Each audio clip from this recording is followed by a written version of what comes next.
I'm disappointed in every one of you. I'm sorry, I don't mean to offend you. I'm disappointed in every one of you. Kiss you on the mouth. No, I'm not cool with that. I'm sorry. One more time. I'm disappointed in every one of you. I mean, I'm dealing with degenerate animals. I'm disappointed in every one of you. Disappointed in every one of you. All right, come on. Honestly, I can't do it no more. I'm disappointed in every one of you. Let me tell you why. It's gonna be all right, Nicky. Go ahead, shoot. He's just killed a fucking man. What are you going to do about it? You're happy because you got nothing. You don't got a thing. You're happy because you got nothing. Lobito! Got nothing. I want to get out of this rat hole. I want to get online. I need BDA boxing.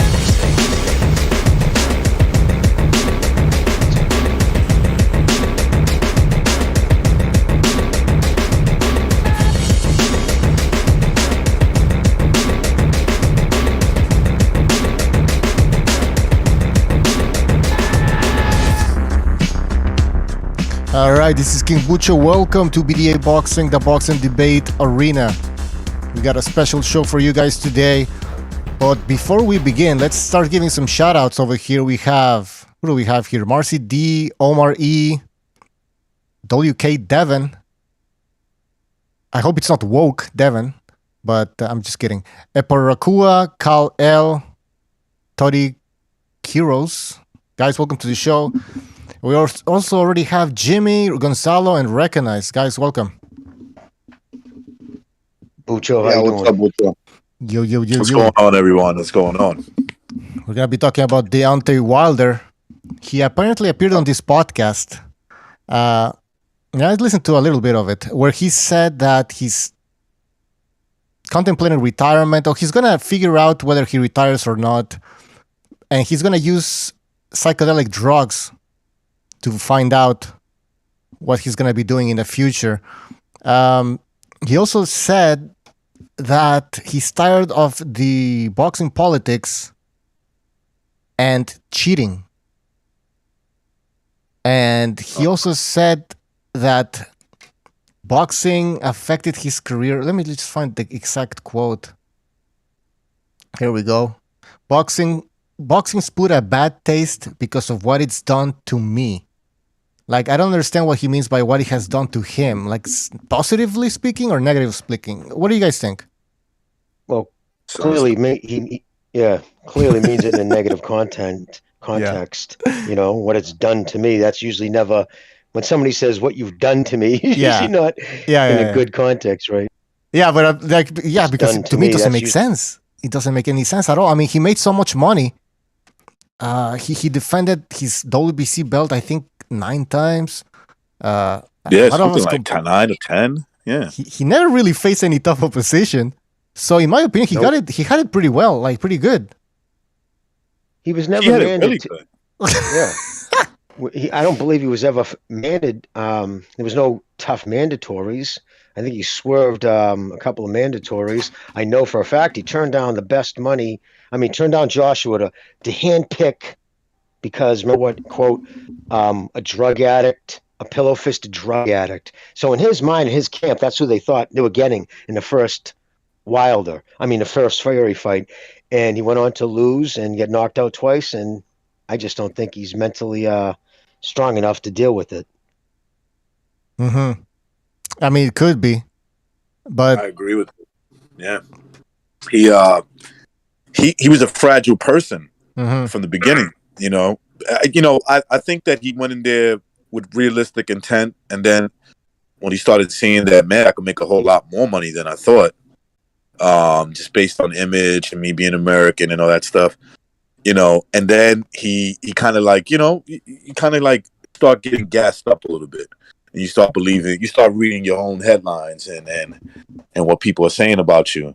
And then when he took him, let's face it, man, he took ass whippings, man. He got washed up in the second fight, like he wasn't even no match.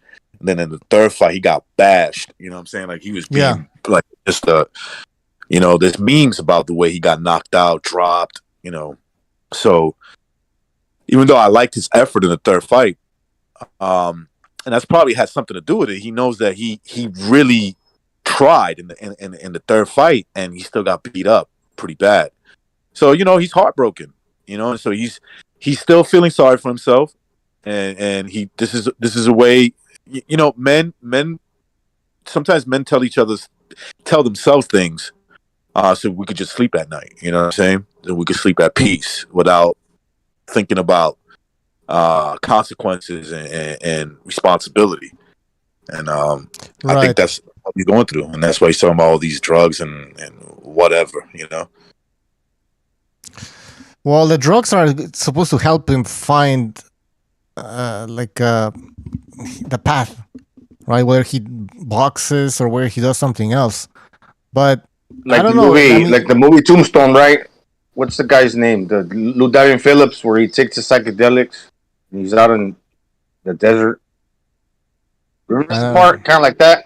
I guess. I mean, a lot of people do. Yeah, that Young these days. Guns. Sorry. Yeah, I was in Tombstone. I was like, Yeah, Young Guns. yeah. I mean, that's what he's doing. But listen, I don't think he should retire because I'd like to see him fight maybe Andy Ruiz, even Joshua, if it's possible. What do you guys think? Should he retire? No, he shouldn't retire because. But you said he got an ass whooping. You said he he- got really serious ass whoopings, though. You don't care about that? Did. Well, look, in terms of a fan and a historical point of view, if Wilder retires today, he would have gone down as only fighting one of the main guys in his peers, which is Tyson Fury. And just look at that, right? He has a good shot against AJ. I don't think so. He has a decent shot against, let's say, if he was to fight a guy like Usyk. Obviously, the whole the Tyson Fury thing. It's period ended. That's it. It's just it's over. They fought 3 times. He got knocked out in 2 of them.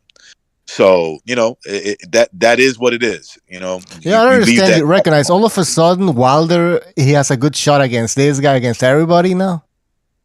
No, look. I come think on, he man. loses all this. I think he loses those fights. But Well, then he doesn't have a good shot. That's not a good shot, man. But I mean, you're right. But at the same time, like if you're thinking about it from Wilder's point of view, unless you're cool with it, you know what I'm saying? Unless he's cool with that, Wilder's got to say, are you okay with retiring? You made a lot of money, God bless you for that. But you fought one of the top guys of your peers, and he beat the shit out of you in 2 fights. You didn't fight AJ, you didn't fight Usyk, you didn't fight none of these guys, And so we're gonna just judge you on that. You fought one guy in your peer. Okay, you want to throw Luis Ortiz? I guess, man, you could throw Luis Ortiz in there if you want to. Steve Earn. The only reason. Yeah, sorry. Go ahead, Gonzalo. No, you don't recognize. Gonzalo. The only reason he would continue fighting if it makes a lot of financial sense. Like these guys like Kovalev, who else? That once you touch millions like that, yeah, you want to fight because you're probably gonna make a big paycheck again. So the excuse that he's got for the reason that he probably doesn't want to fight is because he only got into the sport because of his daughter.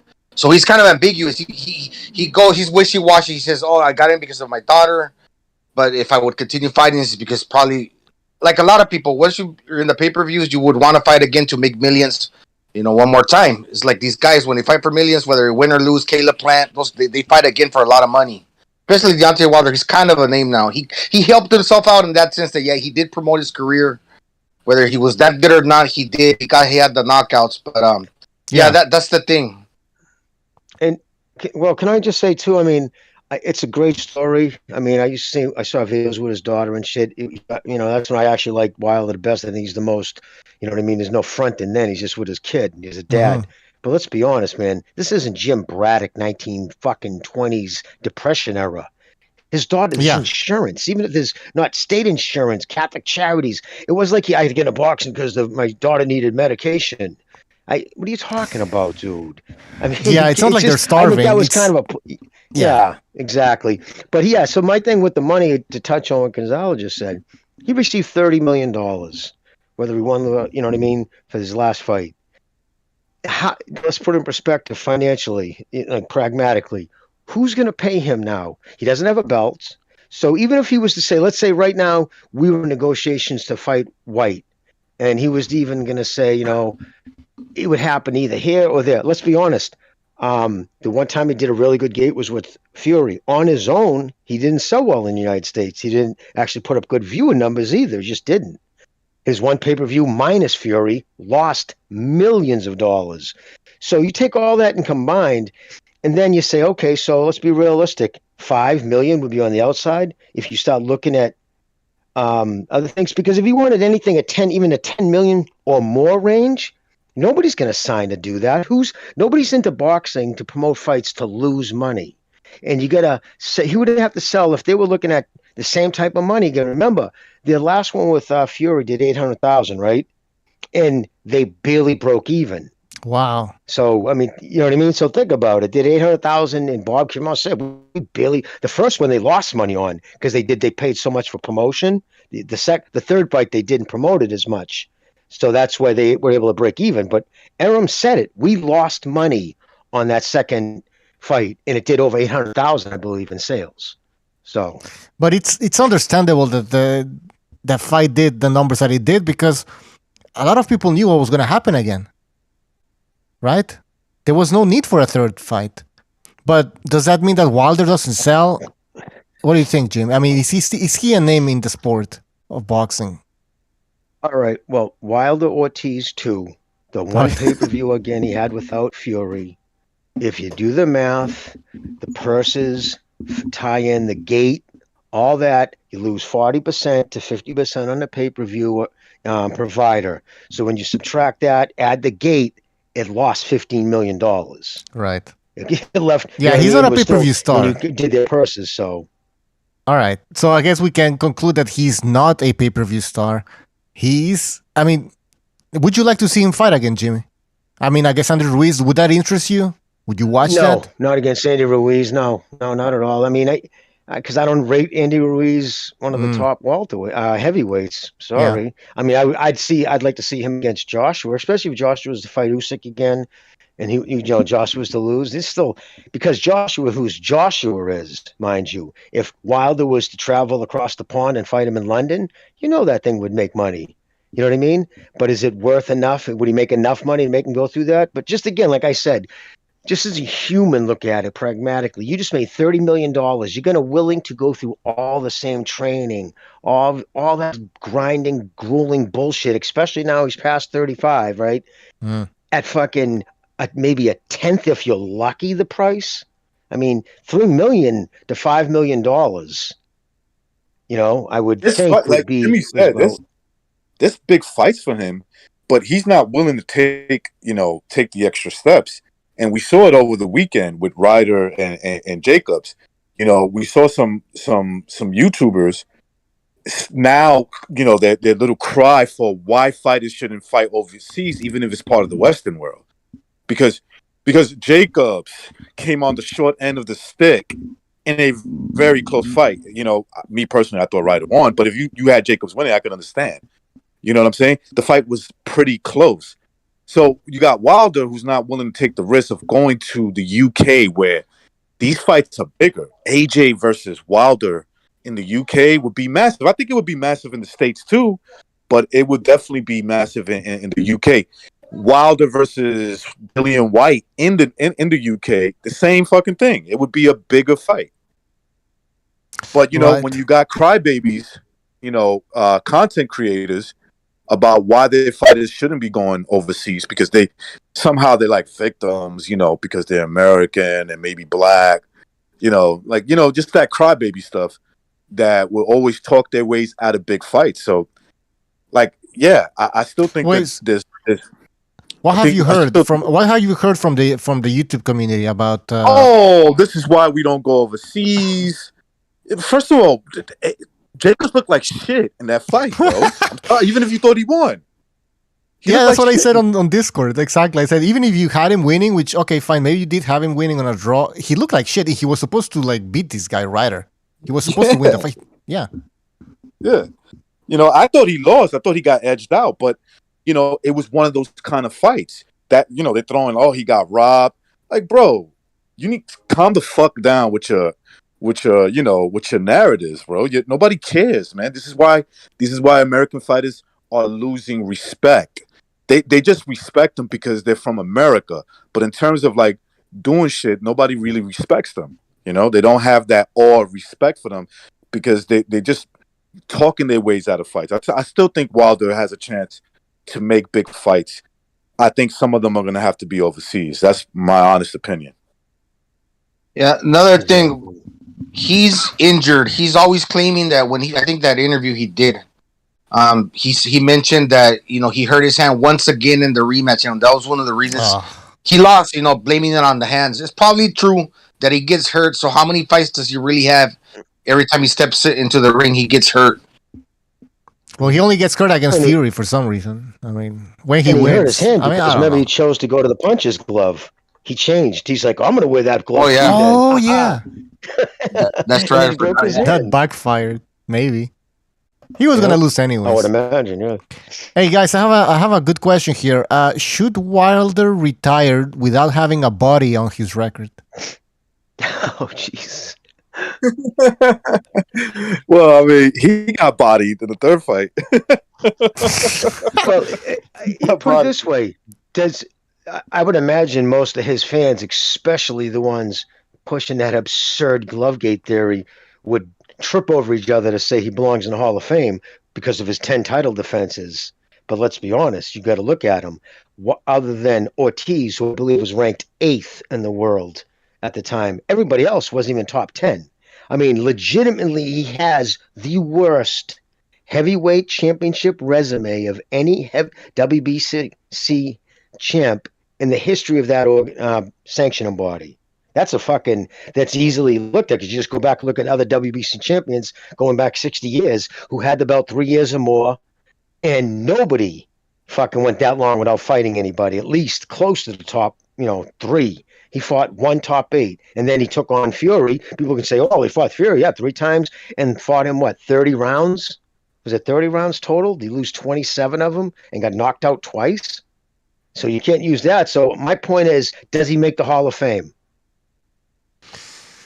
No. Not for me, but he'll get in, I have a feeling. Yeah, they have all these weird standards now. Just let anybody in. I mean, like I said, I'm going to be honest, and I've said it before, I love Arturo Gatti, obviously.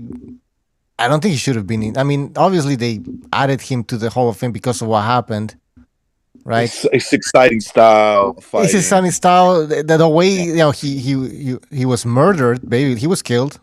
I'm going to say it. Yeah. But I don't think he deserves to be in the Hall of Fame. I mean, I think the Hall of Fame is for elite boxers.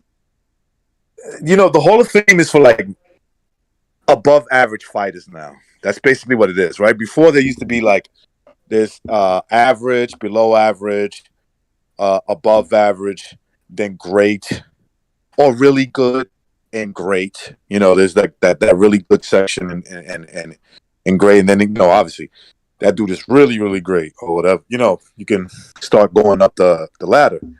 But the way it is, look, he'll get in because he's like, in terms of his era, even though they matched him up, in a way that was beneficial to him, they're going to put, he's on that above average status. And basically that's just going to get him, into the Hall of Fame. The 10 title defenses, that he has, which is better than fucking Gary Russell Jr. Let's be honest, right? I mean, way better than that shit. But I would argue that Gary had a better resume. He fought at least better competition, championship. And if you look at his whole career too, right? Oh yeah, oh exactly. But if you look at his whole career, even prior to becoming champion, like the 15 fights prior to Stavern when he won the belt, average world ranking, I believe, was 267? Oh my god.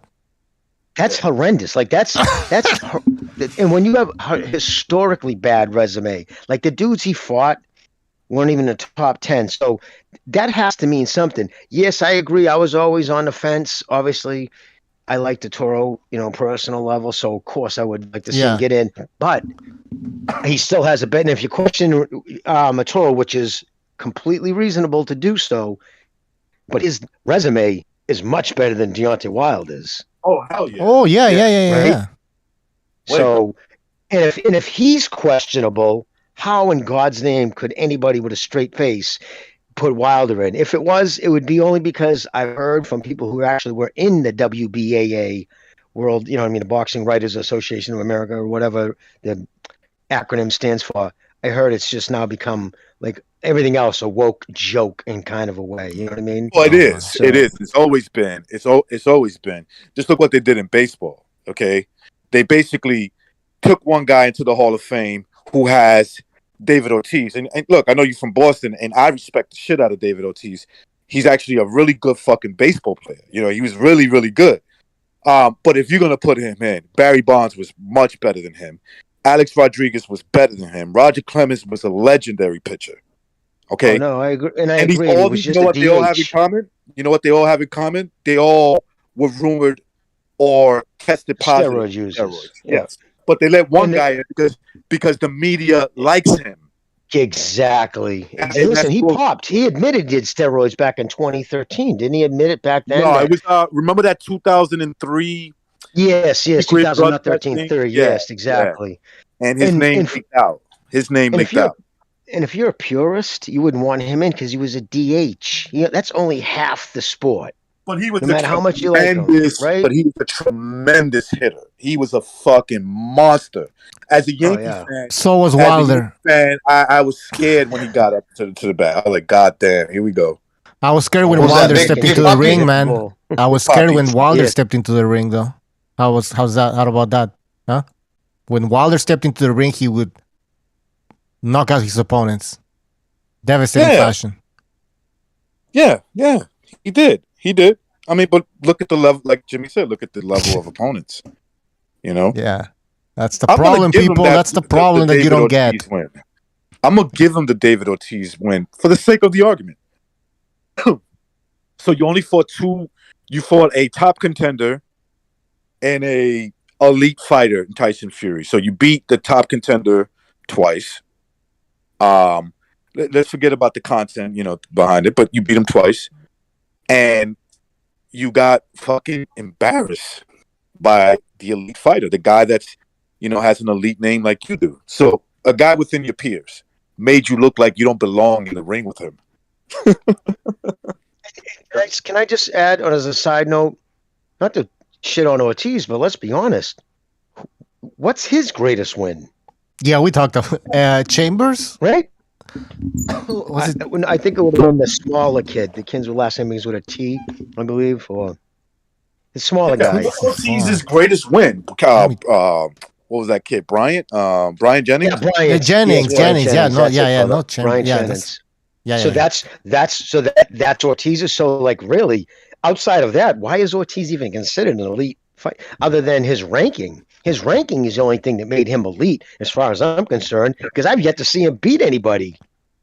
All I've seen him, his claim to fame is getting knocked out by fucking Tyson Fury. I mean, Deontay Wilder twice. Yeah. His biggest win was Brian Jennings, 2015 on HBO. Remember that? Since then, he didn't do anything at all, and then all of a sudden he got that 7 Wilder years ago. fight.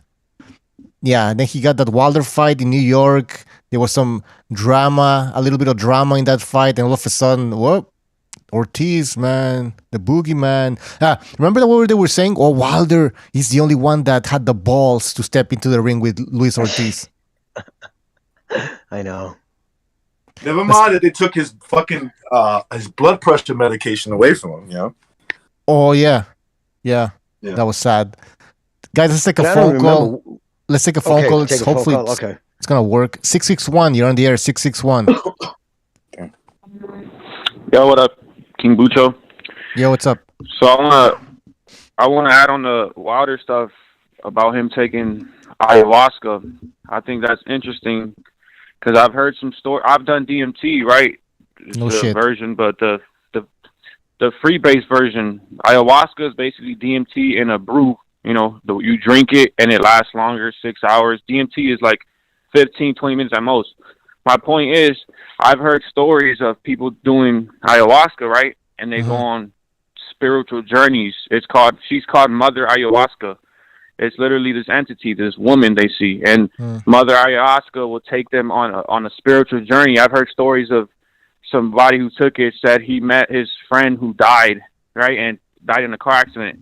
Mother Ayahuasca took him, and his friend told him, "Don't worry about me. I'm free. Don't cry over me. Don't worry. I'm free. I'm free now." Well, there's also stories of like life learning lessons. Maybe if Wilder does ayahuasca, Mother Ayahuasca will take him to the time and place of the fight so he can really find out what happened. Or Mother Ayahuasca will show him, no, it's just, he didn't cheat. It's just your ego. It's just your ego, and he will have learning. It's really that serious. Like, this could really happen. So I think it's interesting that he might be taking ayahuasca. All right. Wait a minute. We might not want him to find out what really happened in the fight because he's going to be heartbroken. There was no cheating. You never know. Maybe he'll see a scene of the taking hair out the gloves and something. You never know. Yeah, we're gonna and we're gonna believe him if he actually sees that. He's like, guys, nobody's gonna believe him. He's like, fuck off, bro. You got your ass beat. Mary, get out of here. Yeah, but I heard stories like that, and actually, De La Hoya, he was in that Mike Tyson podcast show, and I think also he said he took ayahuasca and he talked to his mother. So I mean, yeah, the toad. He took the toad. That's the most powerful version. Yeah, I saw that too, and I believe it. I believe him because I did DMT too, and it's for the most powerful drug in the world. It's called the spirit molecule for a reason. It lives in all of us. Our lungs produce it naturally. Our pineal gland produces it. Yeah. It's in mostly all the living plants, and it's the real deal. So it's interesting. I want to see how that turns out for him. All right. Well, thanks for calling. All right, man. I'm gonna move on now. Take care. Peace. All right. Let's. Jimmy, you want to say something? What's that? No, I was just listening. I just think ayahuasca. I mean, all that stuff. I mean, it's just releases. It makes you relax. It just releases your own imagination. You don't actually see anything or anybody. You just produces like a realm, like almost like the fourth stage of sleep. He puts you into a spirit. You know what I mean? But it's still your own subconscious telling you a lot of times what you want to hear. Could be, yeah. All right, let's take another phone call then. 956, you're on the air. 956. Yeah, I want to say, man, last caller about all that drug stuff and Beyonce. Listen, man, if the drugs do say that Beyonce, or if they say Fury didn't cheat, if the drugs do say that Wilder will claim the drugs are not real, they don't work, that's the type of guy Wilder is, okay? So that is racist, Wilder, right? They might say that the drug is racist. The drug is racist. Yeah, the drug's racist. He's gonna say Peruvians are racist now. Yep. Yeah, but listen, caller. Say too, but yeah, go ahead. Sorry. But Wilder, but listen, physically, y'all talking about physically, is Wilder the same? And listen, what you see in boxing is when you have a guy like Wilder, who I thought Wilder has always had a pretty decent chin, a above average chin. It's pretty good. And Fury broke it, right? He broke him down. It took Fury an accumulation of shots to really break down Wilder. And after those type of performances, guys like Wilder, they're never the same. And the best example is when Andre Ward took Kovalev's soul,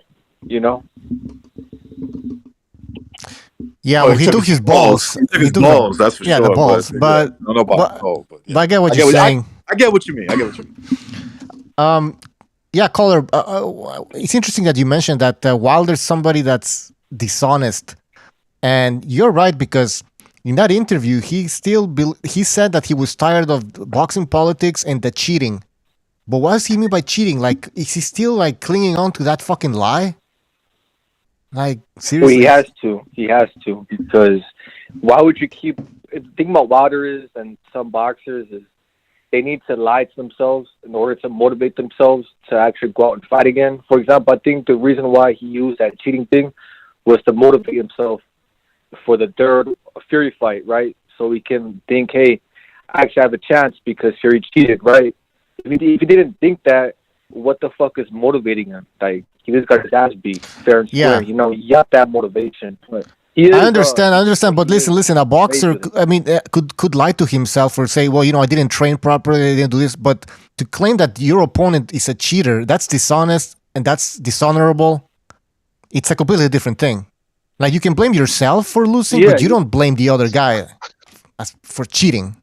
Yeah, so most boxers, And not just the other guy, athletes in Bucho. general- He denigrated the fucking whole the WBC because they had a representative there, the fucking Nevada State Athletic Commission. He tied in a whole bunch of people into this conspiracy. And again, can't say this loud enough without a stitch of substantiated evidence. Exactly. Caller, go ahead. Yeah, and what to say, a lot of combat athletes, they lie to themselves so it can motivate them. You know, I think the biggest one we seen was Manny Pacquiao when he made an excuse about his shoulder and other things about his legs getting cramped up when he got embarrassed by Ugas. Oh, I mean, again, I don't. Like, He was almost I get what you're 43. saying.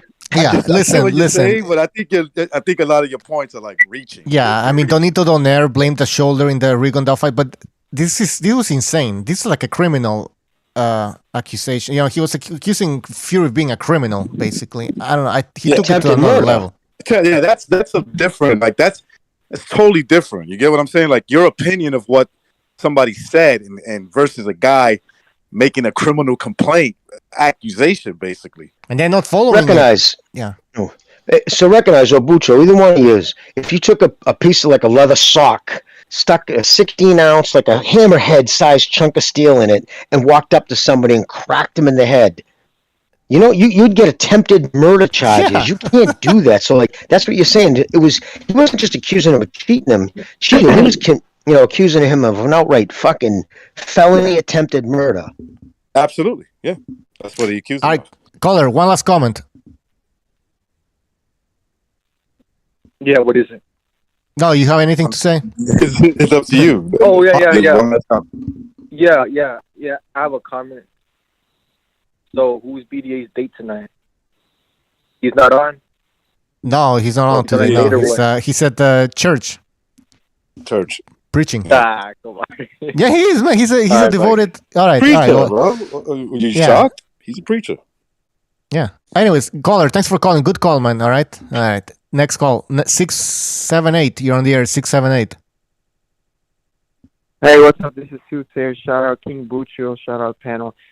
Listen, why are we dismissing Andy Ruiz so fast, man? I don't know if it's just me sticking to Andy Ruiz. I love the way he's explosive. He's fast. Yeah, he's fat. But man, he took AJ Zero away, man. Come on, that was a prime fucking AJ. Yeah, okay. Who wants to? Okay, let me just say this quickly then, before somebody else. Ruiz, what was Ruiz doing before the Joshua fight? I just remember him fighting Joseph Parker in a boring ass fight. He looked explosive in that AJ first fight, but after that, he hasn't impressed me at all. So it could have been that it was just one fight where he really, looked good. And took advantage of an Instagram model. And I'll just say one name, Chris Areola. Yeah. It's, I mean, that's what I'm saying. how many years has it been since that first it's been like fight? 3 years, Gonzalo. It's been like 3 years. He's only fought two times, and I said it. It's a recipe for disaster with the PBC. The fact that he's a fat kid, I mean, he's like 5'12", like 6 foot. He says he's 6'2", and is only fighting, I don't know, 2 times in 3 years. He wasn't ever gonna pick up any steam off that win. He's not doing what he needs to. Now he's still living off the coattails of that victory. Oh, I set the world on fire. I shocked the world. Nah, man, that's not how you do it. And he lost something because he hasn't been fighting enough. Yep. He's not a bad boxer. I'm not gonna say that. I don't think he's as good as some people believe he is. Still clinging on to that Joshua fight. That was a long time ago, and there were certain circumstances. Look, nobody's gonna ever take that win away from him. You can never take that W that he's got on his resume of knocking out AJ. But like, what else have you done? Go ahead. He's Well, hold on, fat, hold on, so he let's- gets a little lethargic. He would have done good if he would have stayed training, kept moving that waist, staying in tip top shape, working on his speed, and maybe he would have done well. But he hasn't got into the ring, and he looked ordinary when he fought. What's that guy's Chris Arreola? He looked real ordinary. He looked like shit. Caller, go ahead, caller. Maybe I'm wearing rose-covered glasses because I don't know, man. To me, I think that fight was very impactful. I think his fucking explosiveness, like Bucho said, man, it was like everything you wanted to see out of a Mexican fighter, man. I mean, I don't know. That's just how. What do you think happened in the second fight? And what happened with the Arreola fight? He was supposed to be in the best shape of his life for that fight, and he wasn't impressive. Chris, What do you think? What's going on? Arreola. What's going on? He didn't Caller. have enough. Yeah, what's going on? Explain to us what's going on with Ruiz. Okay, obviously, right? Like they said, the money, the fame, all that shit got to his head. Okay, right? He had a trainer that he let go as well, right? Isn't that the guy that stuck with him? I don't even remember. Manny Yeah. I believe. Yes. Manny Robles. Yeah, he ditched Manny. Okay, so you can clearly tell that his mind was not in the right place. Okay, a lot of boxers go through that. Let's not forget that. So a combination of that, right? Not training. Y'all know the story. He wasn't even training. He wasn't getting back to the gym. Okay, bad choices. I get that. Y'all can shit on that. And then he joined Reynoso. He hasn't soaked everything in. I think this next, whatever fight he has next, I mean, I'll take everything. But I'm saying, man, I don't know, man. I think a lot of people are not giving him enough credit. All right. Well, anything else, caller? How much credit do you give him for the Chris Arreola performance? You are nothing. I know. Hey, man, you got me on. I mean, I get it, man. It was an oddity, a blip in the matrix. You are nothing. But, dude, you know what he's basically telling me? If by that performance, had Arreola been active all this time, he probably beats fucking Ruiz in that fight. That's telling me prime Arreola would beat Ruiz. If I had to base it on the performance, Chris Arreola hasn't fought in over 3 years. And I see that performance, I'm like, okay, so that means that Arreola, when he was active, beats Andy Ruiz. Yeah, and recognize, Carl, listen, I respect that you really like him, right? The story, everything would happen, and you get excited about it. But you got to remember this. They handpicked Chris Arreola for someone he could go out and bang the hell out and look good against. And that's what you got. Yeah, almost backfired. Yeah. In the He chat. took that rematch with Go ahead. Don't hold Anthony back. Joshua. Don't hold back the He tomatoes. was in Throw them. in Throw Dubai all over the there, tomatoes. and he had his Throw the entourage tomatoes. with him, and they were We feeding are. him junk food. He was eating out of control after the weigh-in, and he showed up the day of the fight after he stepped on the scale like over 300 pounds. So the people, the hangers-on, the people around him were doing him any favors. He was coming on air saying, "Oh yeah, I love rice" on these other shows, like where popular people come out, and he was eating pizza and stuff like that. So yeah, he wasn't doing good in that sense with that problem, overeating. I don't know if he's got that under control, but that's one thing that affects him as well. Yeah, listen, caller, I have to disagree with you over here. I know you were excited. I mean, yeah, we all were shocked when he beat AJ. And he kind of looked like Mike Tyson a little bit. Okay, maybe not, but he looked like explosive. He made me get my Mexican flag out again. Is what I'm saying. But anyways, hey Bucho, next time, I think 2 callers ago, that was Fighter Spirit 47. So I think he deserves a proper introduction next time. Oh yeah, of course. I forgot about that. Yeah. And hey, can I just say, call up Bam Rodriguez, right? You guys have Mexicans and Mexican Americans have plenty of people fighting right now to be very proud of. No heavyweights, just Jimmy. To say that. Caller, thank you for calling. All right, take care, Jimmy. We don't have any heavyweights. That's the problem. Yeah, no, I understand, but you know what I mean. I just think. Yeah, Bam's but gonna listen, be a the Ruiz superstar. thing. Let's just come back to reality. All right, people, let's forget about that. I mean, you don't have to forget about what he did against Joshua, but you got to put it into perspective. There were certain circumstances, in my opinion, that helped Ruiz win that fight. All right, I'm not trying to make excuse for Joshua, but yeah, he didn't look that good. Bucho, did you happen to see? I just found out about this earlier. I haven't got all the details, but Samson Lukowitz, Andrade's handler. I guess for Benavidez, he was saying, like $7 million minimum. I guess he was on the boxing voice, like really didn't make his fighter look good, meaning like he's turning down ridiculous money. Like, I mean, he really thinks like his fighter should get $7 million, or that's not even enough. I think he said to fight David Benavidez. So that tells me that none of those fights are going to happen. If that's the kind of money he really thinks the fighter deserves. And if it wasn't for him, let's be honest, and this is a fact, if it wasn't for him, David Benavidez would be with Top Rank again, because they signed him, gave him a signing bonus, remember, a couple of years back, but then he stepped in, sued him, said, no, we got you till 21, so we dragged him back to the PBC, where he's been languishing. Oh my God, man! PBC is doing so much damage to the sport. People still haven't realized that. In the chat, the True Crime Scotsman said that was a prime areola. Obviously, he was. Oh yeah. I was gonna go back to Deontay Wilder and how he was saying that his career was. What was the quote again? Hold on. Boxing put a bad taste because of what it's done to me. I mean, the guy, didn't he get an offer to fight Joshua that was a crazy amount of money?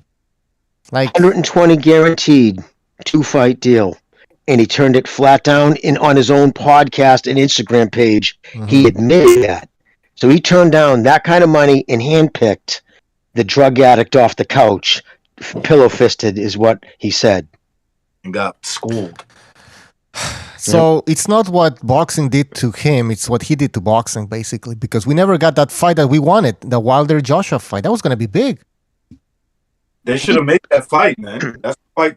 And it was there. It was right there for them to make it. Yeah. And let's be honest, he also stopped when's the last time we've had a true unification in heavyweight? 30 years? I mean, a true, if this would have been a 4-belt unification. He asked for more money than Stavern was supposed to get. Remember, he was going to fight Klitschko for the unification of the world. Wilder refused to take step aside because and even though Stavern and Klitschko both said, Chris, they said they would put it in writing that he would be first. So whoever won, Wilder would have first crack. But that was never the case. That was never Wilder, nor was it his guy Finkel's concern, because he came out and said it after the fact. But he said, nope, I want X amount. I forget exactly what he wanted, but it was ridiculous. It was more than twice than what one of the fighters was getting for step aside, because he didn't want to have to fight fucking the Russian. So of course he fought Stavern, and the rest is history. So he stopped that unification, and then he forced a third fight on the world that didn't need to take place, and thereby stopping Joshua Fury. Oh yeah. So the man's known for stopping at least 2 unifications. Yeah. For fights that nobody needed to see the outcome, and he did that the first one because he didn't want nothing. Klitschko would have fucking destroyed him. Absolutely destroyed him. I believe that wholeheartedly. And obviously they believed it, because even after he won the first back in 2015, the first interview Finkel did, we're not in any rush. Oh my God. To face Klitschko. That's the first thing come out of his mouth. So they wanted nothing to do with Klitschko. So he danced around, picked off one no-hoper after another, did mediocre numbers. It is what it is. He listened to a bunch of sycophantic YouTubers who blew his fucking brain up, and then when he got knocked the fuck out, he couldn't handle it. Your first indication, he comes on and calls himself a king in that fucking video that will be studied 100 years from now by fucking sports psychologists to show what not to do. You know what I mean? Like, this dude, like, your king, it was sick. So, you saw where this accolade. Listen, he's never going to fucking cure cancer. Whether he has a big, strong right hand or not, he's still just a human being, not an overly bright one. So he took that And everything he did from there on in was stupid. After you make all those fucking accusations against the same governing body, same team, same everything, and then go repeat it again at the same place. Wait a minute, aren't these the same people who try to murder you? You're gonna go do it all the same thing, like, dude. It was embarrassing. He's still talking about it. Wear those headphones, the sound canceling Bose at the fucking press conference, because what little brain power he had told him, you know how bad it's going to look when fucking Steve Kim or somebody stands up and says, what about boom, boom, boom? And he's going to hear the accusations and look down at all the faces waiting to hear what he has to say. So he couldn't even hear it. So he wore those headphones so he didn't have to answer questions, and then acted like that was the choice. Only selected few of the media are going to hear from him. You mean the same fucking YouTube clickbaiters? Please. Dude, he'll be remembered for what he did, and embarrassed himself and humiliated the sport. Yeah. He deep down he knows the truth, because he can't really sleep at night. He's got that chip on his shoulder still. I mean, he did good. He was all right. He was heavyweight champion, but he wasn't the best. And deep down he knows that, and it still bothers him, because if after you made all that money, you probably be happy with yourself. But since he didn't get exactly what he wanted, he's bothered by that. Because who would have millions and still not be happy with what they got and still carry that chip on his shoulder? Him, because he wanted everything. Everything was so close for him to obtain, and he couldn't get it. It's when you start. That's when you start having this elitist mindset. Elitists have this okay, it's not just about money. Now it's about power. Because a man can have money and have less power than a guy who has less money than him. It's just all about connections and stuff like that. And so, he made the money, and he was obviously anybody would be happy. But then he got jaded to that and fell in love with the power of people. These sycophants praising him and calling him a king. Imagine somebody calling you a king, and if you're not a reasonable person, you kind of it inflates your ego, and then somebody busts your ass. He lost 3 times. Isn't that gonna? Jesus Christ! He got destroyed. When is he gonna come back to reality and be a little bit humble? Well, listen, man, an ass whipping for a guy who's egotistical is like the worst thing that could ever happen to him. You know what I'm saying? That's just it is what it is. And I know these Wilder fanboys don't like to admit it, but they feel it in their stomach.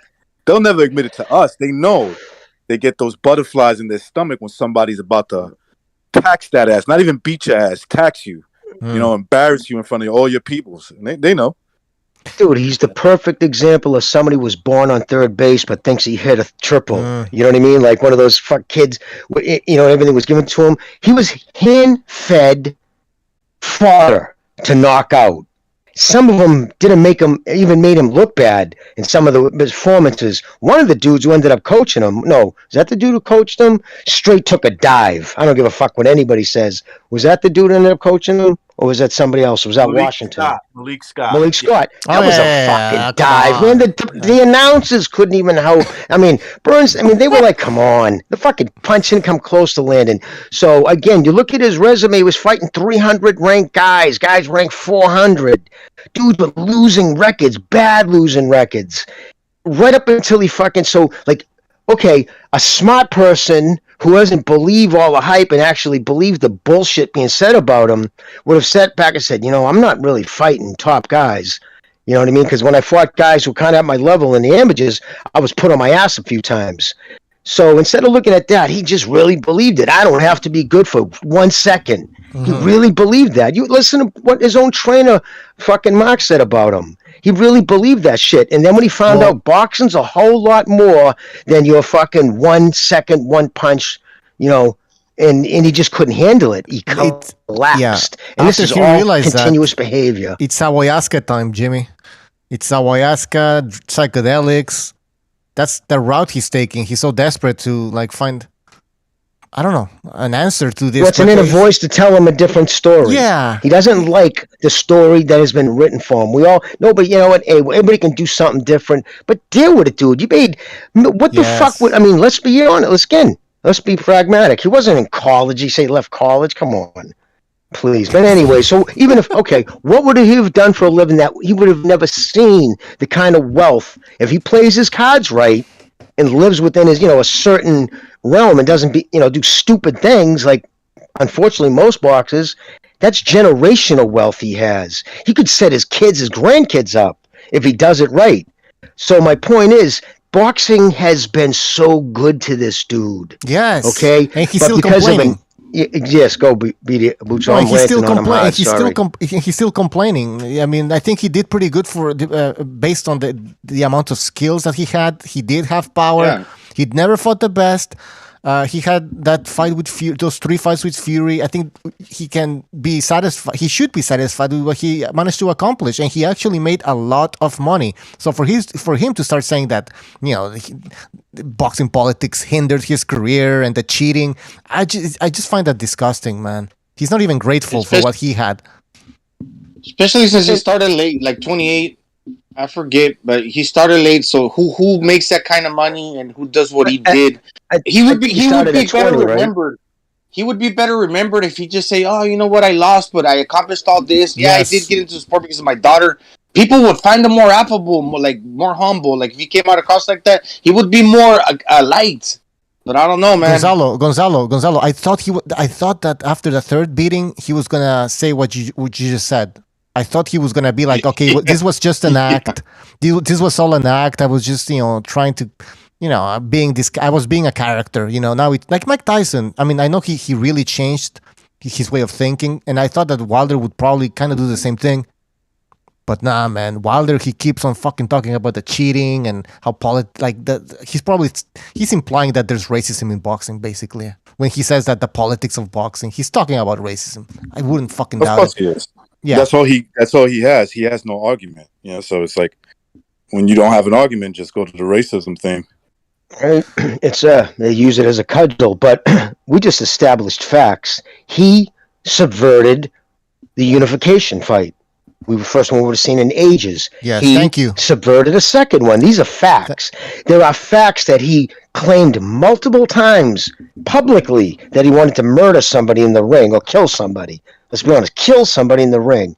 He also beat a mentally handicapped dude in front of his friends on video and posted it and thought it was funny as fuck. Okay? Let's be honest about this dude's character. Some of the shit he's done and said outside the ring, that's beyond questionable. What he did to the fucking Dominic Brazil's family. Him and, his knucklehead brother and a dozen of his boys attacked him and his family when he's with his 2 children in a lobby because he dared to clap for fucking somebody he was fighting. I mean, his opponent, like, please, man.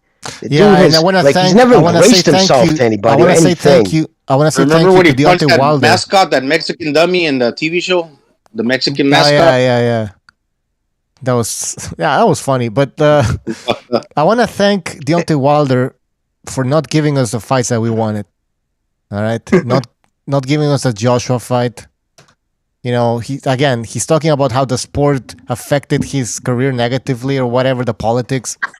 No. You are the one that fucked up boxing, man, especially in that time period. Before we get to Pete, who just arrived, I want to take a phone call, so let's do that right now. 678, you're on the air. So just to add on to what Jimmy said, when Deontay Wilder met up with that, like, mentally, sick person, I mean, you should see the blows. He wasn't holding back, man. Some of those, I mean, that looked like attempted murder. Which blows? The kid when he was punching that little white dude. His father said he's catch disability. He's on disability because of he can't hold on a job. Oh, this is a mental case. He calls himself the. Yeah, what's his name? He calls himself the greatest fighter. Charlie Z. Thank you. Yeah, but dude, he's a mental. 2 seconds around the kid, you'd know he wasn't right. And the heavyweight champion of the world's punching the fuck out of him while his boys are sitting there with their cameras out laughing. Come on, dude. Please. Classless. Yeah, and several times in the video, the dude Charlie tries to run away, and then he gets like chased and brought back. Yeah, it's almost attempted murder. Yeah. I mean, I wouldn't It go was that far. I terrible. would just say it's definitely an assault, without a doubt.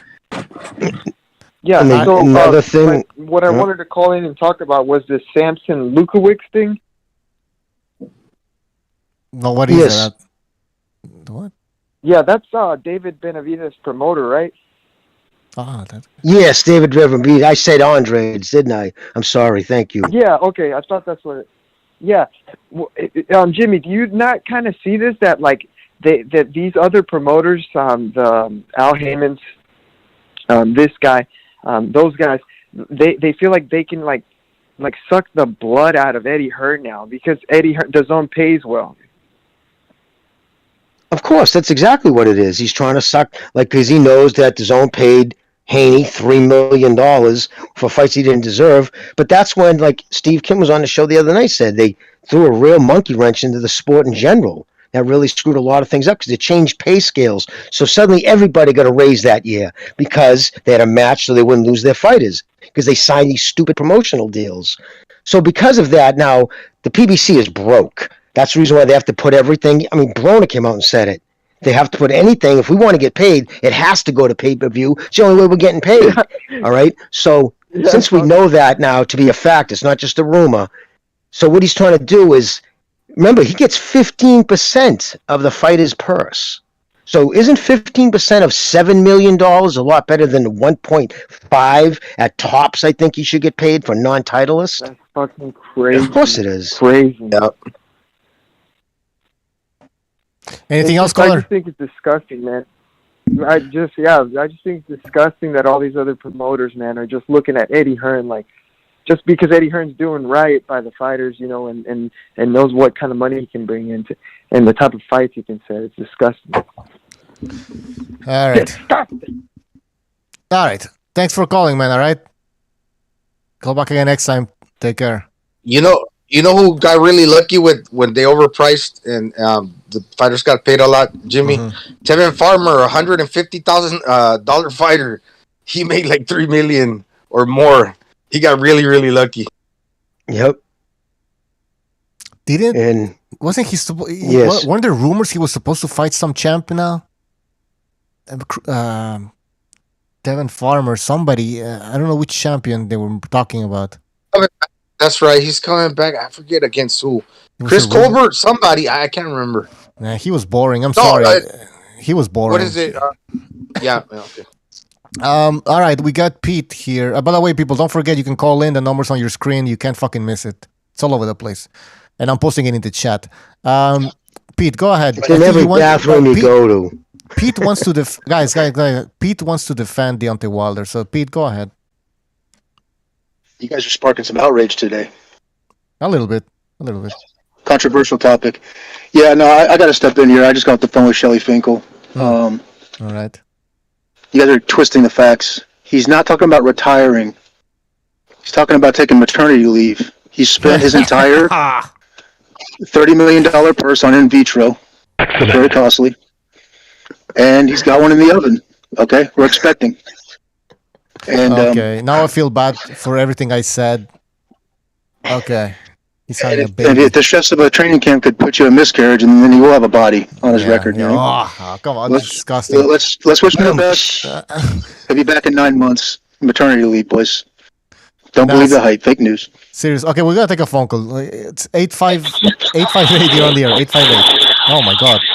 Yo, fix your phone, man. How's it going? Yeah, you have a lot of background noise. Oh, okay. Hold on. Yeah, I just wanted to touch on something that I was listening to your show the other day. Mm-hmm. Somebody mentioned that Ryan Garcia is a star. He hasn't been on pay-per-view. I think a lot of people are just falling for the hype, man. Just because he looks like a dude from the noodle, man. I don't necessarily agree with like people saying stuff like that. You know, like I listen to a lot of other channels, and I don't necessarily like piggyback on what they say, but I just kind of like you stop and think about it, and like you say, yeah, well, you know, it makes sense. Ryan Garcia has been injured. He's canceled fights. I don't see how he deserves a fight against Cambosos. You know, but I just don't like him, man. He's just a punk. I was starting to like him. I was starting to like him when he was with Canelo, but now, you know, for sure I don't like him. He's just a clout chaser. I don't even think he's been tested or proven. So that's all I gotta say. That's my call. So you don't like him? Well, but for other reasons I just told you, man. Don't just bring up the fact that I don't like him. You said you don't like him, man. Come on, you said I don't like the guy. You don't like the guy. That's fine. That's fine. And but listen, he's a star on Instagram, by the way. I'm entitled to not like. I'm entitled to not like him. You're I'm sure you guys don't like a lot of other fighters. Like and I will defend you your right. Your biases too, you know, like. I mean, why am I just supposed to like say I like somebody? I don't like him, man. For all the reasons I said, he's a clout chaser. He said call people a Class B fighter. You know, like he's just a. Like I told you, I started to like him, so that doesn't mean I hate it. I was liking him, but you hate him. Just back to like, man, he's just a punk. In the chat, Mr. BDA caller, in the chat, Mr. BDA is saying that Ryan is a star and you will love him. Mr. BDA is pissed off, man. Yeah, have you seen his latest round of selfies? Check him out. You might like him. He might try to turn the tide on you. Hey, you got a lot of background noise. Oh, yeah, well, I'm working, man, so I'm out. All right, take care. All right. Was that Jose? Sounds like Jose. Yeah, that's my brother. Listen, I agree with him. I don't like the way Ryan Garcia is acting and everything. And now, is he a star or not? I mean, okay. Let me just talk. Okay, he doesn't deserve a title shot. I agree with him. Now, is he a star? I think that's debatable. Apparently, he has a huge following. From what I've been like on social media, you can see that. Even in the sport of boxing, a lot of channels talk about this guy. So is he a star or not? Yeah, he's a porn star, gay one. He's a porn star. See, but he's a star. That's the point. That's the question. Is he a star? He's a star. So Mr. BDA is pretty angry in the chat. There's a rumor that he's going to make a movie of his life. Right now. I wouldn't doubt it. I wouldn't doubt it. No, he's even. I was just reading it. Talk about breathing in your own farts, bro. I mean, so wait a minute. You really think in your life, like it's achieved that level that you should have a movie made about it? And what's the climax? The British kid Campbell. That's it. Now you think you should have so yeah, go online and read about it. I don't know the details, but it tells you something's this kid. Yeah, he really does love himself. Yeah, I mean, a movie at this point, you gotta be fucking kidding me. Now who did he beat again? That English guy? What's his name again? Luke Campbell. Luke Campbell. He didn't fight for two. Luke Campbell and Fonseca. That's the only people he's really fought. The Luke Campbell win was a pretty good one, right? I mean, we agree on that. Or we disagree. Right. All right. The problem is he didn't follow through with that win. He should have had another fight a few months later, but the guy obviously is not mentally all there. And Gonzalo, I was listening to the last show I think it was, and you mentioned something about how he's not really Mexican, right? He doesn't even speak Spanish, so he's hanging out with Eddie Reynoso, Canelo, and all that gang. They're probably like, making all these jokes. He probably doesn't get them. Right? He feels like an outsider. Now he's saying I didn't feel like Eddie Reynoso had time for me. It makes sense. That guy was like the black sheep of the fucking group. And it's a cultural thing. It could have been. I don't know. Yeah. I mean, those guys are married, and what do they really have to, like, when Ryan Garcia steps into the room, what do they really have to admire about him? Since, okay, he's a boxer, those guys are boxers, but, Canelo, he's accomplished more than you.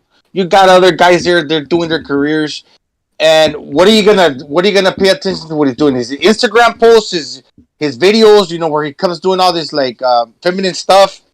And what are the guys gonna say about that? They might joke about it a little bit. Other than that, what do you really got to admire about a kid who's younger than you, who hasn't done as much as you have in the sport, to continue on having, like, stimulating conversations? No, you go there, you train, and you keep it to that. Hey, Gonzalo. But he wasn't really fighting, so I mean. And Gonzalo, that type of behavior in Mexico, in a more conservative areas of Mexico, would that even like be feasible to act like that? Let's be honest. He acts kind of like I'm being careful with my words here because of fucking YouTube. But he's acting very feminine. Imagine acting like that and being trained by Nacho Berenstein. That wouldn't. And you know what? One thing about that now, because in the last podcast, Steve Kim said that he stayed in San Diego. He's opening his own gym. It's not that he really disliked being around those guys. It's almost like he got booted off, like kicked out, because he's staying in San Diego. So he's basically staying close to the people that he was with, but he's not with them. So what does that tell you, like psychologically speaking? Man, I don't want to be with them, but I'm gonna stay around close. It's like he almost feels like an outcast, but at the same time, he doesn't dislike them, but he separated himself from them, and that's just kind of weird. It doesn't make sense to me. Why would you think? Not that they're his enemies, but it's weird. Yeah. Well, we wish him the best. We'll see what happens. And if you don't like that guy, that's fine. I mean, I don't know. Jose called in and said somebody mentioned that he was a star. I mean, I don't know, man. No, I don't think anybody here said he is a star. It's like he could be a star. I don't think. He's not a boxing star. No, he's not a boxing star. He has a fan base. Not a fucking star. For me, a star has to be a pay-per-view star. No, not necessarily. He's Ricky Martin. That's who he is. Yeah, it's Ricky Martin with boxing gloves, man. Yeah, basically. I don't know. Maybe we should stick with the topic of today, which is Deontay Wilder. Where the fuck is Pete? Pete came in. I think he's gonna be serious. He gave his defense on Wilder. Yeah, it was terrible. Terrible. It was pretty good. All right, he was good. Makes a good point. Yeah, can I just say also, right, about when it comes to Wilder and his accusations, how come his management, his team, his lawyer, Finkel, how come he wasn't up in arms? How come he wasn't in front of the press saying they try to kill my, fighter? Because it's not like he's not willing to speak for him in the past, which he has. Why didn't he then? It's not true because Charlie Finkel. I don't know if he's a lawyer or not. It doesn't matter if he's not. He understands the ramification if the shit was to blow up in your face, Exactly. And he doesn't want to be involved with it. He's like, well, look, Wilder's my client, but if anybody got to take a hit, it's going to be him, not me. And I'm not being named as a co-defendant in any libel lawsuit. So if a lawsuit was to happen, he can't come after me legally because I could just say, show me where you heard me say that, Exactly.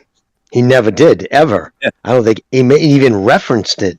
So that tells you right there. So when the people, your backers, your financial backers, the people handling your career, now think about it. If that was any other fighter and that fighter actually believed it, can you picture like Tom Loeffler would have been quiet if Triple G thought somebody put a piece of lead or steel in their glove?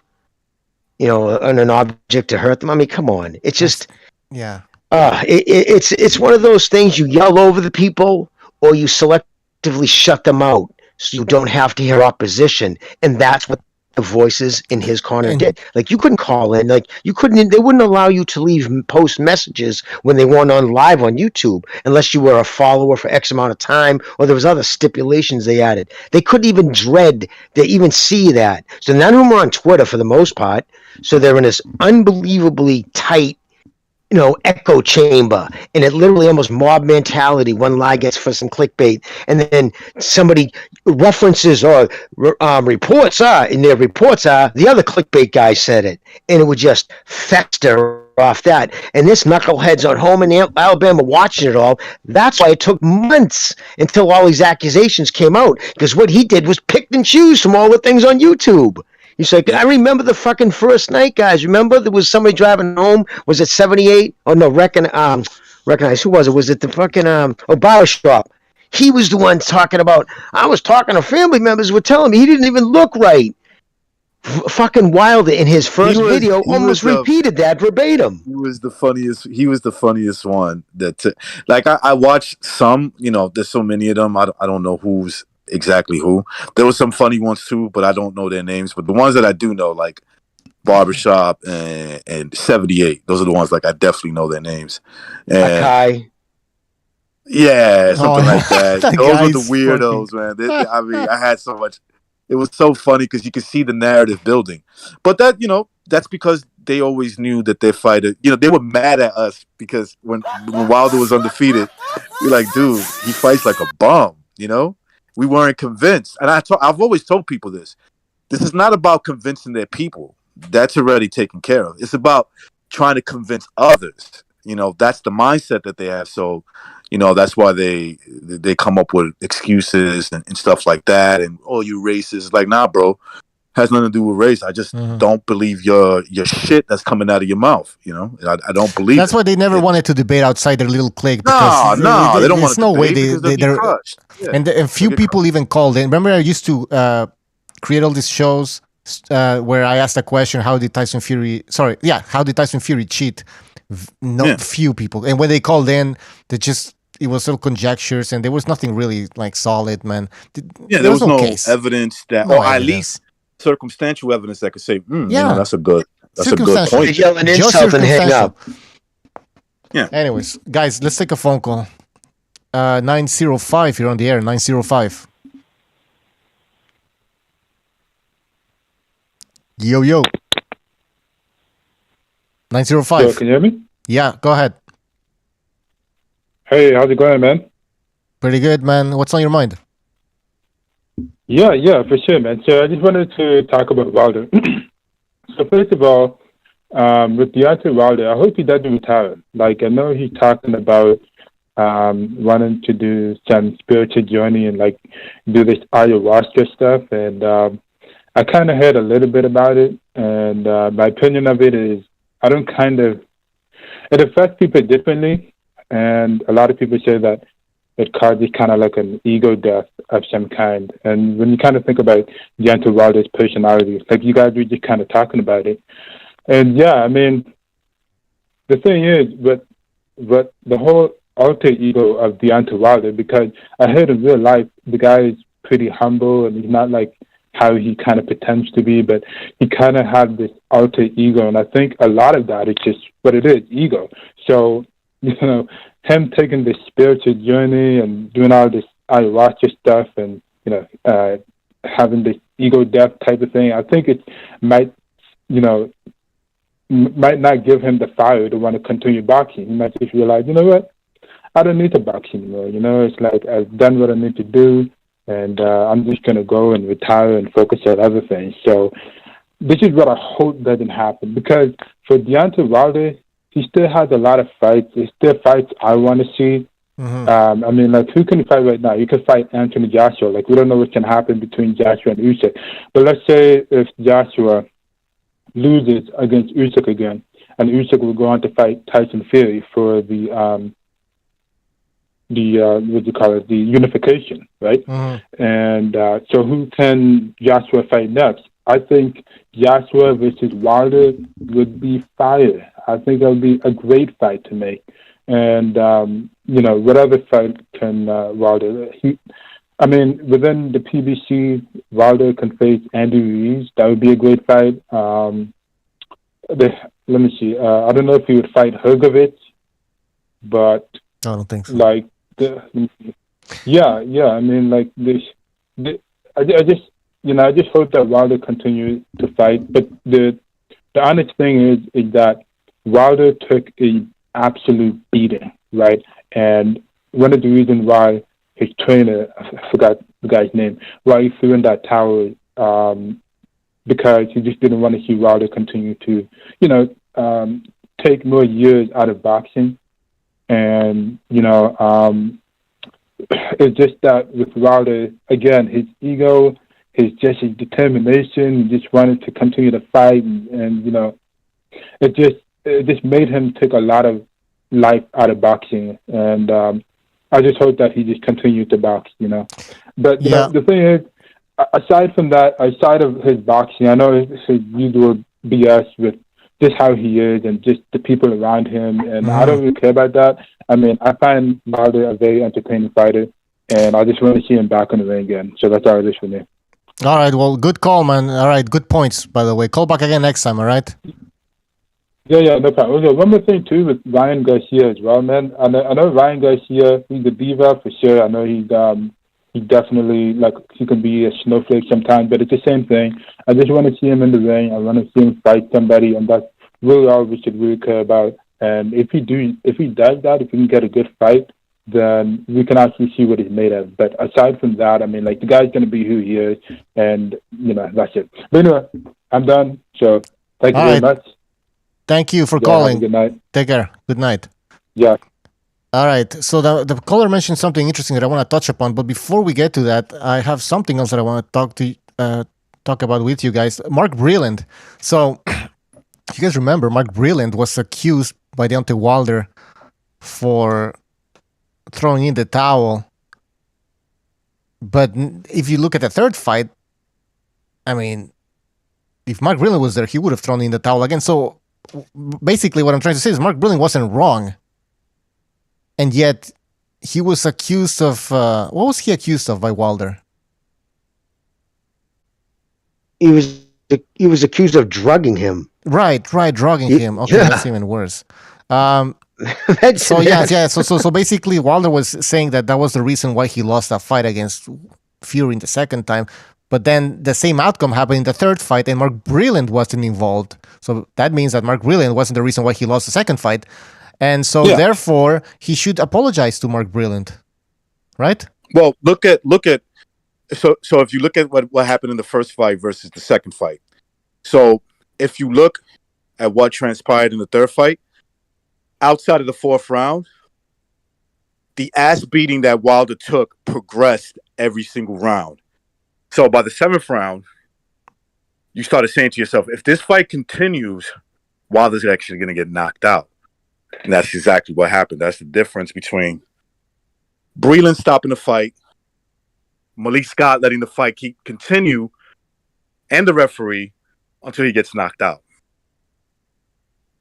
That's basically, that's it. That's the only difference. Yep. Breland had mercy. It turns out Breland might have got him his first hit of ayahuasca in that second fight. And that was in that water bottle. Yeah.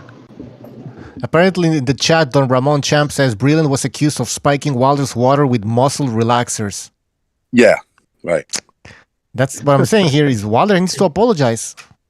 You know what's funny? Muscle relaxers have a shelf life, I think, of 72 hours, and that's the quickest water-soluble one. So why didn't that show up in his post-fight drug test? Yeah, I would be coming out with the tests, the test results, and being like, listen, there was something in my system. Here's a proof. And exactly. And then when he was taken to the hospital, when they did a CAT scan and everything for the swelling on his head, you don't think they did blood work to do a run-up? To do a workup on him, and they would did a full scan. And if there was any narcotics, and if you were Wilder, wouldn't you have asked if you felt that? Like I felt really off. But anyways, they would have done a panel, and it would have popped and it would have showed. But he didn't have that. And as far as his autopsy, I know everybody clowns his brother for saying that. I guarantee you, I would bet my life, what was said in the operating when he says the doctor said Fisk couldn't do that. I bet you what the doctor said when he was looking at his head, and he's ever seen, someone might have asked him, or maybe Wilder said it. Have you ever seen, hit or injuries like this? And the doctor might just said, no, Jimmy, do, but not by punches. Jimmy, no, not even that. Jimmy, the doctor, he probably take a shit on in the fucking ring. The probably would have just shitted himself. No, the doctor apparently said it looks like you were hit by a truck, something like that. And they took that as they took that as it means it was made by a human being couldn't have done that to Wilder. He must have used some sort of instrument. No, I doubt that. I really doubt that the doctor said that this could have not been done by a human being. No. They interpreted that as that. The comment he made. It was just a comment like, it looks like you've been hit by a truck. Comment he made, but men have with their hands bashed another human being's face. Yeah, of course. Exactly. He must have been a Fury fan. That doctor must have been a Fury. All right, let's take a phone call here. A man could break another man's cheekbone with a punch with his bare fist. Yeah. All right, phone call 213. You're on the air. 213. Hey guys, it's Campos. Can you guys hear me? Yes, sir. Go ahead. Yeah, so regarding Wilder, what would you guys, I can comment regarding the beginning of his career. I can either comment for how many years he blocked Undisputed, or I can talk about how he hand cherry-picked his opponents, or I can talk about how he avoided his mandatory for almost 2 years in Dillian White, or I can talk about how he ducked $100 million and never ever wanted to fight Joshua. What should we speak about? Great fucking points, man, guys. This the caller's right. This is what Wilder did to the sport. He's complaining about the sport fucking him over. It's the other way around. It's the other fucking way around. He says that politics got involved. Well, the politics are what protected Wilder. How long did the WBC protect him for? That's the politics. Absolutely. He's a PBC fighter. That's the politics. The dude is a fraud. I'm going to tell you guys, in the beginning, when Wilder got out of the Olympics and when Joshua got out of the Olympics, I supported Wilder. I didn't like Joshua because Joshua was gifted 2 decisions in the Olympics. That gold medal that Joshua won, he didn't win it. It was gifted. So I went in supporting Wilder and not supporting Joshua. But as their careers progressed, and I saw what Joshua was doing, especially when he fought Charles Martin, that's when I knew Wilder was sketchy. And then when Wilder didn't want to fight Klitschko, and he said that he was a baby champion, that's when I knew Wilder was a fraud. And since then, I stopped my support for Wilder. I bet on fights. So my criteria for looking at fighters is who's going to win, who's going to lose. And Wilder from the beginning has shown to be a fraud. He's a fraud. He's another PBC fraud. Spence, Jamal Charlo, Tank. I mean, what else can we say? Great call, man. Great call. We're going to move on. We got other phone calls, but call back again, all right? This is great stuff. Yeah, great call. All right, man. Have a good one, guys. Bro. All right, take care. Nailed Thank it. you.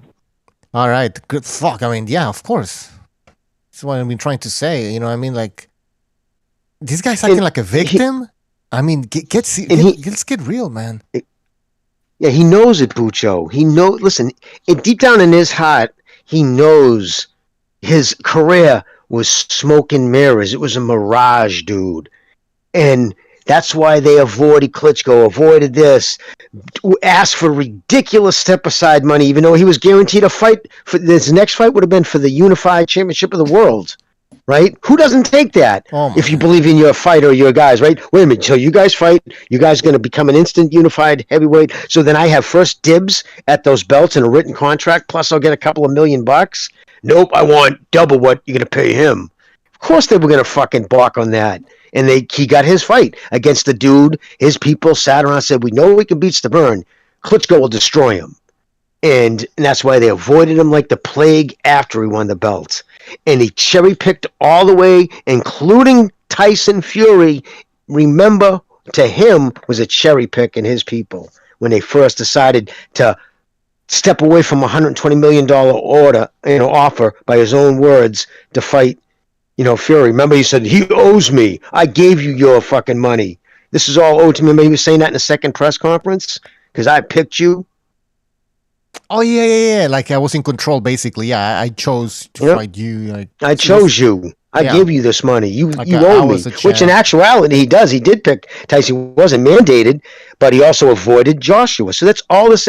So he knows that deep down in his heart. So that's what makes him so fragile. But so for him to punch out at the sport again, he has taken more from this sport than he has ever given. That's why I would think it would be egregious if they put that fucking dude in the Hall of Fame. Well, yeah, unfortunately, I think it's going to happen, but you're absolutely right. All right, let's take a phone call here. 914, you're on the air, 914. What's up, guys? It's Fernando from New York. What's up? What's on your mind?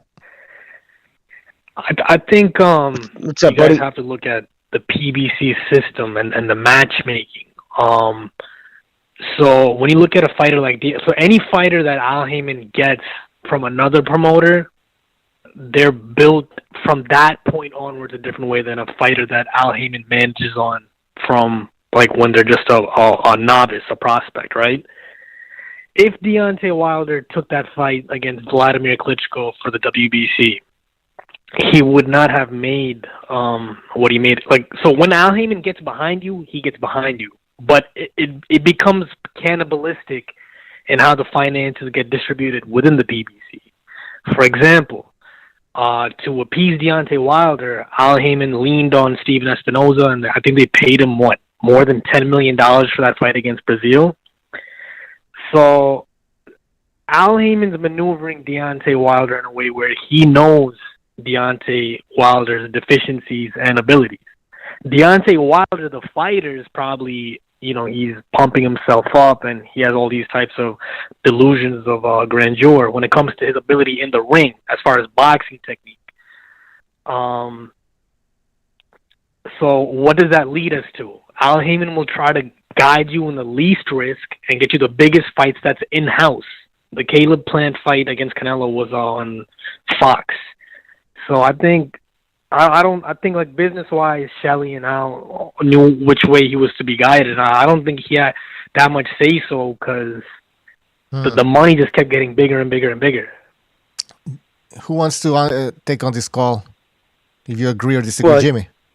I agree 100%. And to his point, why do you think it was so important for Al Heyman to sign Canelo to fight? Like he had to sign a contract with the PBC. He couldn't be under DAZN, Eddie Hearn, anything. He had to be 100% under the PBC umbrella. Do you know why? Instead of just saying, okay, whatever, the PBC needs a star. Because he gets 15% of Canelo's purse too. And if you guys look at Adam Kaunaki, even if they could present a financial package to Deontay Wilder, like, hey, one comeback fight, then you could fight Andy Ruiz for a big fight. It's going to be lucrative. It's not going to be as big as a Tyson Fury fight or a Anthony Joshua fight, but it's still a big in-house fight.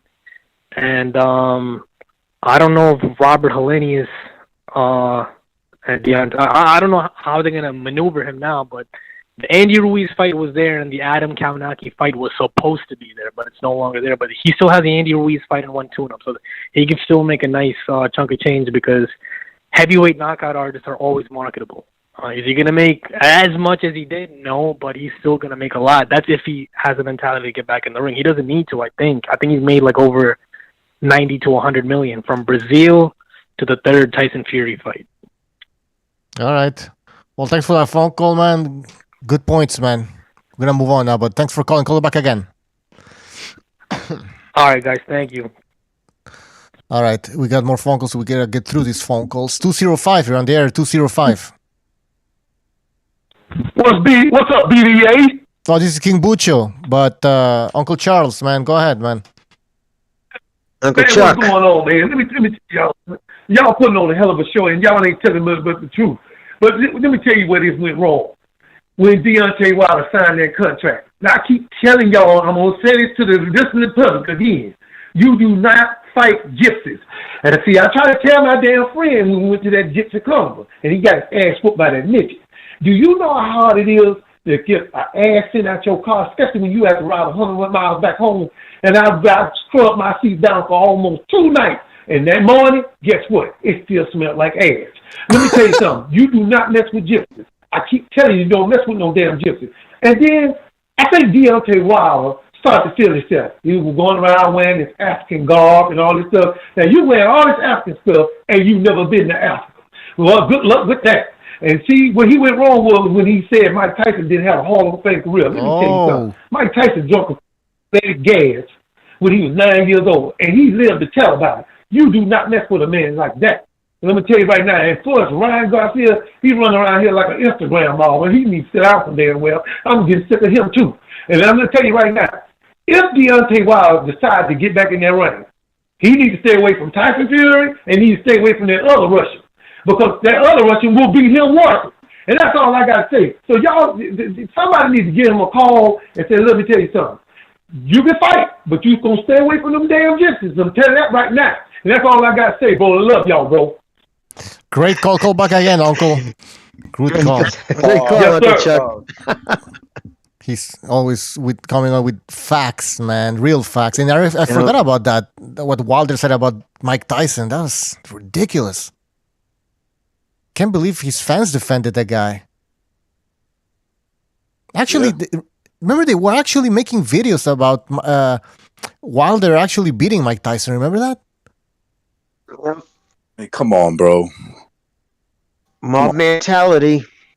Mike Tyson. One guy. You can't look. You can't compare No skill level. Okay. Mike, listen. I'm sorry, man. If you guys are listening, when I looked at Wilder, I never said the best heavyweight. I said, "Who the fuck is this weirdo?" That's the best thing that came to my head. Was this guy's kind of strange, awkward, weird. You know, he looks like he could knock somebody out because he's wiry, but he looks like he could get beaten the shit out of at the same time too. And I was right. I was definitely right about that. You know what? Wilder shouldn't even make it to the Hall of Fame because of what he said about Mike Tyson. No, I mean, look, I don't care about your comments, but to me, if I was voting the Hall of Fame for everything Jimmy said earlier, he's not a Hall of Famer. He's just not. Nah. Not to me. Hell no. We're going to create a poll. We're going to find out what other people have to say. Go ahead, Jimmy. Oh, no, I was going to say, you know what's weird? When I first saw him when he was a Golden Boy, and I saw like the rawness of him, but I saw the power, right? Remember? And he was, and you can't teach that. You got to either be born with that. But his structure, his bone structure, his length, he had athleticism. If he would have put like all of it into boxing, like really put it into boxing and worked on his craft, you know what I mean? He could have became with that kind of power. He could have brought that to a different level, but he didn't. And the rest is history. He could have been more than what he was. Oh, we have a phone call. Let's take another phone call. 858. Whoa. Go ahead. Hello. Yeah. Go ahead. Yeah. The dude that was bashing Wilder, he forgot to say how he was the only guy to give Ortiz a chance. And he knocked him out twice, and how he was WBC champion, had a string of knockouts. At the end of the day, man, what matters is results, bro. I don't know why you guys are tripping so much. And I think Wilder did improve towards the latter part of his career. The way he knocked out Ortiz, you can say what you want, but I mean, I don't understand, man. Like his stats. His stats are good stats. Knockouts, he was champion. Jose. What's Deontay Wilder's biggest win? What's Deontay? I mean, you can say Jose, man, come on. You don't have to love him. You don't have to say he's the best. But you can't just go the other way, dude. Like totally. Nah, man, we're being realistic. Just hate the guy, man. We don't hate the guy. We're being realistic over here. What's Deontay Wilder's biggest win? Tell me, what's the reality? Was he a champion? I'm giving you reality right now. All knockouts. I'm giving you reality, man. And what's Deontay Wilder's biggest win? So much of a fraud. Okay, dude, listen. If the guy was so much of a fraud, why did he have a trilogy with Tyson Fury? Because of a stupid contract. Because of a stupid contract. Because of a stupid contract. He demanded it. Think about that for a second. Because of a contract. There was a stupid contract. All right, the contract said that there should be a third fight. There shouldn't have been a third fight. Did he almost win by knockout on the first fight? Did he almost win by knockout? He basically had him knocked out. Would a bum or a guy who's trash do that?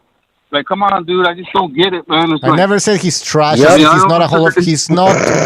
Jose, do you think Wilder's a Hall of Fame? It's like not objective. Where's Gonzalo? Gonzalo, talk to your brother.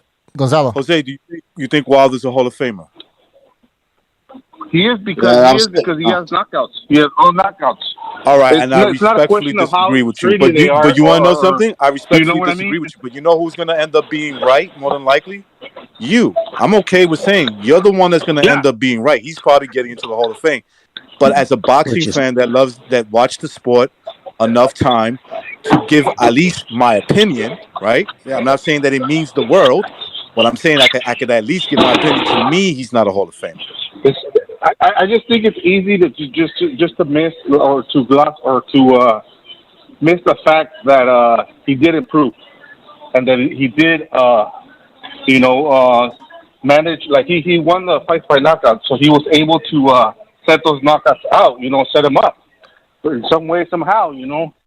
Not like an easy Say, thing to do. Like, does it matter that the guys he was knocking out were ranked 36th, 41st in the world? He's one of the toughest guys I have ever seen in the ring. Oh my God! Check him out against. I mean, What did he say? I can't hear him. Just because he's wiry, he's not tough. He's a heavyweight, and I see him. He's one of the toughest dudes, hardest puncher. I mean, okay, yeah, like he.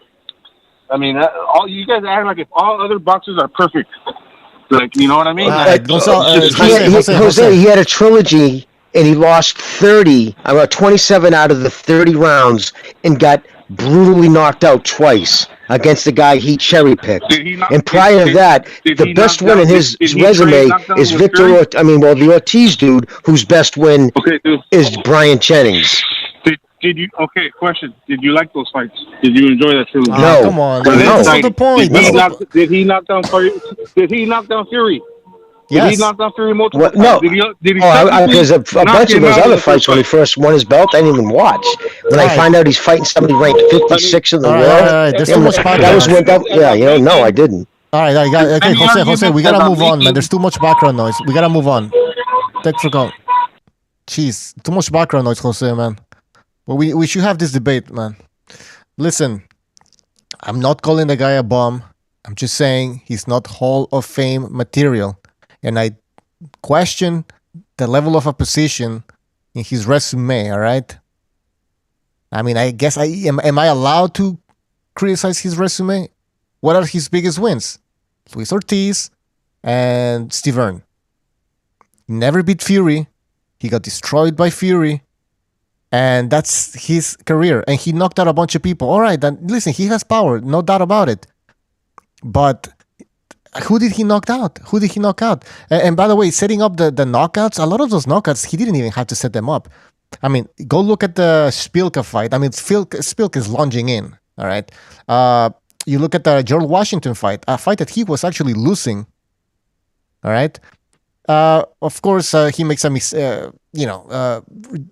George Washington is not the greatest of heavyweights, makes a mistake, he gets knocked out. It's not like Wilder turned the fight around using, he set up that knockout. And, man, I can go on and on. Who else, man? Luis Ortiz, the second fight, I mean, look how he didn't set it up. Ortiz set himself up to get knocked out.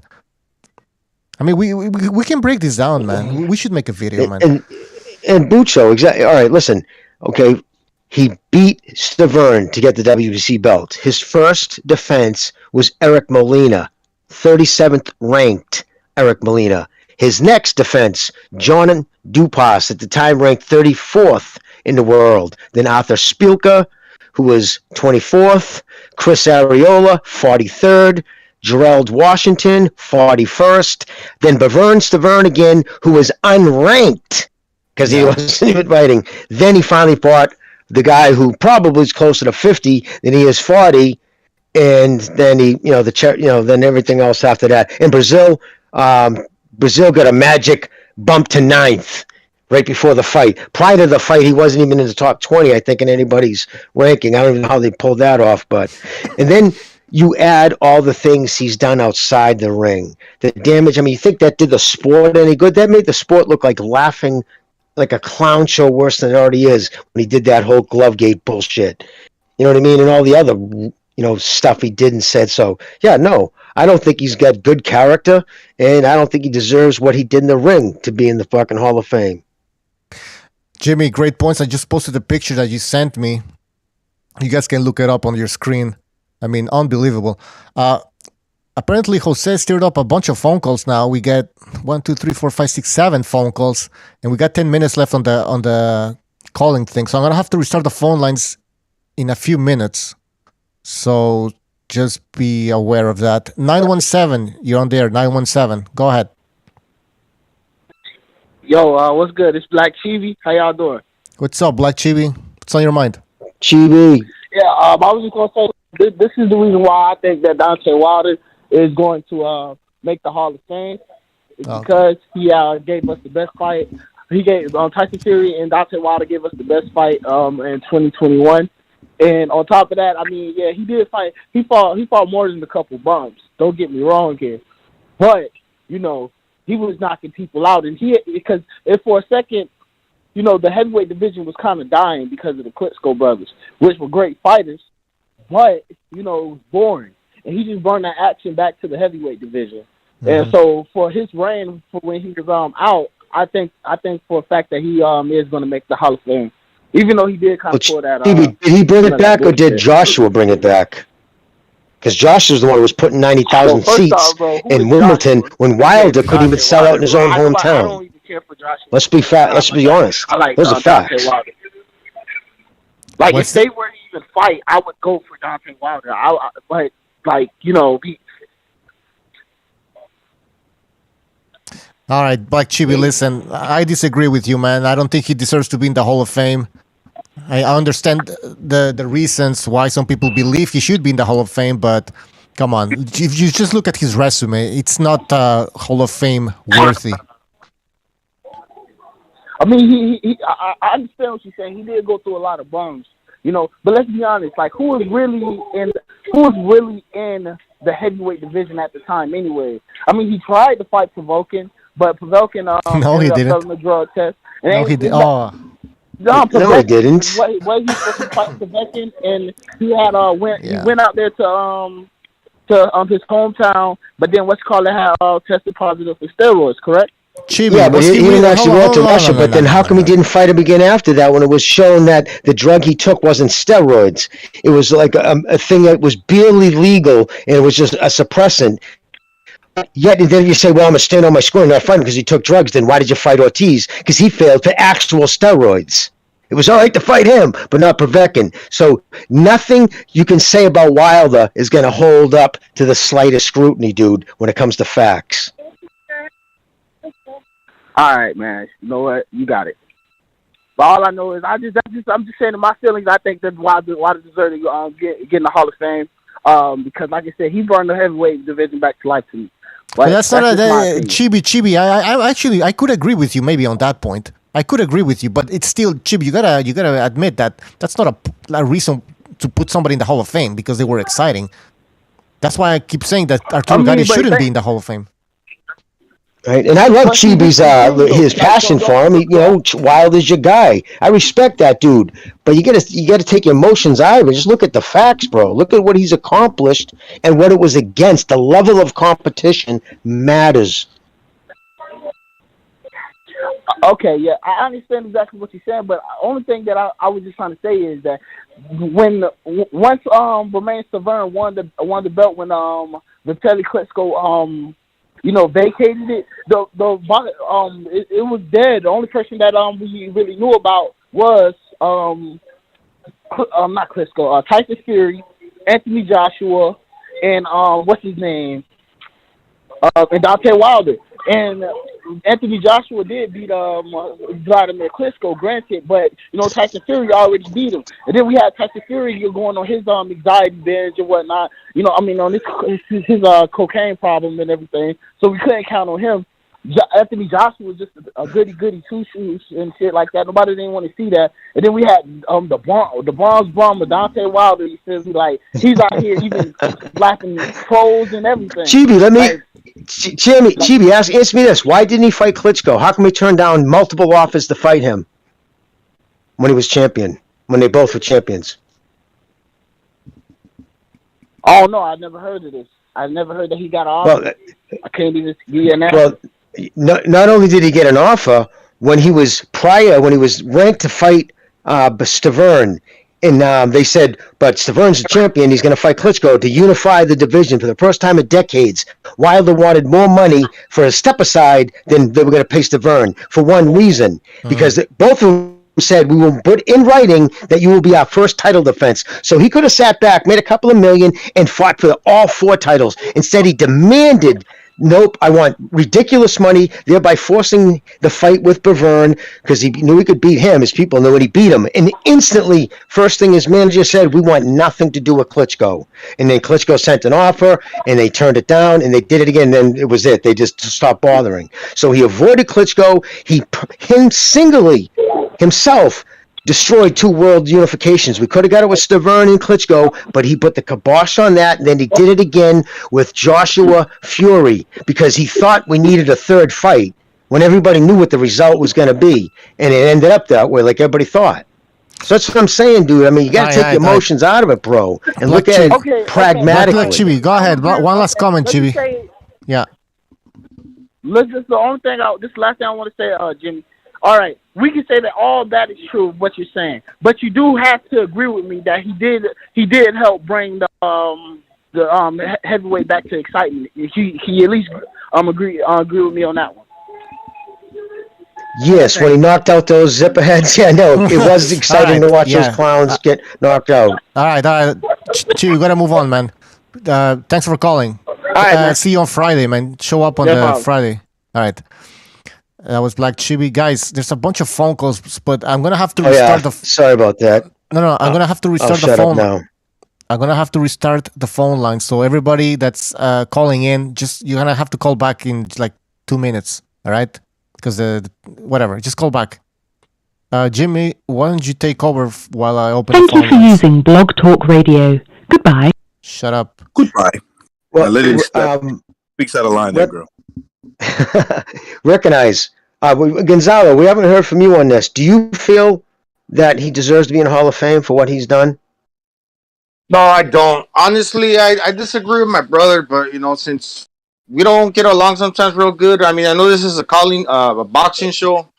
Sounds a little abrasive to me. He's got a lot of feedback, but, I mean, I'm not going to disrespect him, Whatever he thinks, it's up to him. Yeah, but personally, I don't believe that he deserves to be in the Hall of Fame because a lot of fighters get knockouts. Like Keith Thurman, when you're coming up and you're facing subpar competition, but as soon as you step up and face the names, those knockouts start going away. And I could kind of see it like that, where Deontay Wilder was looking good against subpar competition, where he was getting the knockouts and the power was somewhat overrated. I mean, but still, if you're knocking everybody out, if they're cancer or not, you're still getting the knockouts, like they used to say about Chavez. So you have to kind of weigh the two aspects of things to make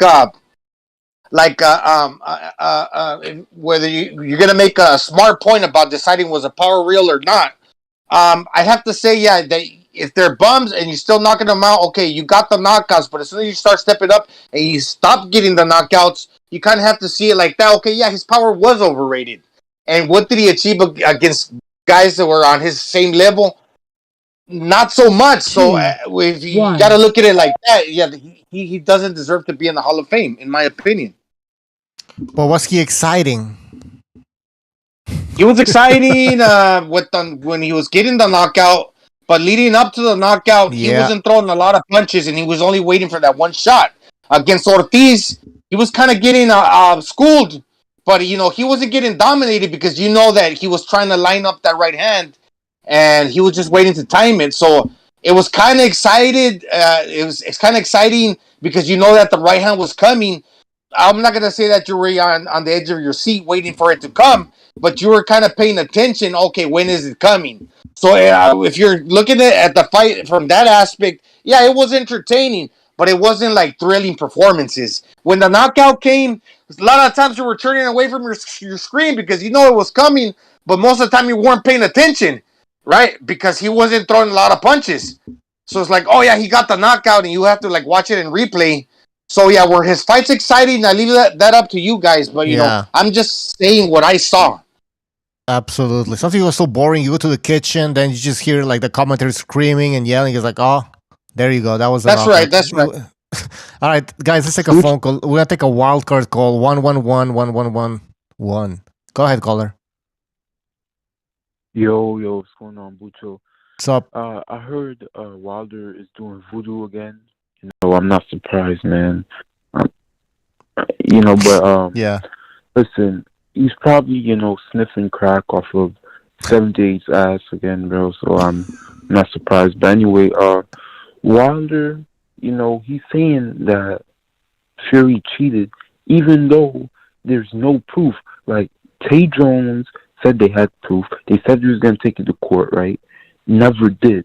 Even after the fight, spent months. Never did nothing, right?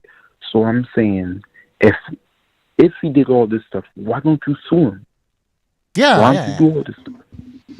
Right? Of course. So, I don't get it, Pucho. He's still accusing this guy. It just shows that he's a sore loser. And even what he did in the corner, how he acted when Fury was being the bigger man and went over to him and, try to, I guess, shake it out or whatever. He didn't want to because, he's stubborn or whatever. But, Wilder, are we surprised, that he said he's going to do some type of chakra or voodoo or whatever it's called, to, I guess, see the future of his career. Yeah. But Wilder, listen, if he steps up again, he's going to lose. I think Andrew Reed beats him. I think any of the top guys beats Wilder. He only has a right hand. That's it. Wilder is a terrible fighter.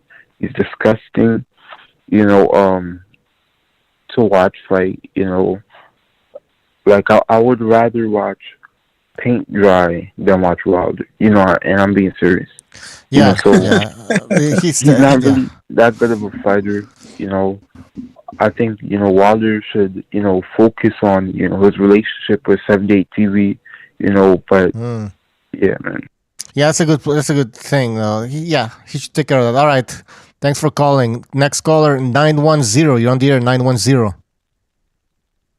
Hey, what's going on, guys? It's Steven Schneider. I just called in to say that if he does get into the Hall of Fame, that really waters it down for every other boxer that's ever been admitted. I think it does damage to the reputation of the Hall of Fame, as if it needs any more damage, because it's already a house of cards as it is. I mean, almost nobody respects it at this point, just like nobody fucking gives a shit about these belts anymore. But will he get in? Flip a coin.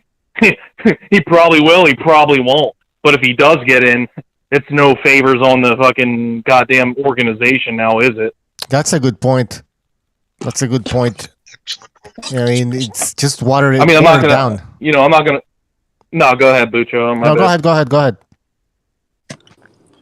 I could call in here and I could go over his resume and I could go over all the obvious stuff and really this is like talking. It's like, do you ever do like some charity work and you're talking to like retards or Down syndrome kids and you're like, hey, let's play some basketball, and they like throw it and hit themselves in the face with it. It's kind of like that when you're talking to Wilder fans and people that are like trying to make reasons and do mental gymnastics of why their Black Kang got owned by a fat white guy. It's just really kind of, it's kind of like it's like playing baseball with your brother's kids, and they're just not all right in the head, And I mean, it's like playing catch with a fucking bird. I don't know. I think we're gonna get shut down. It's almost a waste of time. Jimmy, go ahead. Jimmy, I was eating when you. No, I was eating when he said that. And I almost choked to death. You bastard! Okay. I just wanted to say. All right, Steven, anything else? Because we got a. I'm sorry, Jimmy. I'm sorry. Having a conversation with Bamboo. Yeah. I know what you mean. Yeah, but I guess I'm just the white supremacist. Old white supremacist Schneider. Oh, we know you are. Yeah. Yeah, totally. And yeah, white power. All right, Steven, anything else? This case was fun. Oh, nothing really, man. That was it. I'm gonna finish my beer. All right, man. Good call, man. Call back again. Finish your beer and let the Wilder fans hold your water for after. After you'd finish. Yeah. Hey, recognize. I still got to talk to you about that thing. Oh, yeah, I got you. Call me in 3 hours. Yeah. All right, bro. Later. Y'all have a good night. I see ya, man. All right, that was Steven Schneider. We have another phone call, 858. You're on the air, 858. Yeah, hello, Jose again. Oh, Jose, man, there's background noise. Well, hold on a second, man. I work for a living, bro. Hold on. Yeah. Jose. Okay. All right, man. So it's cool if you don't like Wilder, man, but just like I'm saying, dude, what's I know Tyson Fury is an exciting fighter. He has skills and everything. But what's his biggest win? Against Klitschko? What about when he went to Top Rank after he fought Wilder. Who did he fight? I was trying to look up BoxRec, man, but I couldn't pull it up. Like, I Yo, gotta this sign in or Jose. But all Jose, the garbage no, ass no. We're he leading fought off. like 12 dudes in a row. Okay, yeah. Jose, let me talk, please. I agree with you. I've actually criticized Tyson Fury's record. I actually said that Dylan White and AJ have better records than Tyson Fury. Obviously, they don't have a Klitschko win. They don't have a Klitschko win, right? That's why they weren't champ. Well, Fury, AJ was a champion, but anyways, my point is, yes, his record leaves much to be desired, man. Yeah. Okay. But at least, look, Jose, you he did beat a reigning champion for like, can criticize, what was it, a 10-year, anywhere from like 8 to 10 years, and it was like fucking 20 title defenses, bro. So that's a big win.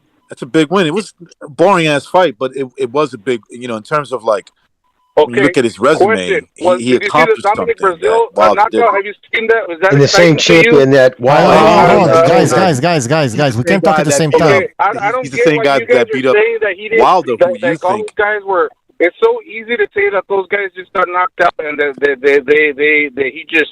he didn't set him up. Well, he did set it up because he just executed a punch.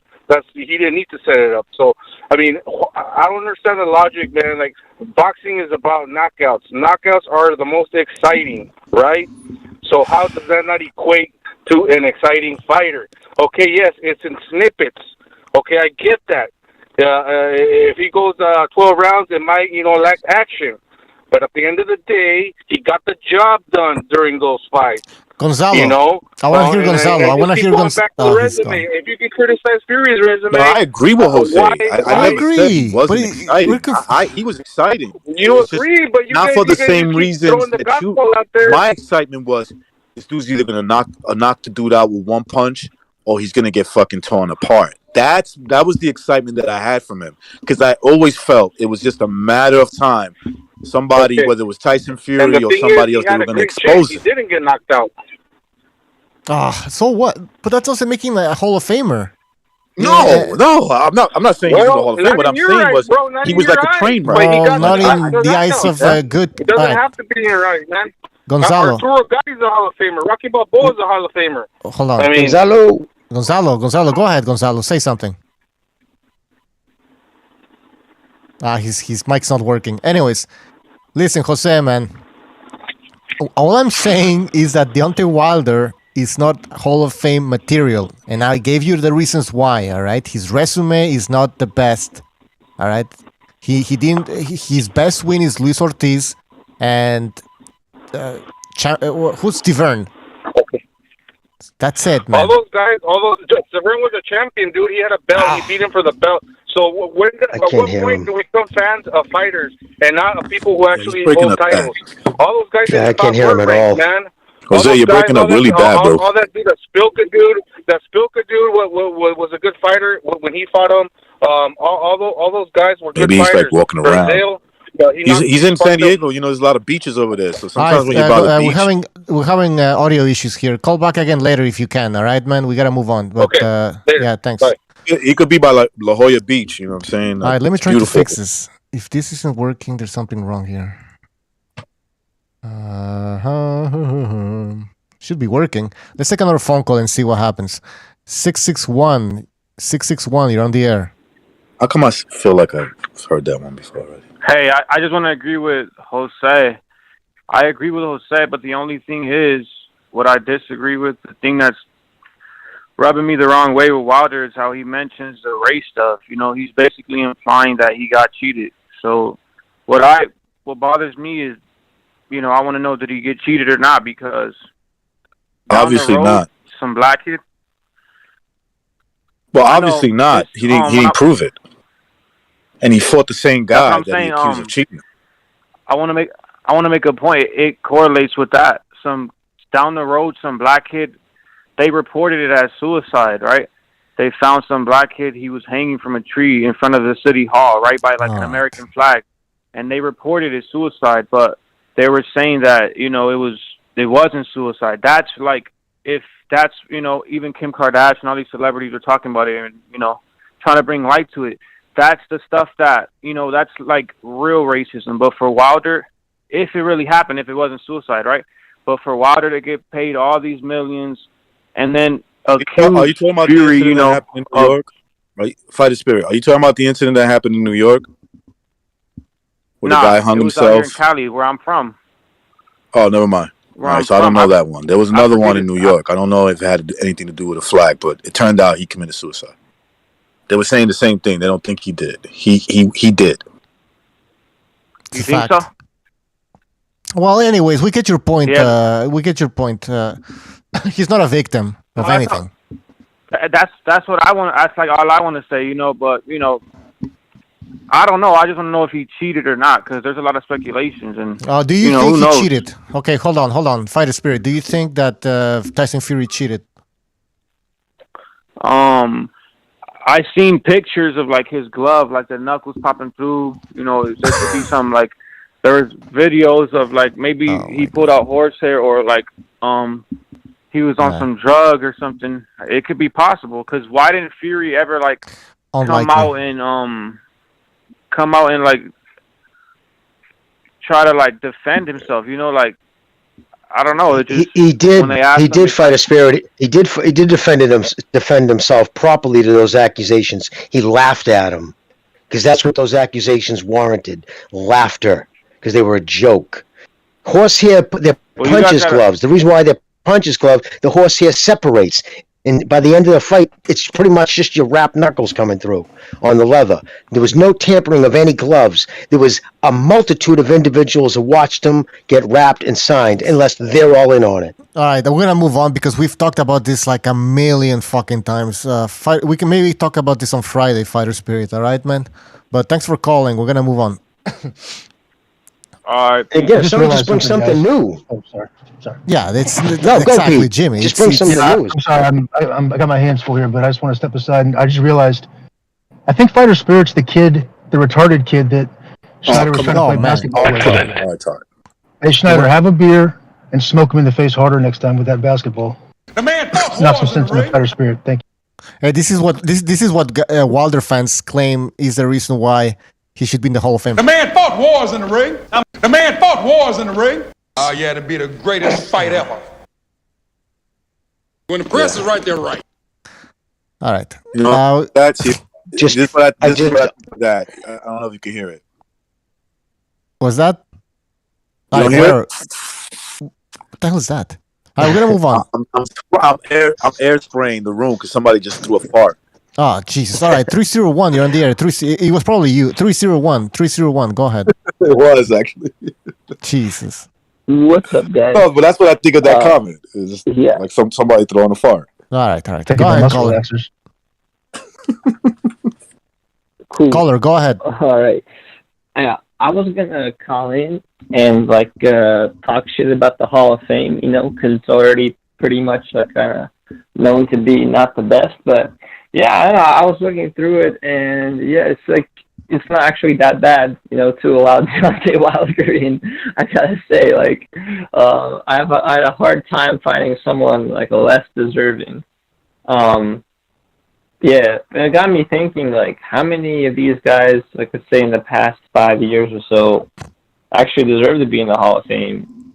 Off the top of my head, I got, Crawford, Canelo, Loma, Usyk, Inoue, and Donaire.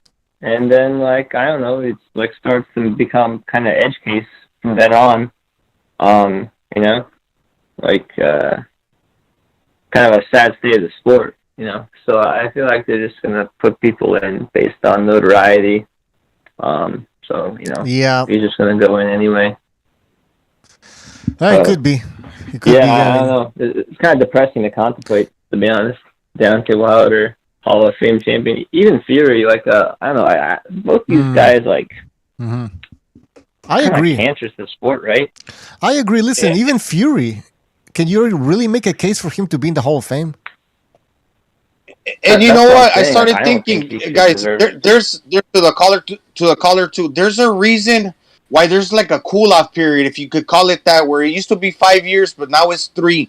Once the hype goes away and everything is said and done, maybe people start talking less about Wilder like they did. They kind of throw him under the bus a little bit with this loss, and he got discovered for who he was. But yeah, what's that cool-off period? I would call it 3 years now. It used to be 5. Yeah. When that goes away, because there's a lot of guys that should be in the Hall of Fame now that are not. So you see what I'm saying? Maybe after 3 years, it's not the same, right? Yeah, absolutely. Yeah, there are tons of like old fighters that should go in, and like I know that it's a different category, but it kind of rubs me the wrong way that they like let in like referees and judges. You know, like Jersey Joe Walcott deserves it, but he's a fighter. You know, like I'm not really sure what a judge does to be in the Hall of Fame. Like, what, take the right bribes? I mean, what is their legacy? All right, caller, we gotta move on. These guys never get anything right. All right, we gotta move on, caller. Thanks for calling. All right, man. Call back again next time. Yeah, you gotta take the emotions out of it. That's for sure, man. You can't think emotionally when rationalizing about if you put him in or not. Yeah, I think we're gonna get to that point where it's gonna get very controversial, and also that Hall of Fame, it's an event. They want people to show up, and if you have a bunch of people from the 1930s that are dead or something, you know what I mean? Like nobody's gonna show up. So, but anyways, it's because, yeah, because when you're like living, like let's say that you're in your 30s, and this is the time you're living your life, and you remember when you're living your life and everything's good for you, like and you like something like boxing, you're gonna remember the guys that you were a fan of, right? You're gonna remember those guys. So like if you ask everybody right now about the fighters now, they would say, oh, they're fucking great. Sean Porter, Terrence Crawford, Errol Spence, they're the best. Yeah, they're the best. But when time passes by, will they really be remembered as the best? Time goes by and everything under the sun is forgotten. Even in the Bible it says it. You really have to do something special in order to be remembered. And once this time elapses and it goes by, you could think more rationally. People will. Good point, Gonzalo. Wilder will remember Sorry, Jimmy. for this bullshit. He'll be. Yes. We already have a phone call here. 915. You're on the air. 915. Hi, this is Pepe. And I just want to say that, yes, sir. And for me, you know, I like because you know I'm Hispanic. Usually the Hispanic fighters, but for me, what's been sad, you know, because I love boxing, is that, you know, the way the PBC runs their fights, you know, that it's hard to back people up when you're seeing the people they're fighting. It's like, you know what, I love boxing, but I don't love seeing a big guy beating up a little guy, you know, or, you know, something where it's not even competitive. And that's the thing that, you know, like you're saying, that people get in their emotions because they're seeing that, quote, their favorite fighter and the way they're winning, but they're not looking that it's part of it's the setup that they, you know, that they're not really fighting who they should be fighting. And that's what I think that destroys, you know, the narrative. You know, I don't know if it's because of I'm an older gentleman that, you know, the kids now with, you know, they think people, if they have one loss now, that, oh, they're no good. So, you know, a lot of the younger fighters are trying to just protect their zero, and that's where it's like, no, it's not about that. I don't care who it is in this planet. Anyone could get beat any day, anyone. And we have to always remember that it's about, you know what, let's make good fights, and that's the part that I don't like, and that's where I see it more on the PBC. And like I said, I like the Hispanic fighters, and I see some of them there, and it's like, you know what, you know, but I also respect anyone who has skills. But I'm just saying, you know, if I'm going to choose my favorite, I'm going to, you know, say who's my favorite. But at the same time, I'm going to take my emotions out and say, you know what, this guy looks better than this other guy just by looking at them, you know, or, you know, when they fight, oh, he beat him. But it doesn't mean if they fight again that the same guy's going to win. You know, we look at, like I said, I'm older at Duran. Hearn beat him up real bad. And then the guy who beat Hearn, Duran beat, you know, so it's just that's what really boxing is all about, and that's what I wanted to say. All right, good call, good points, man. So I guess you're disappointed. Great call. Yeah, you're disappointed with the current state of boxing. That's understandable. But caller, we gotta move on. Thanks for calling. Mostly all right, with the PBC. Yeah, go ahead. Yeah, like I said, mostly with the PBC, you know, but at the end of the day, you know, I think there's nothing better than seeing two people challenge themselves, you know? when it's more about more business than because we understand there's such a thing as prize fighting, but when it becomes more about the prize than the fighting, then it's hard. It's hard to root for it. I like it when it's it's what, the other guy has a chance. Hey, you never know who's going to win. I mean it's just I hate that they try to make it more business than fighting. And like I said, there should be a balance. There should be. And then especially I also see that the older once you get older, like when Mayweather, like I really didn't like his attitude, but I think it was okay. His last years, he was just trying to make the most money. Well, hey, that's what you took all your risk in the beginning, your last 3-4 years, you were more about okay, trying to just make the most you can, and you know what, you can kind of see that point, But now these young guys, they're just trying to protect their zeros, and I'm sorry, they're pussies. It takes part of the fun away. I mean, it's like, you know what? No, I'm not going to pay, and you know what? No. Yeah, a lot of them are divas, man. I agree, man. I agree. Listen, caller, we gotta move on. Thanks for calling. All right, call back again. You got it. Yeah. Bucho, can I mention something real fast in regards to the caller? I think they. Wait, hold on, Pete, you're disappointing me here. Yeah. What? Why? There's like a background noise. I don't know. You're driving or something. Like a submarine or something. All right, Gonzalo. Yeah, I think it used to be called prize fighting, or still is, because you call it that, but when you got two guys competing for what's the prize, the top spot, you're competing for that. It's not supposed to be prize fighting when you're overpaying fighters who are not fighting the best, who are competing for that top spot, for that trophy. That's why it used to be called prize fighting. I would rather see a fight where you got two guys that stylistically the fight might be boring and that might not be like a toe-to-toe fight, but when they're bringing their style and they're fighting against each other, these guys are considered the best. I would rather see that, because after the fight you can dissect it and break it down and keep talking about it and say, okay, this guy won even though it was boring because he was the best fighting the best. Like if you have like a Usyk fighting like a Fury, that would be considered to me a better fight than a guy that's fighting a guy that's not on his level, like a Wilder fighting guys that are not the best, but only making him look good. So you call it prize fighting when it's the best fighting the best, whether it's an exciting fight or not. Mm-hmm. Absolutely, that's how it should be. Jimmy, you want to say something? Sorry to cut you off, but we had a phone call already. Like I already picked it up. Oh no, I was just gonna echo what I think Gonzalo was saying at the time. All right. Well, we have more phone calls, so anything else? Because here we go. All right. 213, you're on the air, 213. Hey, guys, it's Campos again. I just want No Way Jose on the Kumite. Wilder does not belong in the Hall of Fame. I agree with you, man. Jose, if you're listening, or Gonzalo, if you can contact your brother, tell him to come to the Kumite, man. He's going to... All right, thanks, guys. All right, take care, man. We'll make that fight happen.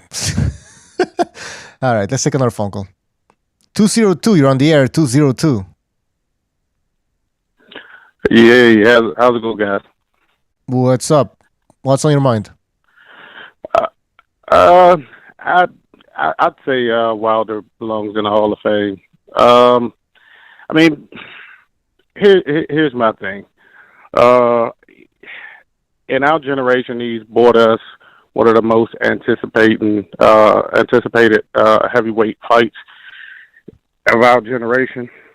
I don't know how old you guys are, but I mean, my generation is one of the most anticipated.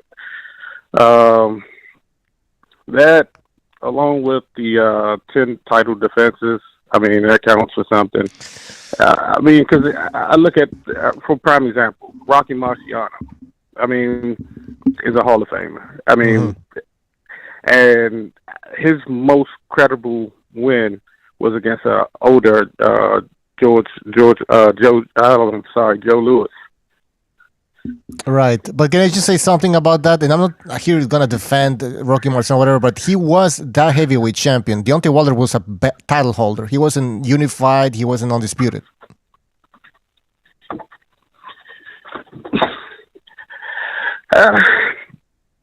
Which is true. I mean, but like I said, I mean, one of the most anticipated fights of this generation. I mean, I think that has to count for something. I mean, like what fight was I that? don't know. I'm just asking. Which fight are you calling the most anticipated? Which one? The one he got his ass kicked. The third one or the second? I mean, yeah. Come on. I mean, all three, to be honest. Well, the first one wasn't even a pay-per-view, and the second one, I mean, just lost money, and the third one broke even financially.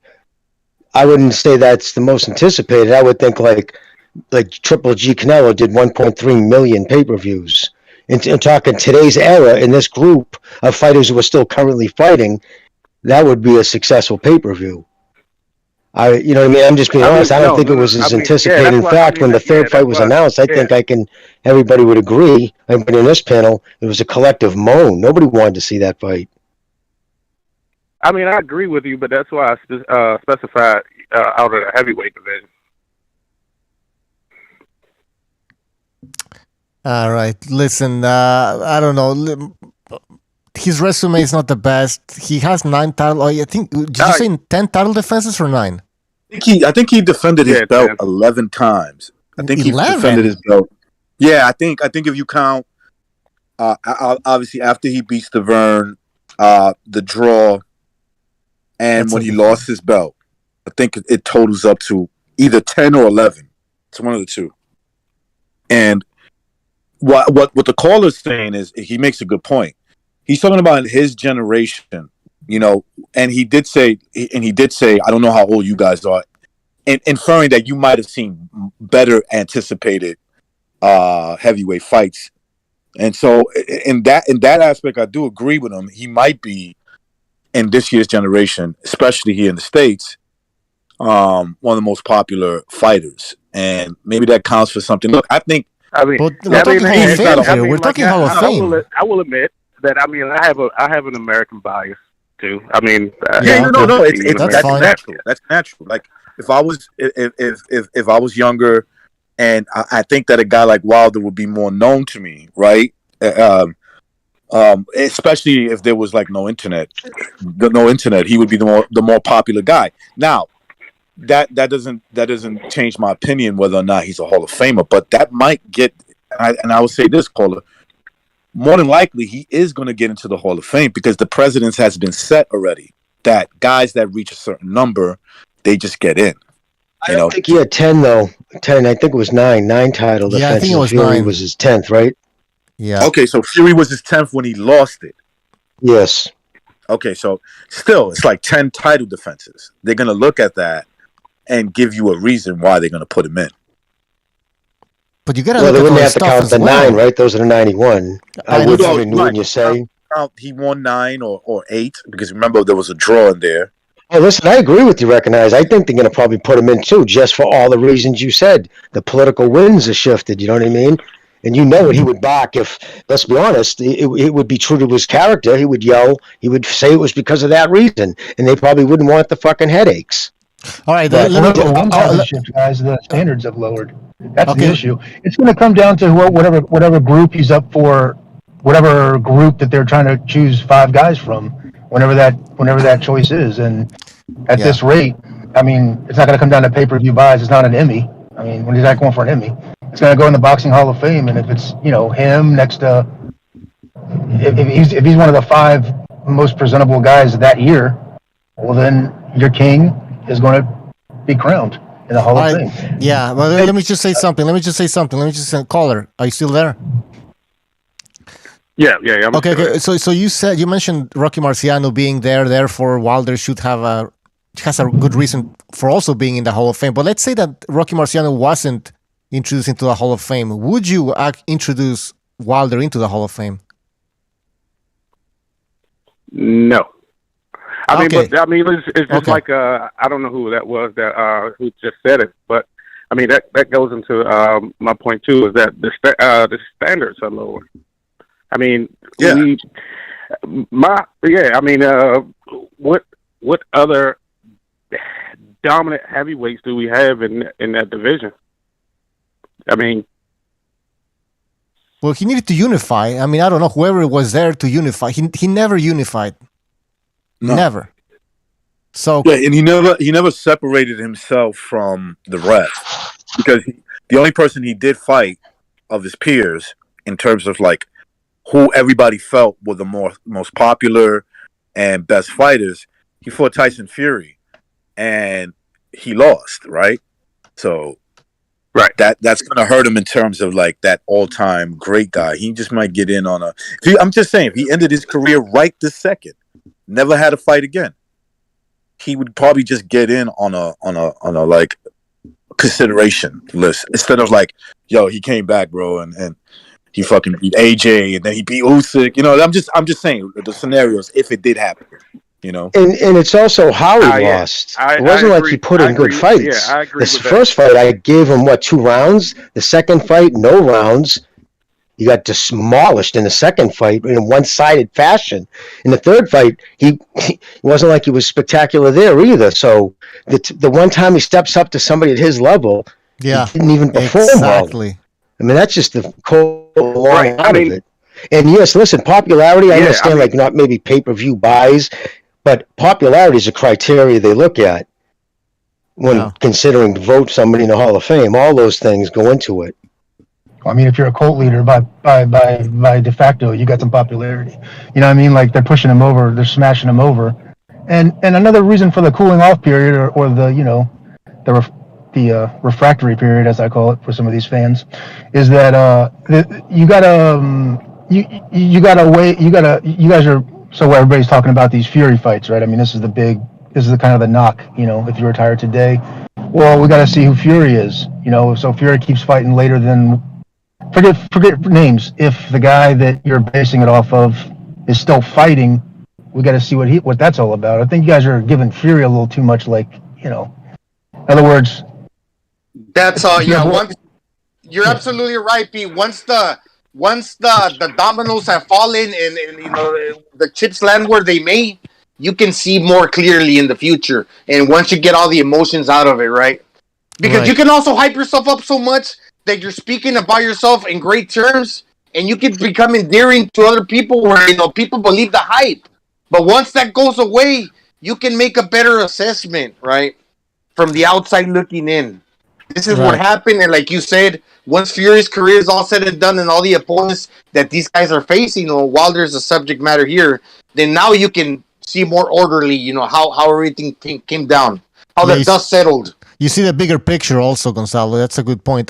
Caller, one last point. Go ahead.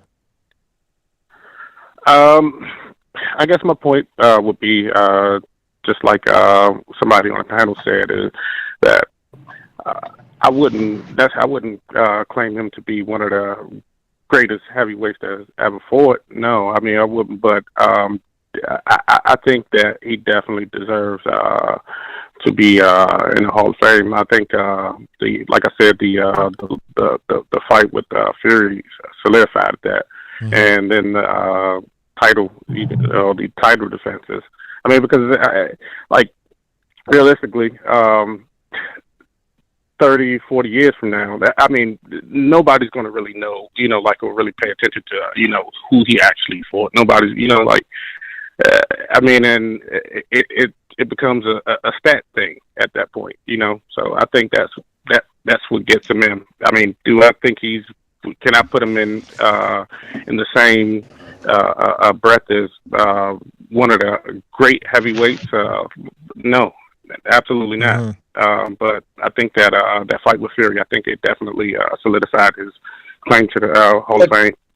All right. But Carlo, isn't that what you're doing when you put him in the Hall of Fame? That you are mentioning him with the same breath of greats. So just by preferencing your statement like that, I can't put him in with the greats of all time. There's a reason. It's because who he fought, it does make a difference, especially with the people putting him in. It is watered down. You're right. The whole freaking game is watered down, but it would be a shame, in my opinion. Jimbo, how many guys go into the Hall of Fame every year? 5? They don't have to. Some years they haven't even put 1 or 2 people in. Jeez. It doesn't have to be. They can, you know what I mean? Now it's 5. They nominate 5. Yes, you're right. Typical, yeah, okay. So then, all I'm saying is that if he's I mean, to carry it all the way through, if he is the best guy of the potential group that year, the best 5, or they're down to 2. I mean, they can't just go to 0. Hey, boxing fucking blew 5 years ago, guys. I don't know what to tell you. We're not gonna have a party. No, we got to have a fucking. It's an event. It is an event, and so it's gonna boil down to that. And if Fury goes on a tear, if Fury's the guy that a lot of people think he is, I don't believe it. But let's just say he goes on a fucking tear for the next 5 fights and beats AJ and Usyk and every other comer, and he goes down as the fat, bald, gibbery, cringy Larry Holmes of his day. Then Wilder's losses to him Wilder's losses to him to a great like that aren't that much to scoff at. And you see what I'm saying?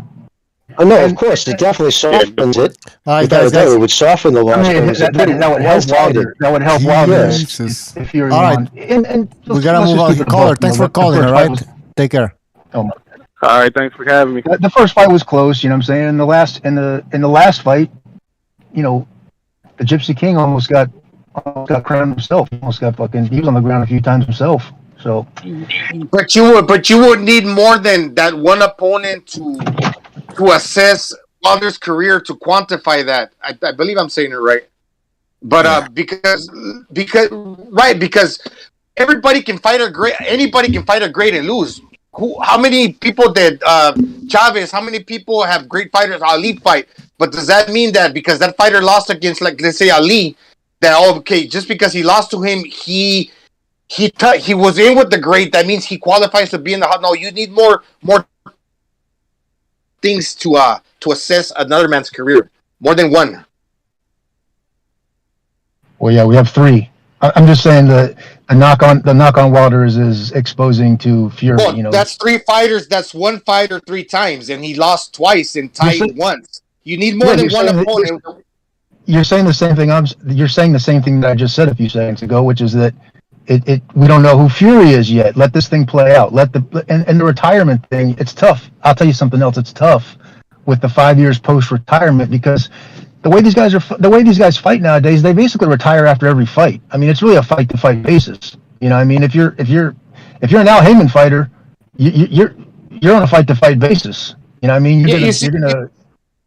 You see, retire, but what does it mean to retire? He's gonna notify the pension board and notify AARP and let somebody else get in your spot. I mean, it's not like you're announcing your retirement, and the Yankees got to hire another shortstop. It's not like that. It's just he retires today, he can be back tomorrow. It's a trip though, because what you're saying, because with Fury you got a little bit more to go off because he fought Klitschko, and but you know what? With Fury, it's a trip because he hasn't defended his title. Has he ever defied? I believe not once, but ever. Not once. Not once in a year, and a total of a year and 4 months. 16 months he's had the title. I don't think anything never defended it. I'm not here vouching for Fury. I don't think much of him. I'm just saying, if it's Tyson Fury, Deontay Wilder, and a couple of others that are up in that group whenever that time comes, if they happen to be up at the same time, they're both getting in that year. Whether what I think or not, it's like the best of the rest. There's some guys that get in on when they're first ballot Hall of Famers when there's no question or beyond the doubt that they deserve to get in. Like, let's say Morales. He gets put in a first ballot Hall of Famer, then everybody just unanimously decides because there's no question in people's minds that he did enough. Now, when they're voting, should he be considered to be? And if not everybody agrees, he's not even going to be considered to put on the ballot. And once he's on the ballot, if somebody discounts it, it's like people don't agree, he's not getting in. But when somebody without a reasonable doubt, you deserve to get in. Everybody's going to vote across the board, and you will get in. But he's not that guy. There's reasonable doubt. Unless there's no room, like James Toney, I think from what I understand, I mean, it might be if you have 6 greats and you're the 6th great, if you're James Toney in the ballot is 5 other guys that are just as great, maybe a little more, then you're gonna have to wait, and you're not gonna be a first ballot Hall of Famer. But what does that tell you? Not much. I don't think they do it like that. Pete. I don't think they base it off you can't cross. You can't cross-reference other fighters that probably weren't not even in your same division if they get in or not. You go by what you did in your career. If the other 3, 4, 5 guys that are on the ballot don't get in, just because they didn't get in, it means that you're going to get put in. No, they can all. And if he gets in the first ballot, that'd be criminal. I'm just saying. He will. You can have 5 guys that are being voted upon, and all 5 guys cannot get in. And just because the first 4 didn't get in, the last guy that they're going to vote upon is going to get in because all the other guys got discounted. No, it doesn't work like that. You go by what you did in your career. Now, all 5 guys could get in because they did what they were supposed to in their careers. Right? It's not judging. I'm talking about what if James Toney is the 6th best that year, his first year up. He's the 6th best. He's not going to get on the he's not going to get on the ballot. Let's just call it. Therefore, he will not get in that year. You mean as votes?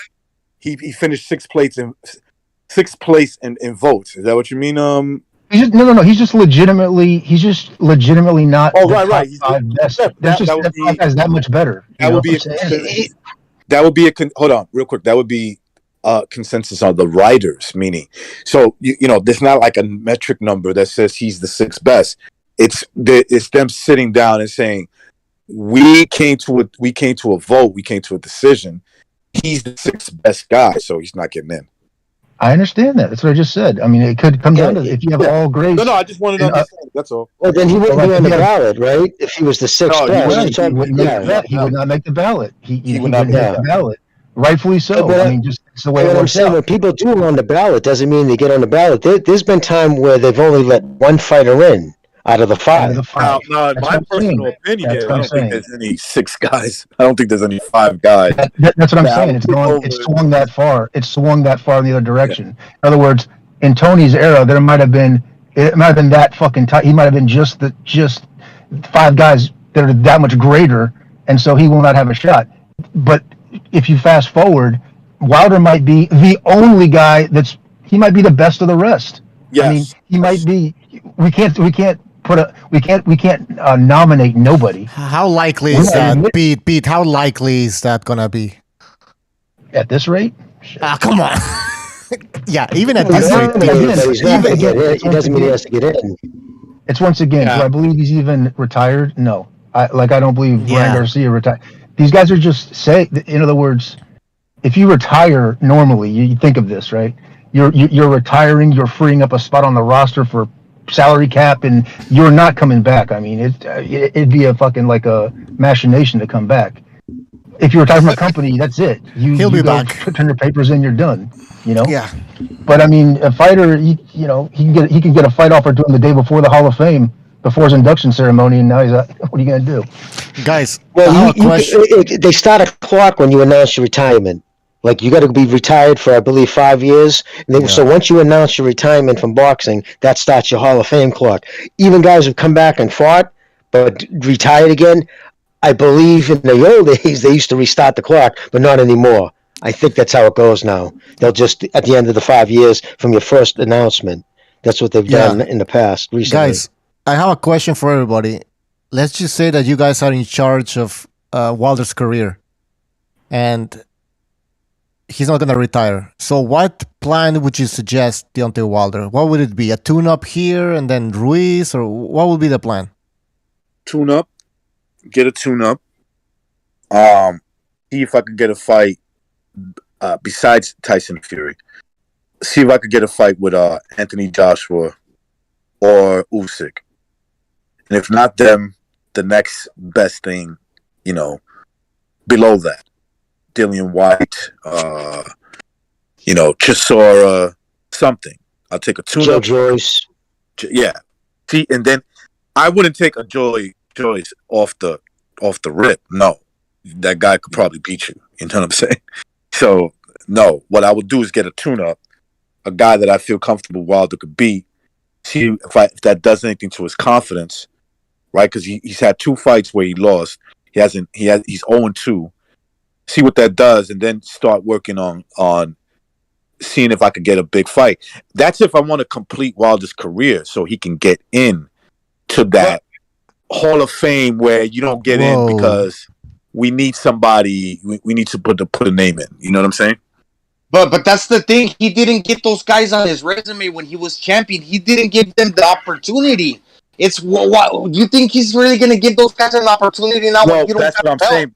But the question was, what would I do? Basically, I would ask him what he like. Yo, dude, do you want to be remembered? Do you want to be remembered? No, he wants money, I guess, and maybe a title shot again, if possible. No, and I agree. That's why I said get him a tune-up. Because you got to get him on a win, a win. Like he has to have a W on his record, going into these fights. Not just like 2 fights you lost. Oh, we're just gonna wait to some, a big opportunity with Usyk or AJ. Those guys probably, if he comes in like that, they probably rip him apart in his first fight back. Wilder comes back in a tune-up fight, knocks out his opponent. His fans are gonna go crazy again. Yeah, I guarantee you. I write that down, people. Wilder decides to stay in the if he does fight, I think if he fights, I don't think they're going to try to chase any of the big names. I think they'll keep everything in-house, pick off whatever meat they have hanging in the PBC lockers in the heavyweight division, try to squeeze as much money out as possible. And, no matter who will fight, the first one, even if it was Helenius, whatever, it's a pay-per-view. And they're going to hope that he has enough fan support still left to buy his pay-per-views so it can be profitable. I would try to fight guys like Ajagba, Sanchez, Helenius, what's the other guy? Ruiz, and see what he does. And then if if he's still strong enough to knock these dudes out, he's gonna make some noise where he can fight. He could put himself in contention with a guy like AJ or Usyk. Yeah, and then Sorry, go, brother. No, go. I feel you. It's like in an ideal world, that's what he would need to do to be considered to get into the Hall of Fame and to look like not everything is choreographed. But he didn't get those guys on his resume when he was champion. He's not going to do it now. Yeah, he's not going to do it now. I agree. That would be a greater post resume not being a champion than what he ever accomplished in his career. When Bucho said to me, "What would I do from here on out?" I was thinking to myself, how I would give him a chance to rebuild, become a no. You're not just getting into the Hall of Fame because we need somebody. You are I'm going to give you a chance to redeem yourself. So when it's your time to call your name, you get in. But your only blemish is even if he lost to like Usyk or AJ in a good fight, you know what I'm saying? A fight that was like classic and he had a chance but he just lost in the end. Dude, that would do a lot for him. Or if he fought 2 of them and went 1-1 in great fights, 1-1, These boxing writers have to be careful because the boxing sport can get watered down to where like the fighters now. They could all be considered later when they're not fighting the best, but that's who we got. But at the same time, you got to be careful because you're doing a disservice to the people that are already in. You can't just go up and say, I'm going to decide to put this guy in, because then you're fucking everybody over. And it's not your right to do that as a writer. So you got to be careful. You got to be careful what you do, right? And they're aware of that. I'm just saying. It's not that easy, like, I'm going to water it down just because, I want, right? I was going to say, look, the people I know who quit, they were BWAA, and they quit because they said they've gotten in everything woke.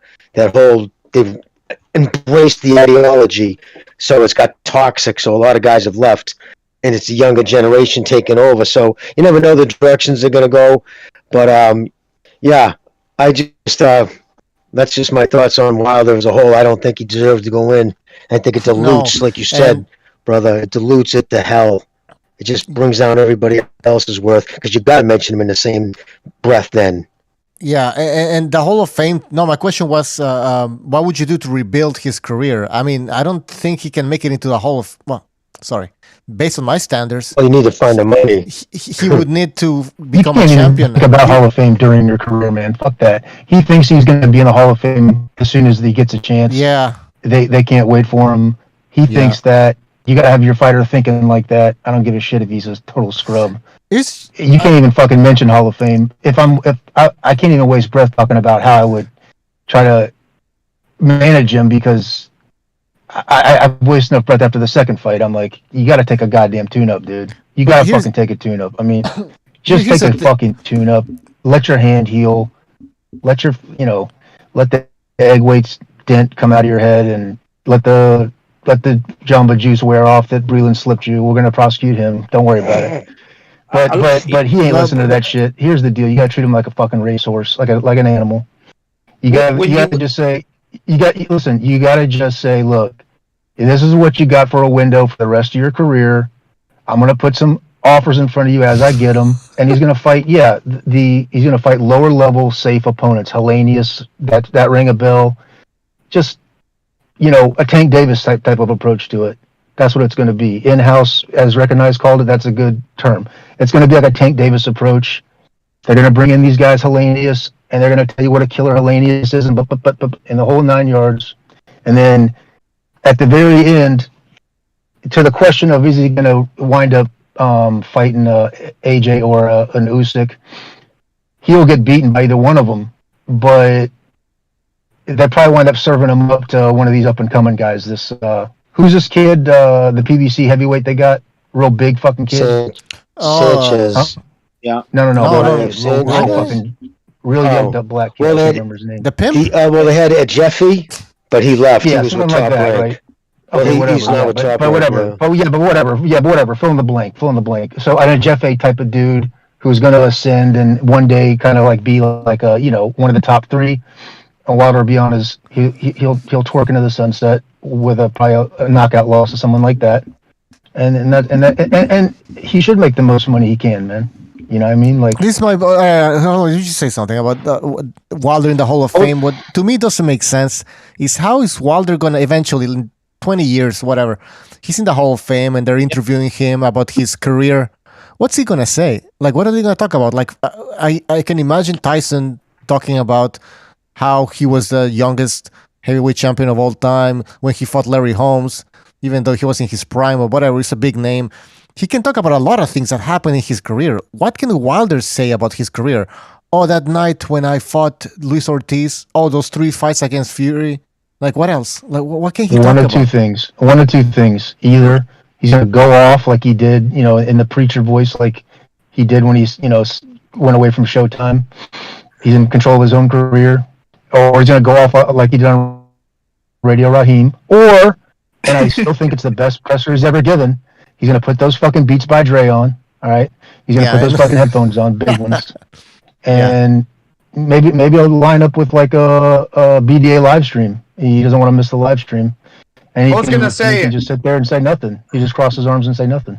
Good point. Best press conferences. I was going to say, like, when I was speaking about doing a disservice to the fighters from the past, when you're judging a fighter now, whether he deserved to get in or not, I was thinking of what you said, Bucho, about a lot of guys talk about, they use the name Arturo Gatti, whether he deserved to get in or not. Mm-hmm. It's like, one thing that I do remember about Arturo Gatti, I'm just saying that he was this is a fact, he was in a lot of, like, Fight of the Year fights where, this was, like, Fight of the Year. He was involved in 2-3 of those, or maybe he was Fighter of the Year once. And I think when he got inducted, he might have been dead. It was like a post-mortem or after he died. And one thing that he had like a movie star quality about him. A movie star quality. Like, he was an icon. Dude, he had something about him that he sympathized with the people. That's one thing that Wilder doesn't have. He's abrasive. Like you saying, what is he going to talk about? How he got cheated? How he got this? No, you have to have a certain air about you that, like a movie star quality. I think Arturo Gatti had that. Whether he deserved to get in there, that wasn't up to me. I'm just saying. And about Arturo, too, he had, I believe it was 3 years, he was in Fight of the Year. So he won Fight of the Year 3 times, and his quality of competition was much higher than Wilder's. And my point is, if they question him, how can you in the same breath question Arturo and then even talk about Wilder? And my personal thing is, I don't think he's going to fight again. I don't think he's going to fight for the kind of money that they're going to offer him. Right now, Al Heyman can't afford to pay guys $1 million. He has to put it on pay-per-view. Right. Think about that. Right. Jimmy, let me tell you something. If he retired today, never had a fight again. I'm talking about Wilder. Yep. And I had to pick between Arturo Gatti, his whole career, versus Wilder's career up to this point. There's no question. Arturo Gatti. No question. Yeah. Arturo Gatti gets exactly. Wait. Yeah, it is. It is not like Arturo Gatti age. knew. It's not like he knew he got in. I think they put him in after he died, right? Yeah, no, you're right. Yeah. That was part of it. Also, why I think. Yeah. Okay, but Jimmy, they could announce AJ and they could announce AJ and Wilder tomorrow, Jimmy, and that thing would do fucking huge numbers pay-per-view. Yeah. No matter where you held it. So I hear what you're saying, Jimmy. Is it going to be 30 million every fucking like they're feeding him candy? No. Okay, but he's not going to make, and nobody in the PBC is going to make, Waddell and Reed purses anymore. That's we've already sifted through that money. We've churned that money, and we've done what we wanted to do with that. So those days are over. I grant you, but you got to understand that there's always going to be a market, even if it's, He's a name. He's still a name. He's a name, but I'm being pragmatically speaking about it because his last 4 fights, right? He got 20 million, 20 million, 30 million, 30 million. I'm an objective guy. I'm being pragmatic too. I agree with the second half of what you said. The first half, he's not going to fight again. That's incorrect. The second half is what you said, not for the kind of money that he had with Fury. Like, all right. So what I'm asking, how low do you think it'll go down? Or a better question is, how much do you think they would pay him to fight Elenis? And if so, who's going to come up with the money? Who's going to finance it? Okay, so it's just 2 separate questions. So it's the same decision they got to come to every single time one of his fights ends, or any fighter for that matter. That's what I said before. They basically retire after every fight. I mean, it's not like they're in a. If you're fighting for PBC, you have a manager and that's it. Yeah, but how much money? So it's like, well, go ahead. How much was Wilder? I don't know. You guys know better than me. How much was Wilder getting paid per fight? Rounded up. Or it was the last 4 were 20 million, 20 million, and then he got 10 million for Brazil. Mm-hmm. He got 20 million for Ortiz, 20 million for the first Fury fight, then 30 million for the second, and 30 million for the third fight. So 20, 30, 30. So that's $100 million. My point is this: if he was to fight Helenius, even if it was going to sell out wherever it was, which he's never done before, prior to Fury, and even his own hometown, 17-seat arena, he sold 11,000 tickets. So I'm just saying, as the promoter, which is an Al Heyman, you're going to have to, whoever he's fighting, it's PBC and Helenius's promoter. Yeah, exactly. Never comp too. Exactly, brother. My point is, if you got Wilder, and I'm talking as from Wilder's point of view, he's already stated that he wouldn't even consider stepping in the ring for under 10 million. Well, that's what I'm saying. Okay? Exactly. If he said that, Jimmy, fuck what he said. He says a lot of shit. He says all kinds of shit. That's all I got to go by. I'm gonna break it down simple to you. If I got to front Deontay Wilder $1 million to fight Helenius, if I got to front $1 million for him to fight Helenius, because after that fight, I'm going to let him fight AJ and probably get stopped. I'm going to let him fight AJ, and for a pay-per-view upside, for a site fee, $20 million. It'll probably end up being $20 million to Wilder. Hang on. It'll probably wind up being $20 million to Wilder from a Saudi or from a O2 Arena or something like that, right? Then you know what? All I did there was front him $1 million and then take it back out of his purse against AJ. So he's going to get $19 million. So who paid for it? Short term, I'll pay for it. I'm Heyman. I'll find an investor. He's talking about how do you know that fight happens? I don't care. How do you know that fight happens? I think what Peter's saying he's talking about a lot of shit. He's talking about he's talking about a lot of shit. When the money's there, he's talking about Breland spiking his water. He's talking about egg weights. He's talking about but how do you know he's going to get an AJ fight? We don't know if he would fight AJ anyway. I don't take his word for it. When people come with money, people react differently. It's like, look, of course, but he's got $100 million in the bank right now, right? I mean, he just made all that money. No, So I I'm saying if somebody comes at him with 3 or 4 million, he's not going to jump at that right now. And the longer he stays out, he's getting older. The money's just not there in the sport. The point is that I can see what Pete is saying. Pete is saying, look, Al Heyman comes up to him. It's like, yo, I'm gonna give you fucking $3 million. Okay, that's it. But your next fucking fight, you're gonna get $20 million. Okay, you're gonna get $20 million, and that's gonna be against AJ. Okay, I'm gonna put in a bomb, a literal bomb, in the fucking ring for you. You're gonna get $3 million. You win. I can see him breaking his. Oh, I'm only gonna fight for $10 million a fight. I can see him doing that because he's and meanwhile, Heyman will lie his ass off too and tell everybody that he got $10 million. Right? He'll just say, "Look, I'll give you $10 million." I mean, he got it. You know, he stood by. But I mean, if you're gonna have a conversation with Deontay Wilder like that, business wise, you're in for a long fucking night. You got to listen to him wanting to be pregnant. You got to nod your head. And, well, you know, Deontay, it's a good. I understand where you're coming from. I understand you're a king. The egg weights. Yeah, we're going to look at the autopsy. We're on the docket for the Supreme Court. We're working on it. You have been fucked up. Breland will be. You know, who knows what was in that drink? Talk to Mother Ayahuasca. But here, talk to Mother. $3 million. Okay, train. Don't explode your fucking hand again. We're going to have to get you another surgery. Right? Quit throwing right hands in training camp. Lay off and let it heal up half-assed, please. All right, you'll explode it on somebody's face probably because you punch like a fucking maniac. You're gonna explode it on Hellenius's face or even a lower name than that. Recognize is right. It's gonna be Lord fucking knows what it's gonna be. It'll probably just be some fucking dude who just like Charles Martin who just got knocked out. Stavern trilogy. It'll be a Stavern trilogy, all right. Which is he'll shell up and let you punch his fucking head for 12 rounds. He's out of here, and then I'm gonna give you the $3 million or whatever, but I'm gonna take it back out of your $30 million pay-per-view revenue that's gonna come from AJ or Usyk. You see that? Yeah, but his other fights, dude, that sold well because he was asking so much money. Do you really think AJ at this point is gonna sell that? And on top of that, listen, O2, it would have to be in Europe to pull down the big numbers. But the reason why a lot of fights don't go to Europe, they don't do site fees over there. The O2 pays peanuts compared to Vegas. If you want site fee money, you got to go to, you can go to Saudi. Do you really think the Saudis are going to want to pay for that? The guy's lost 3 times, or at least 2 times, got knocked the fuck out. He doesn't carry, his name doesn't carry that kind of weight over there in Australia. I mean, Saudi Arabia right now. All right, hold on, guys. Can I just read a super chat because I'm going to forget the super chat. Pete,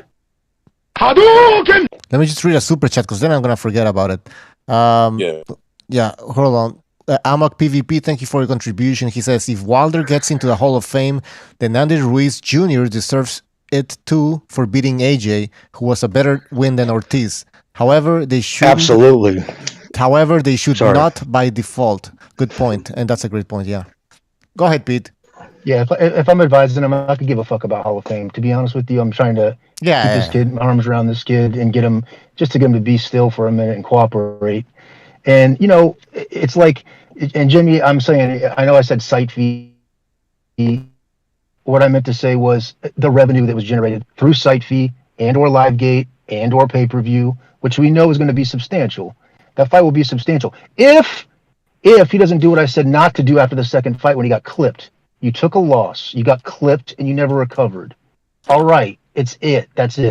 Now you had to go on with the bellicosity, the rhetoric, and the fucking finger pointing, and the whataboutism, and the Breland. You know, you're accusing Mark Breland. You got egg weights coming into this. There's going to be the whole fucking nut. Forget it, man. Listen. Have you heard the latest statement that those like the cable guy when the guy comes in, he says, "I'll blame the system." Let me ask you, Pete, how many Jimmy, do you have you heard the latest statement from those costume guys? From those costume designers? Have you heard their latest statement? No. Are you kidding? They were driving 2 of those big rigs at the COVID protest up in Canada. Fucking truck driving ass fucking voices they had. Yeah, but anyway, Pete, I was gonna say, I think, okay, for one, it's 2 processes to get into the Hall of Fame. First, you have to be considered to get on the ballot. Then after the ballot, you have to be voted in. I think right now people rather would want to they want to forget about Wilder rather than remembering him. They want to get away from, maybe they want to see him fight again, and that's why he's kind of like still kind of popular, because they would want to see him in the ring. But once he's retired, they probably would want to get, step as far away from as possible, because all the things he said about Breland and everything, those things are cool. People don't want to remember him; they want to forget about him. Yeah, and by the way, Jimmy, I just want to read a comment here from Jim TC in the chat. He says, is Jimmy actually trying to convince people that Deontay Wilder and AJ aren't draws anymore? Ha ha ha. I don't think he said that. That's what I'm saying. Jimmy never said that. Right, I didn't say they're not draws. I just said I don't think they're going to pull down the numbers, obviously anywhere near the numbers they would have pulled down when they were undefeated. And especially now, remember, he's going to fight Usyk again, right? If he loses to Usyk again, his stock is going to crash. At least the people are going to be not clamming this for a pay-per-view fight. Now, if they were saying Usyk loses to Usyk, replace AJ with Usyk, then I'm sorry. Then just carry on and just replace AJ, the winner of the AJ Usyk fight, there, or Tyson Fury, what you name it, the winner of the AJ. Yeah, he would have to. There's so many guys who deserve to be fighting Usyk after that, in my opinion, than Wilder, because coming off the 2 losses, and plus again how he lost. He got dead. I mean, he lost 27 out of 30 rounds and got brutally knocked out twice. There's other guys coming up who are doing well. He dropped Fury. I've been on these shows we've all been on these shows for 5 fucking years now, watching him almost get clipped by Brazil, watching him almost get clipped by Stavern, watching him walking in there with that, as I call it from Jimmy, the selfie chin. He's got that Ryan Garcia selfie chin. He's got that selfie chin. He's got that chin up like he's posing for a selfie, right? He's got that selfie chin going on, and he's almost gotten smoked probably before coming up to the Wilder Fury 1 fight, we've almost watched him get fucking iced. I don't know what, 5-6 times. I mean, literally full speed punches that just missed. It just not because he stepped off the line, just because he just happened to be like windmilling at a different angle. I mean, it was just like a lightning strike missing you. All right. Or he almost walked into 5-6 shots already. So I hear what you're saying. He doesn't have 2 losses, but I think what I'm saying. Yeah, but this would devastate. This was bad, man. Pete, okay, hold on. Let's take a phone call. 858. Oh boy. Hey, what's up, guys? It's Jose, man. I'm off of work. They call a lot of times. I will not talk. Hello. Yeah, go ahead. Unless there's like a lot of people. Jose, there's background noise. Okay. Yeah, I do work over here by Mission Valley, by the beaches and everything, but I got time right now, and I can't even hear the caller. I can't hear him at all. Okay, listen, Jose. No, can you hear me? No, they can't hear you. Can you hear me? Not a word. Oh wait, is that Yeah, Gonzalo's brother? I talked to him. He said he was in the job and he couldn't. I told him. He said he wasn't going to call anymore from the job from his work. Can you guys hear him? Can you hear me now? Yeah. Can you hear me now? Yeah. Yep. I can hear you. Okay, so I don't know. What do you guys want to talk about boxing? All I have to say as well is that all boxers' resumes are subjectivism. Joshua's, Fury's, all of them. That's the way boxing is, man. There's that's how you climb. That's how they do the matchmaking. And there's also a lot of politics in boxing.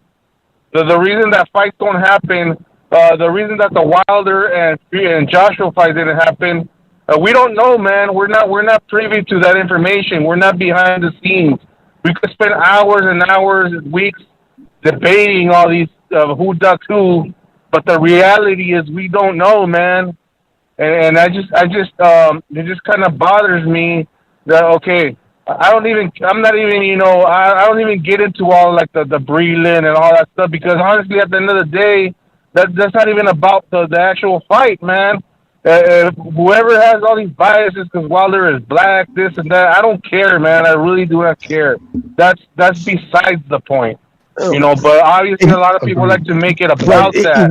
But we know he turned down the $120 million from Joshua because he said he did. Yeah, dude. That's how we know. It's not speculation. And a lot of things we get from people who work in the business. I mean, that's not. Tell us that's things. not. Okay. Okay, you say he did, but how do we know that? Do you have receipts? He said he did. He said Wilder said. Wilder. Forget about anybody else. Wilder said, unless Wilder's lying, Wilder himself. He turned down the money. Okay, Jose, he turned down let me tell you something. You gotta quit being so abrasive and saying you guys and blaming people. Like, we're just talking boxing, dude. It don't sound good. I'm just telling you. I know you're not like that. Okay. That's the way you're coming man. across. You want me to be like a soft touch, and you want me to say what you want, what you want to hear. And I'm talking to you, man. So you're my brother. I don't give a shit. I don't have to like play cater to nobody, dude. All that 120 million is that's all. There's a lot of counter arguments to all that stuff, man. There's a reason why I've been listening to these videos for a long ass time when all the situation went down, and you can't just ride off onto the Jose, he said it. Wilder himself said it. We can't say that any other way. Wilder said, I turned down the Joshua money to fight Fury. This is not my opinion. This is not up for dispute, dude. So he did do that. He said he did. He even said it to Fury in his face at the fucking press conference. I know you just said you don't bother with that shit, but that's where you learn a lot of the stuff. But that's going back into the archives, though, man. And so, so he did fight Fury. That was a bigger fight, man. But he was trying to fight him before. When Joshua was ducking. You know, you can't just say that he ducked Joshua when Joshua might have been ducking him first for the longest time when Wilder was pursuing the fight. You know, Eddie Hearn wanted to protect. That was Eddie Hearn's golden goose, Joshua.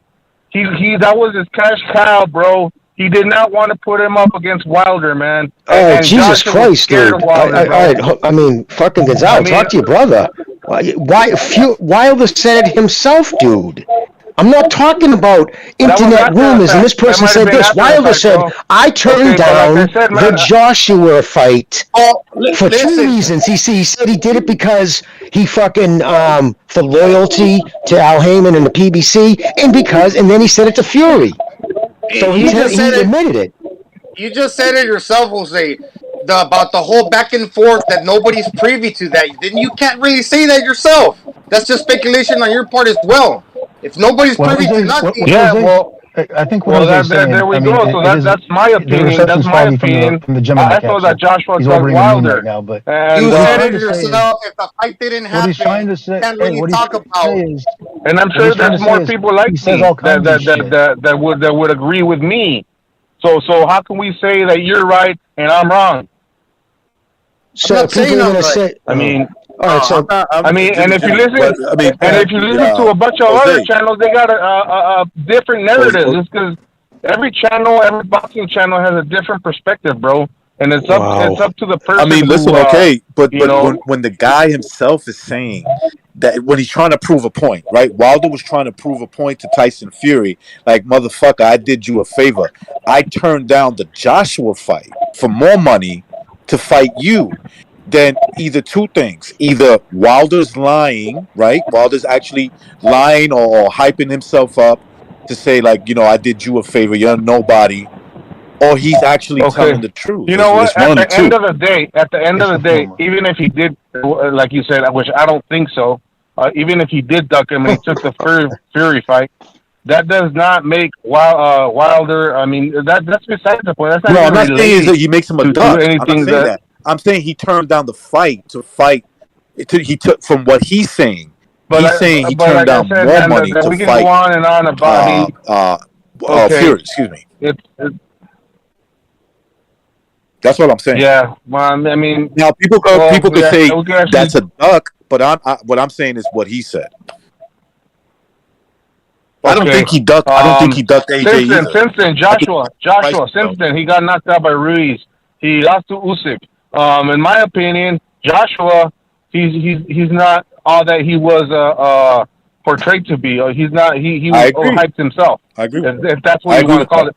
And honestly, I don't even mean to be that critical of these fighters, man, because all fighters have they all have their skills, man, their weaknesses, and not all fighters aren't perfect, man. In other words, not even the fighters of the past. I'll tell you right now, I still give Wilder a great shot to beat AJ, even if AJ came back and blew Usyk out the water, even if he blew him out the water in the rematch, I would still give, because of the styles, I would still give Wilder a great shot of just knocking him out.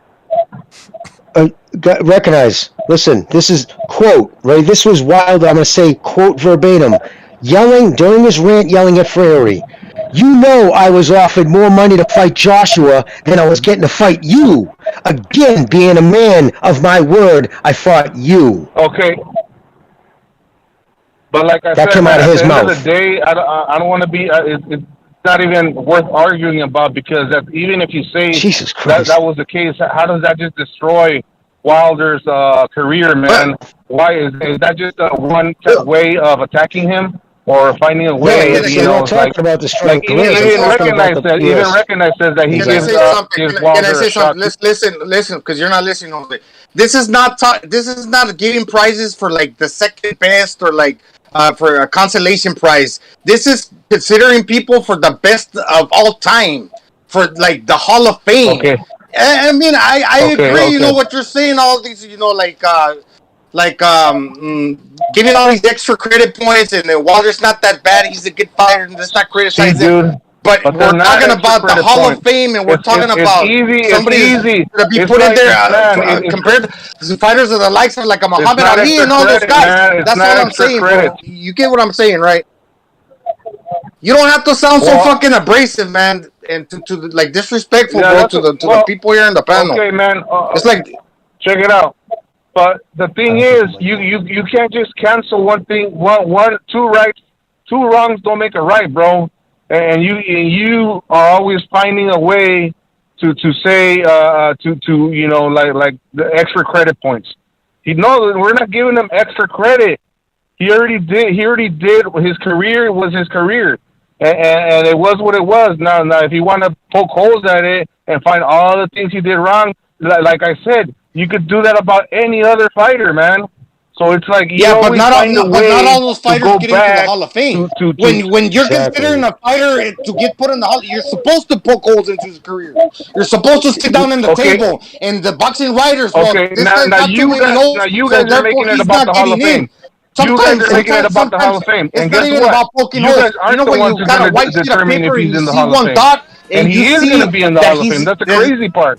It's like you guys against the Hall of Fame. Like, you guys made the show about the Hall of Fame, and you guys are like acting like if you're the judge and jury.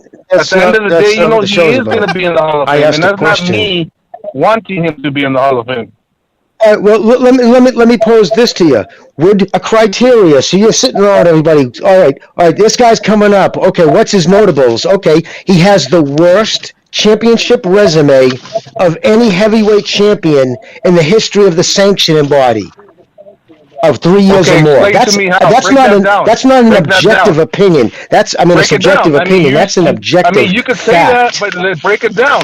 Mike Tyson was a great fighter. He had all the skills, but who did he beat up? Were all his opponents names? Come on, bro.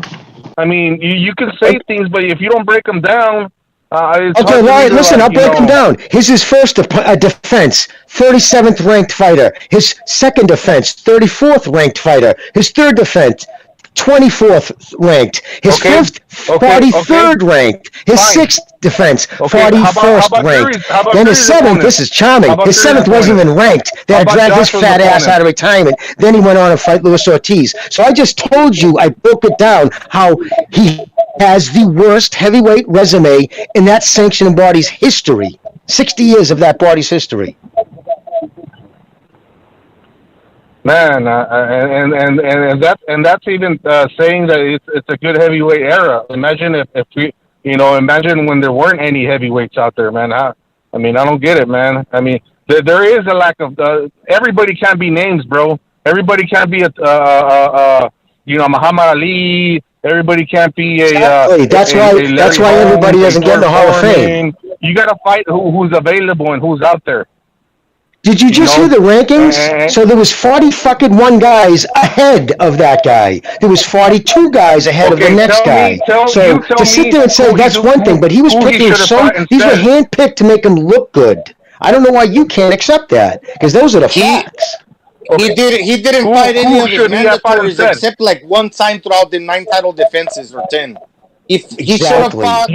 So you're asking him to have done all the negotiations, all the matchmaking, and have gotten all the tough, like the number ones out there. That's what you were asking him to do, but you weren't asking Fury, Joshua. You weren't asking them to do the same thing. Fucking bias, man. Joshua never fought a mandatory? Is that what you're saying? Joshua's okay, but who were they? Who were they? So did Wilder. Yeah, but Joshua at least fought the guys that were available. He fought Klitschko. He fought Dillian White. He fought, maybe the other guys weren't as great, but he fought the guys that were there. Klitschko and Dillian White. Okay. Povetkin. Those are. Who else was whoever's available? Fight? You said it yourself. Those are the great names. Klitschko. The first press release after winning the Klitschko was on a 20 title defense winning streak, bro. You don't think that was a good win? I mean, okay, yeah, just finished losing. He's older. Yeah, just finished somebody else. I'm cool with that too, Fury. Man. So I can talk about. He wasn't prime. I wouldn't say he's prime Klitschko, but he still beat him, bro. He fought him. Fought Parker. He was rated. I mean, some of the. Yeah. He was a champion. That was a unification. He was undefeated, like Gonzalo said. All right, guys, we're gonna move on here. Wilder said, "I'm not fighting." His people straight up over and over kept saying, "Well, we're not ready for him. Maybe in the future." They wanted nothing to do with Klitschko. I don't believe any of these heavyweights are scared of anybody. So we could just scratch all that nonsense. Okay, then why didn't you fight him? I'm not saying scared. That's a term, dude. Is that really what you're calling him for? Just to correct our fucking grammar? We're gonna move on. Jose, we're gonna move on. Thanks for calling. Call back again next time, all right, man? All right, man. Take care. All right. Saludos, Jose. Saludos. No hard feelings, bro. Just boxing. We have our opinions. He has his. All right, guys, let me read some super chats here. Chris K, thank you for your contribution. He says, only title Deontay Wilder will win is heavyweight twerking champion. All right. That's wrong, man. I disagree with that. I disagree with that statement. Yeah. Chris K, thank you for your contribution again. He says, Deontay Wilder put Lyft out of business, KOing all its drivers. All right. Thank you for Ed Perez says, thank you for your contribution. He says, to me, Wilder's best fight was when he dominated that kid with Down syndrome. Oh my God, Charlie Selenoff. All right, thank you for your contribution, and hopefully YouTube doesn't take us down. But yeah, listen, Jose's point. I don't know what the hell. Okay, listen, I understand. I don't even know want to get into. I don't want to get into it again. I guess let me ask you a question. Serious question, dude. Yes. I thought of it as very clear, by the way. Like, why I'm just saying that I don't think the guy should make it into the Hall of Fame based on his resume. Like, that's it. What's the controversy? Yeah, exactly. And I just want to make a point. All right, he was an American knockout artist, the first heavyweight champion American in a while, in a sport that was starving for it. Now, you add all those things. Why did Triple G go on to do record sellouts at Madison Square Garden, or other guys who could punch, who had knockout? Because you can only fool the boxing public for so long. My point is, when on his 6th title defense, he fought Areola and went home to Alabama and missed a sellout by almost half. And why? And then in the fight before that, Spilka, that he came in the ratings below men's curling. It was under 500,000. Remember how atrocious it was? They wrote about it. Why is that? Because he couldn't fool. There was only so long. Everybody gave him the first one, then the second, then it became a pattern. It's one cherry pick, hand picker, and then the people just were like, we ain't doing this anymore. And his numbers showed it. Mm-hmm. So, I mean, people can say I'm sitting there hating. I'm just stating facts. I'm not saying you're hating, by the way. And the reason I said not you, Pete. I don't want to jump in from Gonzalo's brother is choppy signal and all that. So I was just kicking back for a minute. But yeah, a lot of different things going on. The Hall of Fame situation. Just speaking for myself, I give a shit. I could honestly give a fuck what they vote in or don't vote in. I can't even. The little part that I was discussing about it was just calling to your attention that it is the pool at the time. So it's just like they're gonna deal with what they got at the time.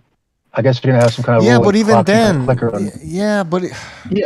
Even then, he never unified. Come on, and Dylan White has a better record. I don't know. This isn't even a debate. I don't even know where to begin. It's too hypothetical. It's too extrapolated out. It's too hypothetical because you don't know what pool they're going to have at the time. Is my only point. Okay, Pete, your point about the... Well, you can come back, too. And, you know what I mean? Look, year after year, you know, you can keep getting brought back on the ballot. You know what I mean? It depends if they put you in. That's my point, is that he will stay on the ballot. But we don't necessarily know. I mean, Yes, we know. Pete. Let's say the pool is very, like, shallow, whatever you want to call it. Like, there's nobody else, right? Right. You can always go back in time and find other boxers to fucking put in the Hall of Fame that are better than Deontay Wilder. Exactly. They will all, like, that's ridiculous, man. There is no he never gets in the Hall of Fame, if he never even gets close to the ballot, I could give a fuck. I mean, we're not even going to remember this. It's just not even going to be something that we're going to get to the bottom of ever. It's not even like, how can we even? We don't even know what the other choices are going to be. So fuck Hall of Fame. That's number one. Number two, more realistically to discuss, is he really never going to fight again? I don't fucking believe it. Now, I think the only thing Gonzalo's brother was saying, Jose was saying, was the part that I agree with is fuck the outside of the ring stuff. And Jimmy, I hear what you're saying. I know that he said he turned it down and all. He says a lot of shit. Like a lot. He said he had a bag. Well, it wasn't that he just said. He confirmed what was already put out, what they were saying. He confirmed the reports. So, like, it wasn't like he just said it and nobody ever knew about that. At first, he was he just never talked on it. And when Hearn said, we offered him a two-fight deal, $120 million, blah, blah, blah, and he kept saying, he didn't say nothing on it. Then at one time, I think he said he didn't get it. And then so he did. He just turned around and confirmed it. So that's the type of thing. Wilder is like an unsolved murder. Wilder's like an unsolved murder case. Let me give you an example. Say anything. Right, he's like an unsolved murder case. He's the suspect, but there's no evidence. And one day he's arguing with somebody, and he kind of like slips up and admits that he did it. But you know, you could question him again. He's gonna be like, I was just bullshitting. You know, I don't know what I was saying, but you still have no evidence. So he's like Beetlejuice. He'll tell you fucking two separate things, 2 seconds apart. By the way, guys, hold on. Let me just super chat here. Spurger King, thank you for your contribution. He says Wilder's best win was getting White's sloppy seconds. White sloppy Wait, I don't get it, but hold on. Can you just say something before you go, Gonzalo? The reason why we're talking about Deontay Wilder is because there's rumors that he might retire. It's not like we're picking on the guy for no reason here. He said he might retire, so we're analyzing his career, right? Because if he retires, that's what you do, right? Like you analyze the guy's career. All right, go ahead. Yeah, so you were mentioning, Bucho, that they could always go back in the past and find somebody to bring into the next Hall of Fame induction ceremony or vote to vote for that. But yeah, so right now when let's say the sport is getting watered down because the best are not fighting the best, it's the COVID. Then you got this period where you're bringing in fighters that just recently retired, let's say 3 years from now, and Wilder's name comes up. But then let's say he doesn't get in, then the following year another guy hits the 3-year mark, so more fighters from this era start qualifying that did probably a little better than Wilder. Then his name starts being talked less and less about. But what we hope to expect to happen for the sake of the sport, for the sport to finally pick up to where it's not as watered down, so you can really start putting guys in there that do deserve it. Because like the line that you're threading here is that you can't just put anybody, because you still got to respect the fighters from before. Yes, that's like the threshold. What I'm saying right now, yeah, you like Peter was saying, it's getting water to the point where they might not find somebody that you might have to bring fighters' names from the past. But then, as soon as Wilder retires, 3 years and 4 years, 1 year later, other guys are starting to qualify. That's all I'm saying. But in the future, hopefully, the sport picks up to where fighters actually do merit, where we don't got this period where it's kind of like in the middle. It's like they can't decide and it gets watered down. Hey guys, who should be in the Hall of Fame, Wilder or Fernando Vargas? Fernando Vargas. That's right. And nobody's crying. Nobody's crying about Fernando Vargas. And all of a sudden, we should put Wilder in the Hall of Fame because what? Because he's from this era, right? Come on. Go look at Fernando Vargas' first 20 fights and go look at who he fought. He's the youngest junior middleweight champion of all time, I believe. Yeah, I mean, I would just say go look at his first 20 fights. Go to BoxRec. Go look at his first 20 fights. Look at who he beat. Campas. Look at who he fought, and you tell me who had a better career. Yeah. And imagine if he fought one good guy and got throttled. This might not be a criteria. This might not be a criteria, but it does say a lot, and I bet they do talk about it because it's about the best fighting the best. He was the youngest champion at the time, and then he went and fought Tito Trinidad, and you could say, okay, that ruined him, but at least he went for it. True, a lot of fighters right now are not even going for it. He did. He took the best fight that was available. He lost, but he did it when he was really young. That speaks volumes. Yeah, Spreader King chat says Wilder saying boxing is too biased and political against him, but he's made over $100 million. There you go. There you go. When you open up the show, Bucho, and you were saying that he was basically coming forward, basically going to walk away because of. I was just like, so Wilder's Me Tooing boxing, like he's basically saying like he got Cosby'd, but he woke up and his pants were unzipped and there was someone stuffed $30 million down someone stuffed $30 million down. Yeah. Yeah, because that's not. Yeah, he's talking about retiring a lot. I said before the third fight even happened. Remember, over a year ago, I said if he loses again, look for him to retire because it is what it is. And the fact that does anybody see him honestly taking below $10 million? Even $10 million is a huge haircut for what going through all the same camp. Now he's 35. He's taking severe beatings. Yeah. His woman's straight up saying she doesn't want him to fight anymore. And when a fighter, whether he a storyteller, liar or not, just when he starts talking about retiring, he's already retiring. You know what I mean? His mind's already going in that direction. He knows it's going to be very hard to get money. You know what I mean? The kind of money he wants. I can't see who's going to put that up. He's going to want guaranteed money. He's not going to do what this PBC fighters are having to do, what Broner said. They have to, everything's coming off the back end. So that means if you don't sell, you don't get paid. You think Wilder's going to end up saying, there's a chance, bro, you might only make $1 million for this, win or lose. Because if it doesn't sell, which traditionally his pay-per-views haven't sold, I just can't see him doing that. Not coming off a $30 million guaranteed That's what I'm saying. checks. It's like Conor McGregor in the UFC. Conor McGregor at some point didn't want to fight him. He got paid like $100 million against Mayweather. Now he's going back to fighting for what? Like, how much can the fucking UFC actually pay you? Let's just go to a phone call. 661, you're on the air. 661. Yo, in defense of Jose Gonzalo's brother. You guys know I fuck with you guys in the panel, no disrespect and all, but in defense of Jose, I agree with him. Wilder, he had a knockout streak, he was entertaining, and let's just be real, yo. Fury cheated. Let's just be real. No, all of it. Not. When you guys, let's be real. You're delusional. I mean, did he say let's be real? Yeah, he said let's be real. Convinced. All right, well, I haven't heard such a good I'm argument. saying you've never come up with any proof that he cheated. I'm talking about concrete proof that nobody could deny. Nobody could deny. Nobody could deny. Do you understand what that means? That means I caught you. There's nothing you can say.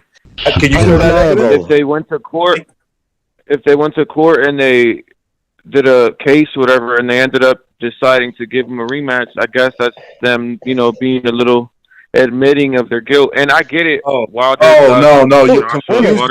A judge? You're confusing what a judge rules on a contract versus guilt. You're delusional, bro. That's what you are. Did he just really say the arbitrator, the 80-year-old Jewish arbitrator in Los Angeles, which has nothing? Decided. Check it out, Jimmy. No, just because that was what Bob said. I'm going with what Bob said. Bob Arum. I was trying to be funny, but because Bob said, he made a comment about Jewish. But anyways, this arbitrator who all he gives a fuck about is contracts. He went through this contract and he said, why would he even have known about the cheating allegations? I mean, that's just crazy. Treating this too serious.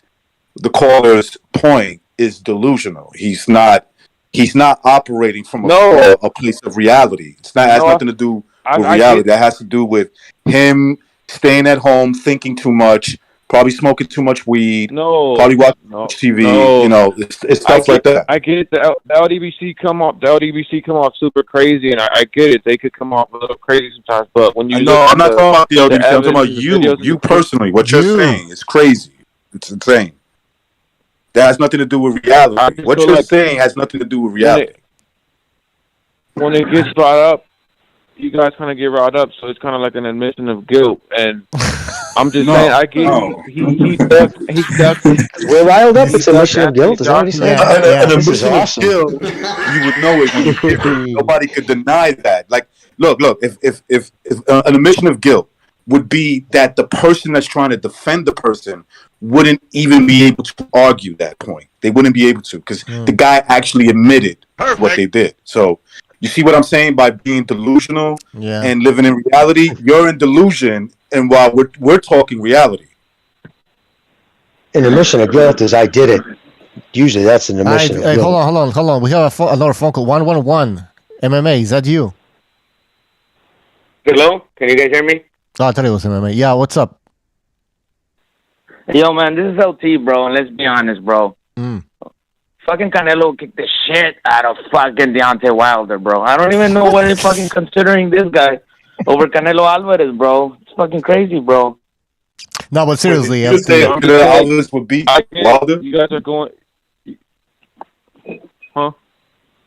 Are you saying that Canelo Alvarez would beat Wilder? Yeah, bro. Come on, bro. We all know that shit, bro. I mean, I'm not laughing at it, but I wouldn't be talking about Fury. I'm talking about Fury. Because if I feel like you guys are giving Wilder a little harder time, he ducked Joshua, but everybody, they pick. I feel like Loma ducked Haney and Kambosos is ducking Haney too, and I get it. We all biases, but you guys are. How's Haney ducking? How's Kambosa ducking Haney? He said, "Here's my offer." Haney agreed to it all, except for going to Australia. So, since he's refusing to fight him in this country that Kambosa has every right to demand the fight happen, how is it fucking Kambosa ducking? To everybody who's not seeing through things through delusional eyes, it's Haney avoiding Kambosa's. Well, look, bro, everyone's avoiding fucking Canelo, bro. That's why they decide to get arrested by a felony like Charlo and shit, bro. Deontay Wilder's just afraid. Wait, LT, are you saying Jamal Charlo actually got himself arrested so he can get himself out of the Canelo fight? Is that what you're saying?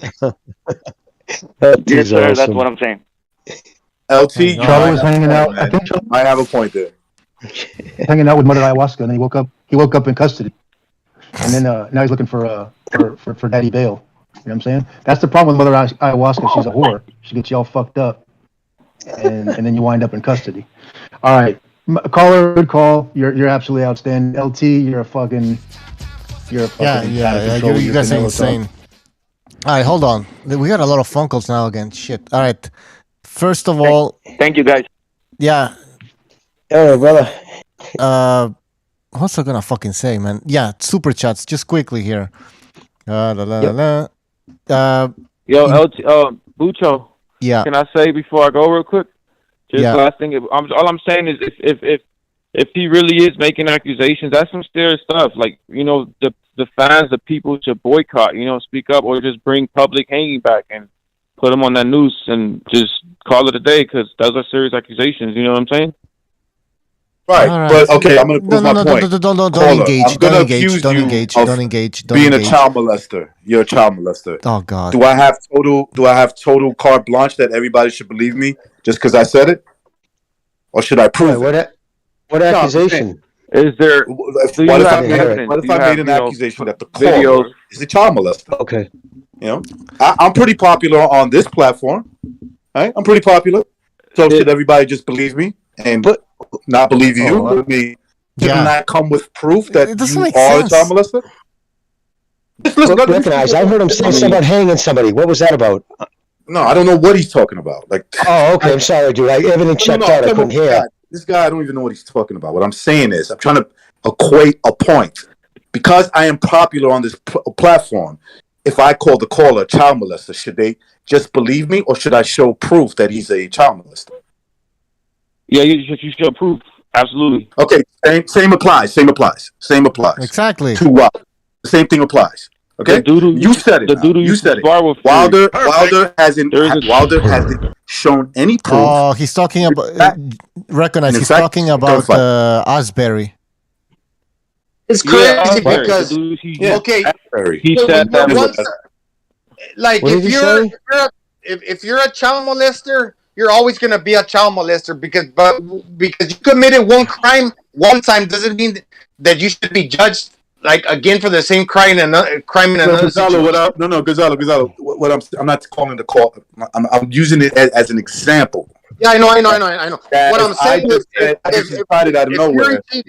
if Fury cheated one time like Canelo did, he shouldn't always be judged as a cheater. No, I'm not saying. All right, guys. We just need evidence. That's it. There's no evidence, and the guy Asbury that he was in the gym supposedly. You remember that guy doesn't have any evidence either. All he has is one video. We don't even know where he is. Right? He's just touching some gloves. How do we know that those were the gloves that were used in sparring? We don't fucking know. There's nobody in the gym but him filming some fucking dirty ass gloves. Come on, guy. That's not evidence. Yeah, was that caller? Was that? Go ahead. No, I was gonna say, was that caller? What's his name? Fighter MMA? No. Yeah, he's still there. That was the same dude. Fighter Spirit. That was the same dude, wasn't it? That was Fighter Spirit, wasn't it? He's still there. He's still on the line. Oh, okay. Yeah, I was Fighter Spirit. All right. I just wanted to make sure. Yeah, that's him. Fighter Spirit. The only reason that I'm saying that, Butcher, real quick, is just because we know it's not the glove thing, but we know that he tested positive for like a steroid, like the whole thing in the hog, because he cheated once with that. They made it all about Fury cheating for anything and everybody from there on. That's what I'm saying. That's where it gets convoluted. It shouldn't be like that. That's all I was saying. All right, guys, hold on. Fighter Spirit, if you wanna, I'll give you a link. How's that? If you wanna join, all right? Because I want to ask, what was he talking about? Hanging. He brought up hanging. Hanging. I was just curious what that was about. Oh, I don't know. I mean, we're all over the place with this. Fighter Spirit, fucking troll. I'll send you a link if you send me a message. All right. All right. Take care. Yeah, Jimmy. In a quarter or whatever. Hold on. Let me just read the fucking super chats and we can move on. Intergalactic, thank you for your contribution. He says Clarissa Shields versus Deontay Wilder for the LDBC. Right? That would be a terrible fight. Amok PvP, thank you for your generous contribution. He says, if Wilder gets in Hall of Fame and Ruiz Jr. doesn't, we need to start Latinx Lives Matters. Racism towards Latinx, even the Super Bowl didn't have enough Latinx staff members, but they were advertising Latinx culture. What the fuck is Latinx culture? And exactly. Yeah, I agree with you, by the way. I thought it was a porn site, isn't it? What's that? I thought it was a porn site, isn't it? I don't know. You need more than one. You need more than one win. You need more than one win to get into. To go mute. All right, but I agree with what Recognize is saying. With such big accusations, you need proof. Yeah, of course. This 100. Okay, we have at least reasonable evidence. Well, Fighter Spirit has some evidence. Go ahead, Fighter Spirit. Where's the evidence? Yo, can you hear me? Yeah. All right, I'm trying to figure this out. I think I got it. Say that again? Yeah, what's the evidence? Fury? Yes, sir. All right, cool. So the evidence is kind of the videos that I seen on this channel, BDA. The videos that the compilation, not evidence, but after analyzing a few clips, it kind of makes sense. Especially the same ref that supposedly when supposedly what's his name against Cotto, the dude who cheated, Margarito. It was the same ref. That's also more evidence as well.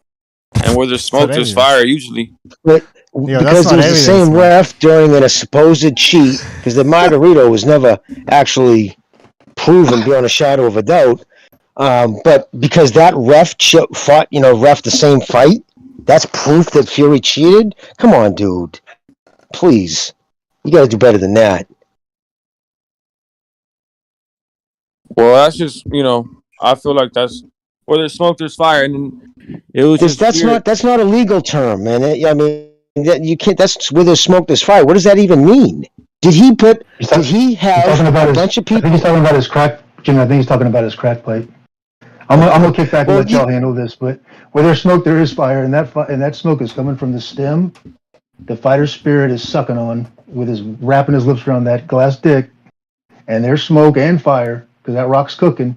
I'm gonna let you guys babysit him, but don't go out like Steven Snyder and beat him in the face with a basketball.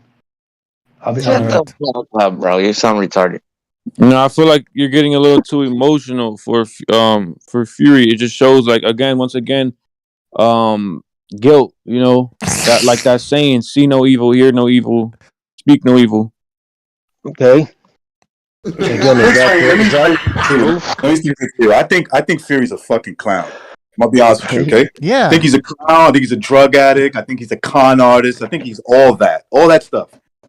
But you still haven't proven to me that he cheated in the fight. You're talking about what you see and what you perceive as, well, then obviously everybody must agree with me. No, nobody. Dude, the points that you're making, you could go to other fights and see people's gloves do the same thing. The Margarito thing. Hold on, real quick. The Margarito thing. Listen. That wasn't even talked about until this bullshit came out with Sugar Shane Mosley with this well-known con artist, Brother Nassim. Okay, sister. Well-known con artist that got caught on video trying to fuck with the gloves of the cruiserweight that dropped Wilder. I forget his name again. Cunningham. Okay, this is a guy who got caught, who's an ex-convict. Okay, who died at a young age because he polluted his body. Okay, a piece of shit. And then you had Gay Cotto. This guy's weird, right? He's just a fucking weirdo. Let's be honest. He's a great fighter, but he's a fucking weirdo. Oh, you cheated! I didn't come here to die. And then you had Margarito just tell him right to his face in Spanish. Only if you guys fucking understood how gangster that was. What the fuck are you? He tells him, "What the fuck are you talking about? What do you mean you don't come to fight to die? Everybody does." Yeah. And this bitch had nothing to say. Okay, that's not evidence of anything. Excellent. I want to recognize the only evidence that I saw, but it wasn't from that fight. It was in the Ring magazine where he had like a line of like pink ink running down the gauze, but that was in the fight prior, and that was in the fight prior, but even that doesn't really prove anything. Yeah. We're talking about concrete evidence, not what you personally perceive as evidence, because maybe you're just trying to prove a point, Or speculation. When you, I perceive this, right? Speculations. I think Canelo is allowed to take certain things, but that's just speculation. I have no evidence. The only evidence I would say I have, well, he failed the test, but he got suspended for it. Okay, he got suspended for it. Now, anything after that is just all speculation. I'm just looking at his body and saying, no way he could be doing that naturally. You know what I'm saying? That's all I'm doing, bro. And he was coming on. That natural, bro. He was coming on in the rematch against Cotto. Margarito wasn't. This was the Cotto after he got all busted up by Pacquiao, I believe. After the orbital. My speculation was they stopped the fight against Margarito because they were afraid. I'm talking about the rematch. They were afraid he was going to stop Cotto again. But you notice the difference, right? I'm saying that's my speculation. That's what I think happened. So now, you're saying that Wilder he's lying, right? When he's saying the recent interview or I read a meme. I don't know. I didn't hear anything. I wouldn't put if you're asking me to be in Wilder's head, that's two different things. If you're asking me, do I put it past Wilder to be lying after losing? No, I don't put it past Wilder. So what is he talking about when he says that boxing has treated him wrong and he's dealing with? Ask you that he's made over $100 million. He's made over $100 million. You got to ask him what he means by that. Yeah, a guy who just made $100 million over his last 4 fights, who never unified the division, who deliberately stepped in the way and prevented 2 world unifications amongst the heavyweights, really took a lot more from the sport than he ever gave, and his numbers play that out. And my point is, unless it's something you can say, could you go in front of a judge and use that? Could you go to court and use that? Because if there was evidence, believe me, Finkel would be in front of a judge arguing it. But the reason why his own people won't even co-sign it. Another thing, Jimmy. Won't even co-sign it. Yes. Here's another thing, Jimmy, to bring up the Margarito thing, right? So I'm going to compare it to Tony Resto. Tony Resto went to prison. He did 2.5 years in prison for assault. Margarito did 0 time. That's all I got to say. That means there was no evidence that he physically tried to assault anybody in the ring. Right? Shirley Finkel's a lawyer. Imagine being a lawyer. Okay, you got all this money invested in this guy. Really? Now he comes into your office. There he is sitting with JD's. All right, this is what we know what happened. We think what happened. He put a 16-ounce egg weight chunk of steel and tried to split my head open inside the ring with it. First off, a guy's been punching the head all those times, wouldn't know the difference between a punching glove and a fist to a steel egg hitting him in the head. Second, his head would have opened up like fucking a cantaloupe. You would have seen the white part of his head if he got hit in the head with that. And third, you think Finkel wouldn't have said, let's go take him to court? Not only that, the glove where he's holding the egg weight, that would have split too. Of course it would. Why would have been jumping up and down like Evander Holyfield after he got his ear chewed off? He would have been screaming, what the fuck did you just hit me with? And the ref would have ran over, they would have found the egg, he would have been arrested and charged probably with attempted murder. I mean, this is insane that we're even entertaining this insanity. Like Tony Resto went to prison. Tony Resto went to jail. And I believe even Panama Lewis, we know for sure Panama Lewis definitely lost his license to ever. Got banned from boxing for life. Yeah. And that never happened to Margarito. Margarito, I think his trainer just resigned and never trained. I could be wrong about that. I thought Margarito's trainer, I know he definitely never went to prison. That's for sure. I recognize. Yeah, go ahead. I'm not gonna ask you. I take you to a cookout. They recognize Fort Jack cookout. I take you there. We're there. You get robbed. Okay. Right. Somebody slashes your tires. Right. And fucking, you know what I mean? And then next year I call you. Hey, dude, you want to go to a fucking 4th of July party? How fast are you telling me to go fuck myself? Yeah. Dude, right? I wouldn't even take my call. Right. Wilder went back to the scene of the crime. Used the same commission that he actually said was in on this fucking thing because they would have had to have been and did all that. So what does that say about his IQ if he really believed that? So that goes to tell you he doesn't even believe his own lies. Of course, man. It's absurd. Absurd. Well, yeah, just like all right, listen, fight. Deontay Wilder's ducking Andy Ruiz, bro. That's why he's trying to retire, bro. Oh, excellent. Oh. We got some truth bombs being thrown out there. I don't know. I just feel like it's corrupt to let him make all those allegations and then, he can make all those allegations and let him fight again. It's like just corrupt to me.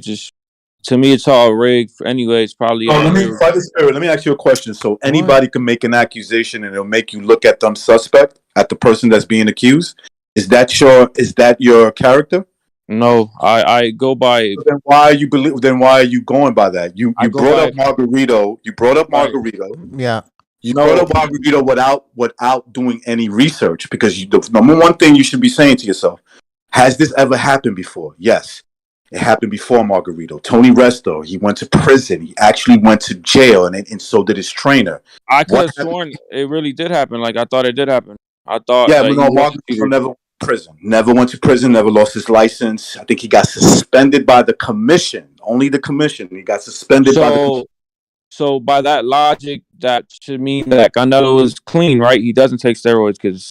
That's what I just said. I said my speculation is that he takes it. Okay. I don't have no other proof other than he failed the test before. Same thing. My speculation is that there is some iffy stuff going on, and that Fury is like some type of. Okay, so then you need to just say it like that. That's what I wanted to say. Recognize that's what I wanted to say. It's kind of like some conspiracy stuff, but what I wanted to say is how Fury, he was named after Mike Tyson, right? Tyson Fury, and when he fought Wilder. I think it was the second fight or the first fight. I remember there was a moment where he licked Wilder's blood. Remember, like he stuck his tongue out. That's when you stick your tongue out like that and make that. Even Jake Paul did it after he knocked out, I think, Woodley. He looked at the camera and he stuck his tongue out. That's a demonic gesture. I think it's I'm not arguing with you whether or not Tyson Fury's a fucking guy. No, I'm not here to argue that. He was named after Mike Tyson, right? And he licked blood on camera. He licked Wilder's blood, and Mike Tyson did the same thing. He bit Holyfield's ear, and that's really just a blood ritual on TV, and all this shit's a stage. It's all so. But that's not proof that somebody cheated. Tyson Fury's a big. Like when I see him, when he was fighting Wilder, it just looked. I don't know how to explain it. Like not he was not on drugs, like cracked out, but he just looked like he just came out of a lab or something, and they created this player just to like beat Wilder or something. That's what I thought. He's a Nephilim. He has Nephilim blood. There's some crazy stuff going on in this world. Like that's all I'm saying. Like my speculation is Triple G, bro's been on steroids, bro, because he's way too old, bro, like to be competing in that level. But that's just my speculation. Well, he's not competing. I mean, he didn't look that good against Derevchenko. And has he fought since the Derevchenko fight? He's got a strap, Butch. I always keep talking about. No. He fought. Remember, he fought Rolls. Yeah, and he's got a strap. Didn't he fight that guy Rolls? Oh yeah. That was before. He looked to LT's point. I want to bring up a point. To LT's point, he did look like he was on something new, different, and it could be something illegal. But I say props to him. Props to him. He's gonna need that in order to compete past 40. The dude is 40 years old. I don't care how good. Hold on. I don't care how good you are. When you're 40, you're 40. When a 31-year-old man punches you and could keep swinging punches, you might not be able to recover on time enough. You know what I'm saying? So I say he needs to take it. Whatever he was taking. Hold on, man. For the assessment at that fight, he needs to continue taking that. I was going to say, he took some time off. Recognize he took some time off. It was probably like a breath of fresh air. The man still got a strap, and a lot of dudes ain't calling him out. And the thing that he does possess that are the last to go away is maybe not the chin, but the punching power. But he definitely got the chin and the punching power. So that likes money.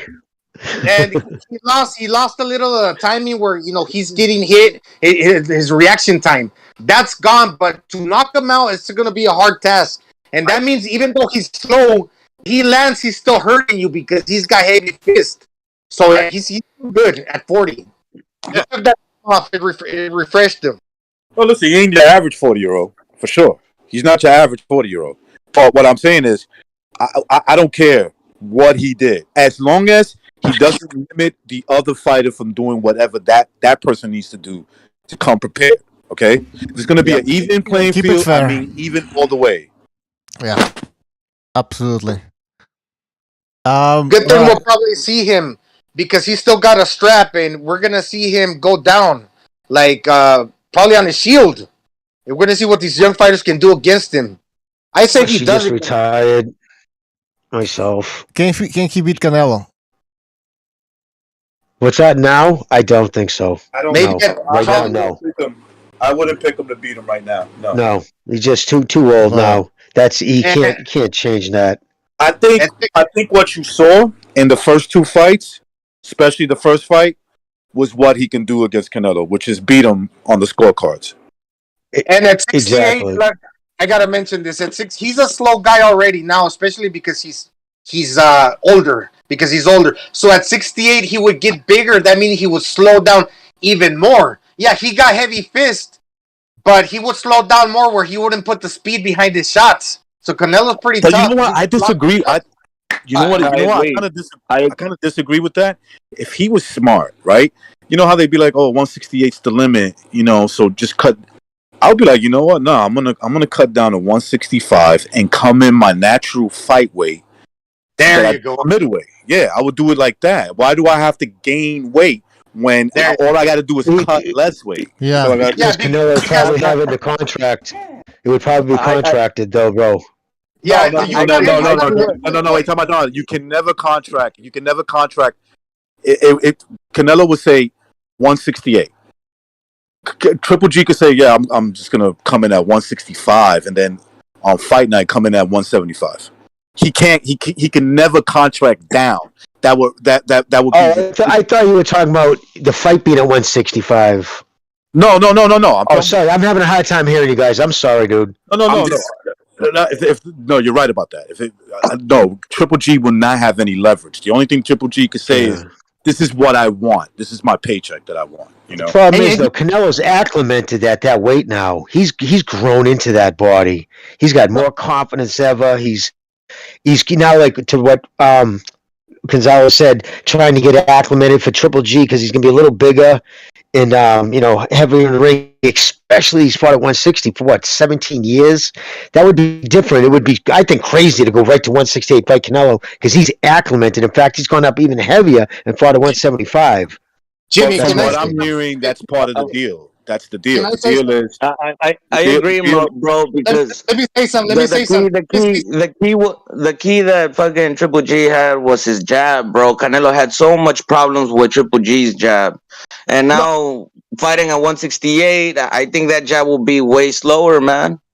No, I gotta say something, bro, and I gotta take back what I said. I don't like keep saying bro. Everybody's saying bro. Hey, I gotta take this back. Yeah, look, GGG doesn't have to bulk up. He could just fight what he was fighting at 68, but like not cut the weight. It would actually benefit him because he wouldn't have to cut down. Just come in at your natural weight without having to come down to 160, like Canelo did against who did he fight at 60? Kovalev. Canelo came in at his natural weight. He just didn't bulk up. All he did was he didn't cut down. He just came in his walk around weight. Same thing with GGG. Just come in and your walk around weight without not having to cut down so much. That means he's not this. I take what I said back because he's not going to lose speed. All he's going to do is come in stronger because he's not going to have to cut down the weight.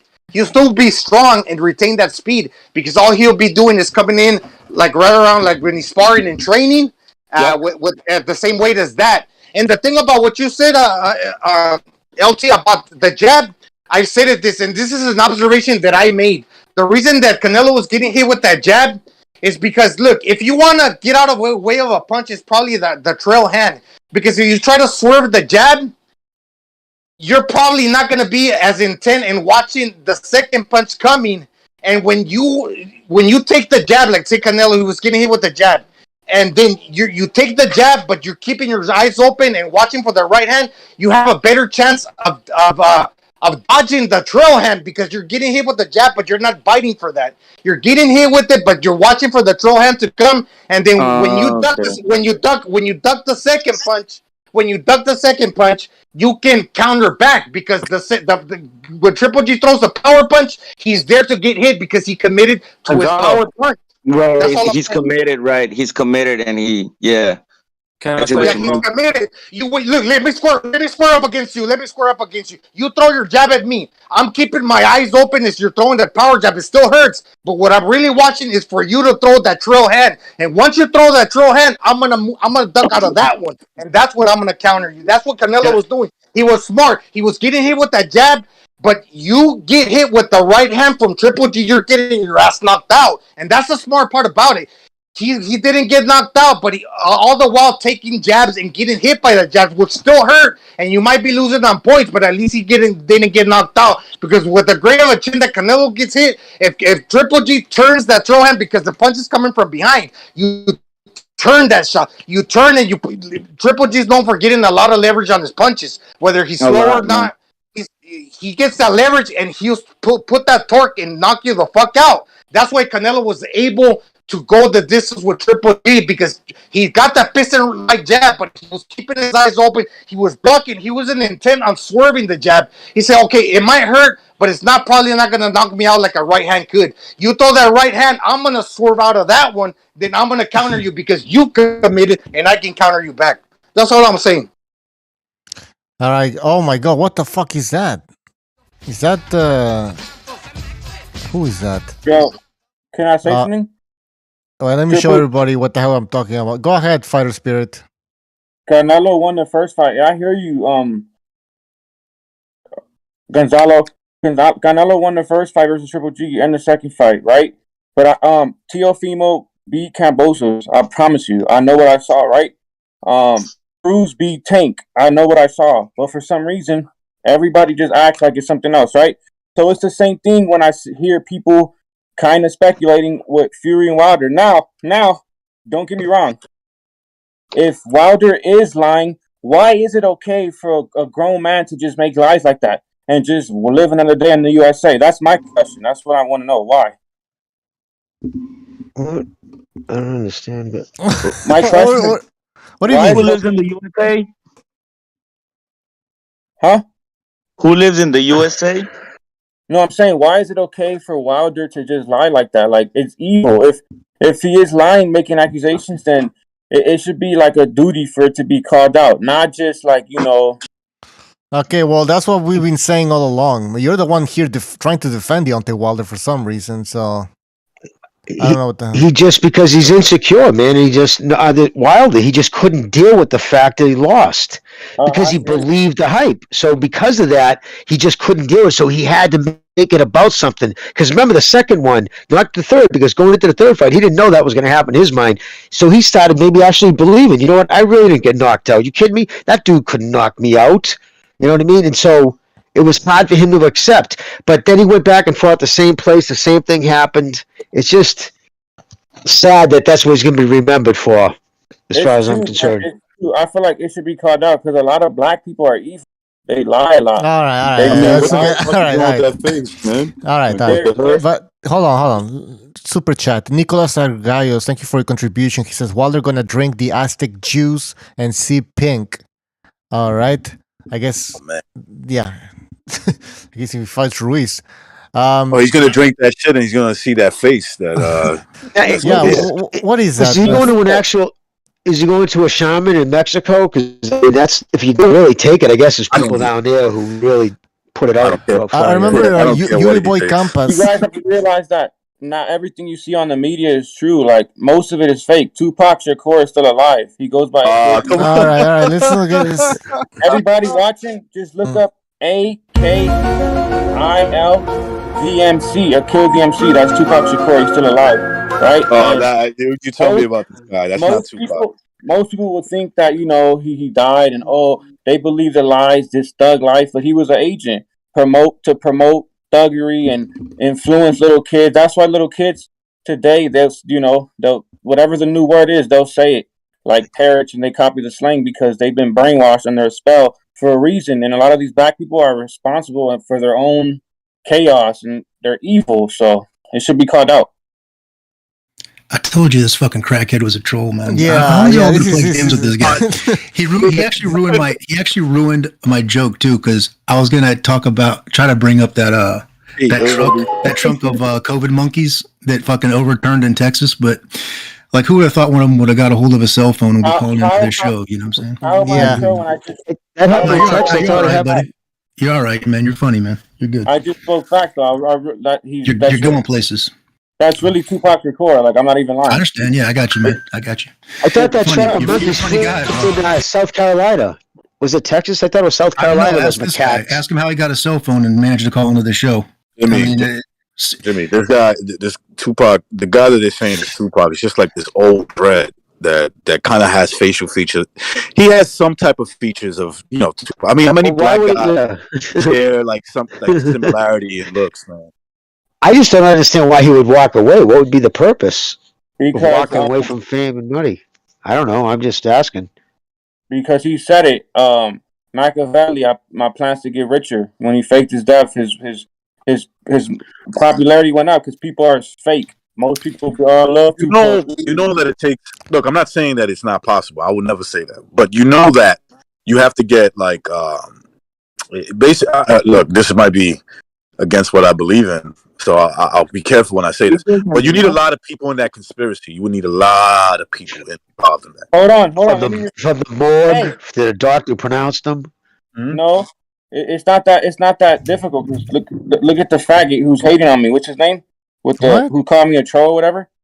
Right? He's a dumbass, but he thinks he's smart. Most people are off the fluoride. They're half zombies, so it's really not that hard to fool people. What kind of toothpaste you use?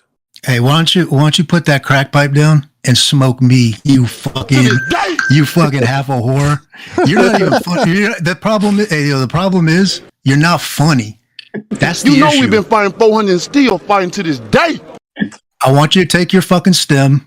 All right, I want you to stuff it up your nostril, and then I want you to take your lighter and cut yourself on fire, and don't put it out.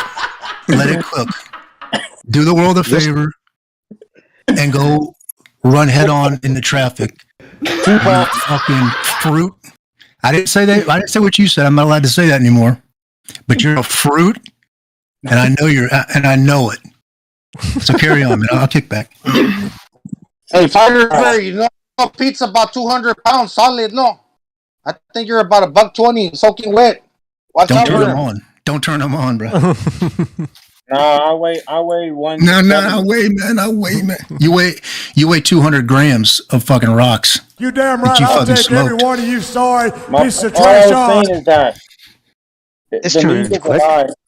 That's all I was saying. That's all I saw. Yeah, we're still on the air. Maybe we should end this shit. It's been 4 hours. It's been fucking 4 hours. You guys can stay here.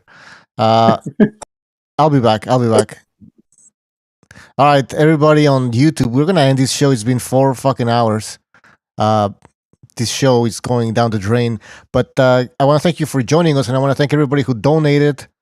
Thank you very much. I only have a few names because the first one disappeared. Chris K, Ed Perez, Spurger King, Intergalactic, Amok PvP, and Nicholas are heroes? Argarius? I'm sorry, man.